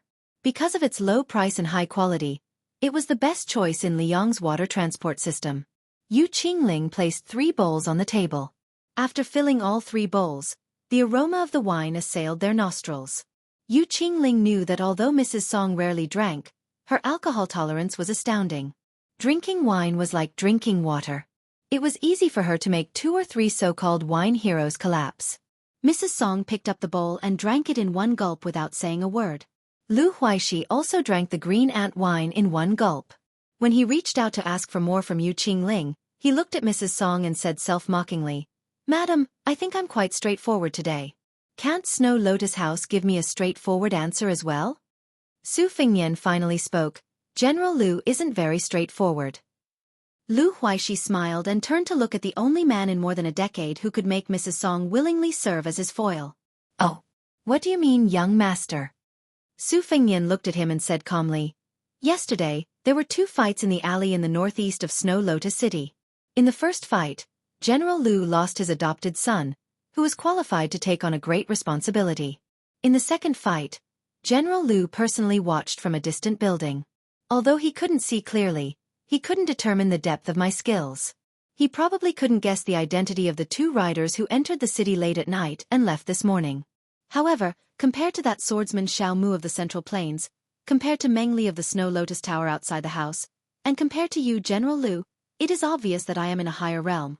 Most importantly, you brought 200 of the mansion's most elite troops and rushed over aggressively, with the idea of subduing the enemy without a fight. The reason why you had the spy you planted in Snow Lotus Parlor tell them to hold back their troops before I entered the room was because you, Lu Huaishi, learned of my true identity at the last moment. That person was afraid of my cultivation, so he didn't dare to speak. Maybe he wrote, King of Beiliang, or Su Fengyan on the table with tea, right? Mrs. Song raised her head and glared at Yu Qingling. The latter's face instantly paled. Lu Huaishi put down the wine bowl and rested his hands on his thighs.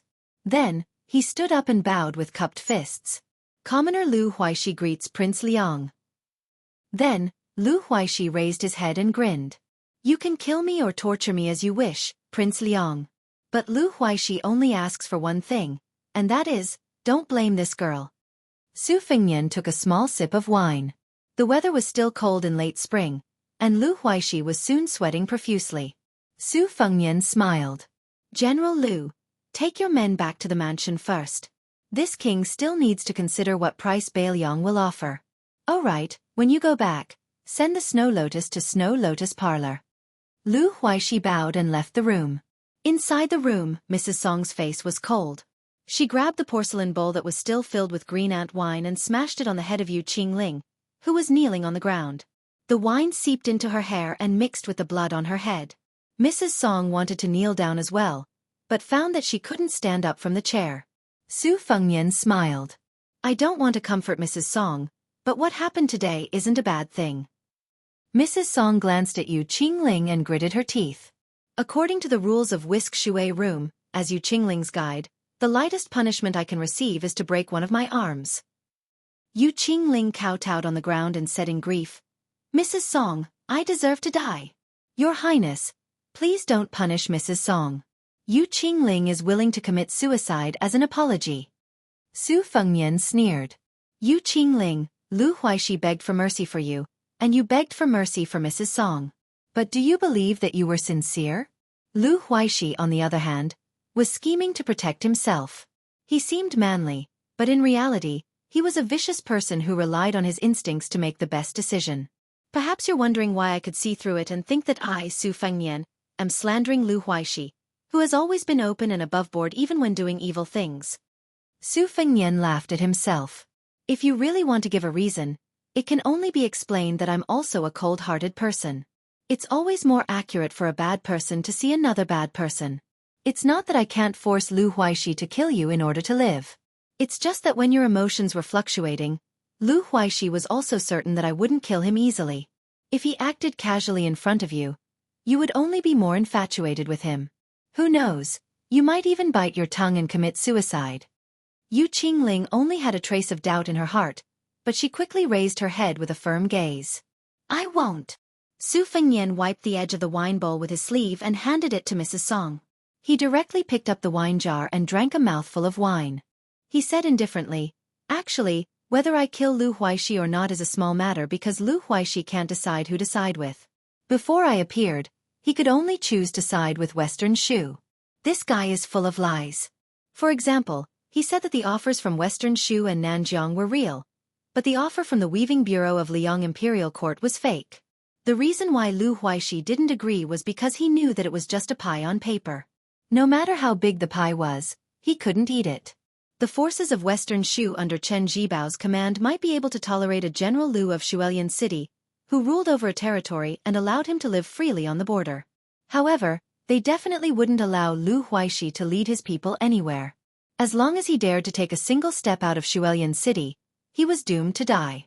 That was why the one Lu Huaishi truly wanted to rely on was the Northern Mang that he thought was a sure win.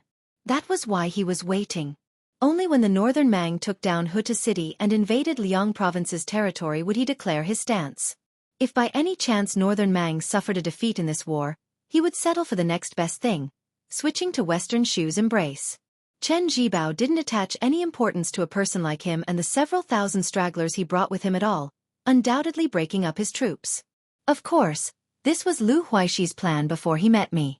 After tonight, if he had an urgent need, he would open the temple door without burning incense and offer pigs and sheep when the time came. On the surface, Beimang was loyal to him and didn't have a good future, but secretly contacted Western Shu. If you don't believe me, I can ask Madame Song to send you to personally monitor the meeting between General Lu's mansion and Western Shu. When the time comes, you will definitely be disappointed with Lu Huaishi. Su Fengnian suddenly smiled.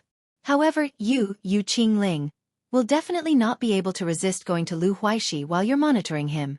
He just said a few words, and your heart softened again. It's not your fault. Fu Shui's room and spy are all inferior to the person you like. Yu Qingling lowered her head again and bit her lips. Life was short but love was long. Su Fengnian stood up and walked to the window. He looked at the night scenery of Snow Lotus City, which was like a paradise. It must have been hard for Lu Huaishi to resist the temptation of your body. Did he personally promise you that he would only consummate his marriage with you after officially marrying you? Yu Qingling finally broke down and sobbed silently. Madame Song asked Meng Li, who was outside the room, to take Yu Qingling away and lock her up. She came to Su Fengnian's side and said with a bitter smile, I've made a fool of myself in front of your highness. I've also disappointed your highness. Su Fengnian shook his head and didn't say anything. Madame Song forced a smile and no longer called herself a servant. I'm very curious. Why is your highness so tolerant of Yu Qingling? If it were me, I would also ruthlessly kill her. Su Fengnian leaned against the window and said with a smile, It's very simple. Because my mother once told me that the world is not good. It's harder for women to live, especially beautiful women. So my mother told me that when I grew up, I shouldn't bully people if I could. I should treat them as well as I can. Madame Song stared at the young man and smiled gently. Unfortunately, I, Song Huang, was born more than 10 years early. Su Fengnian turned his head and blinked. He asked, Isn't Madame only 20 years old this year?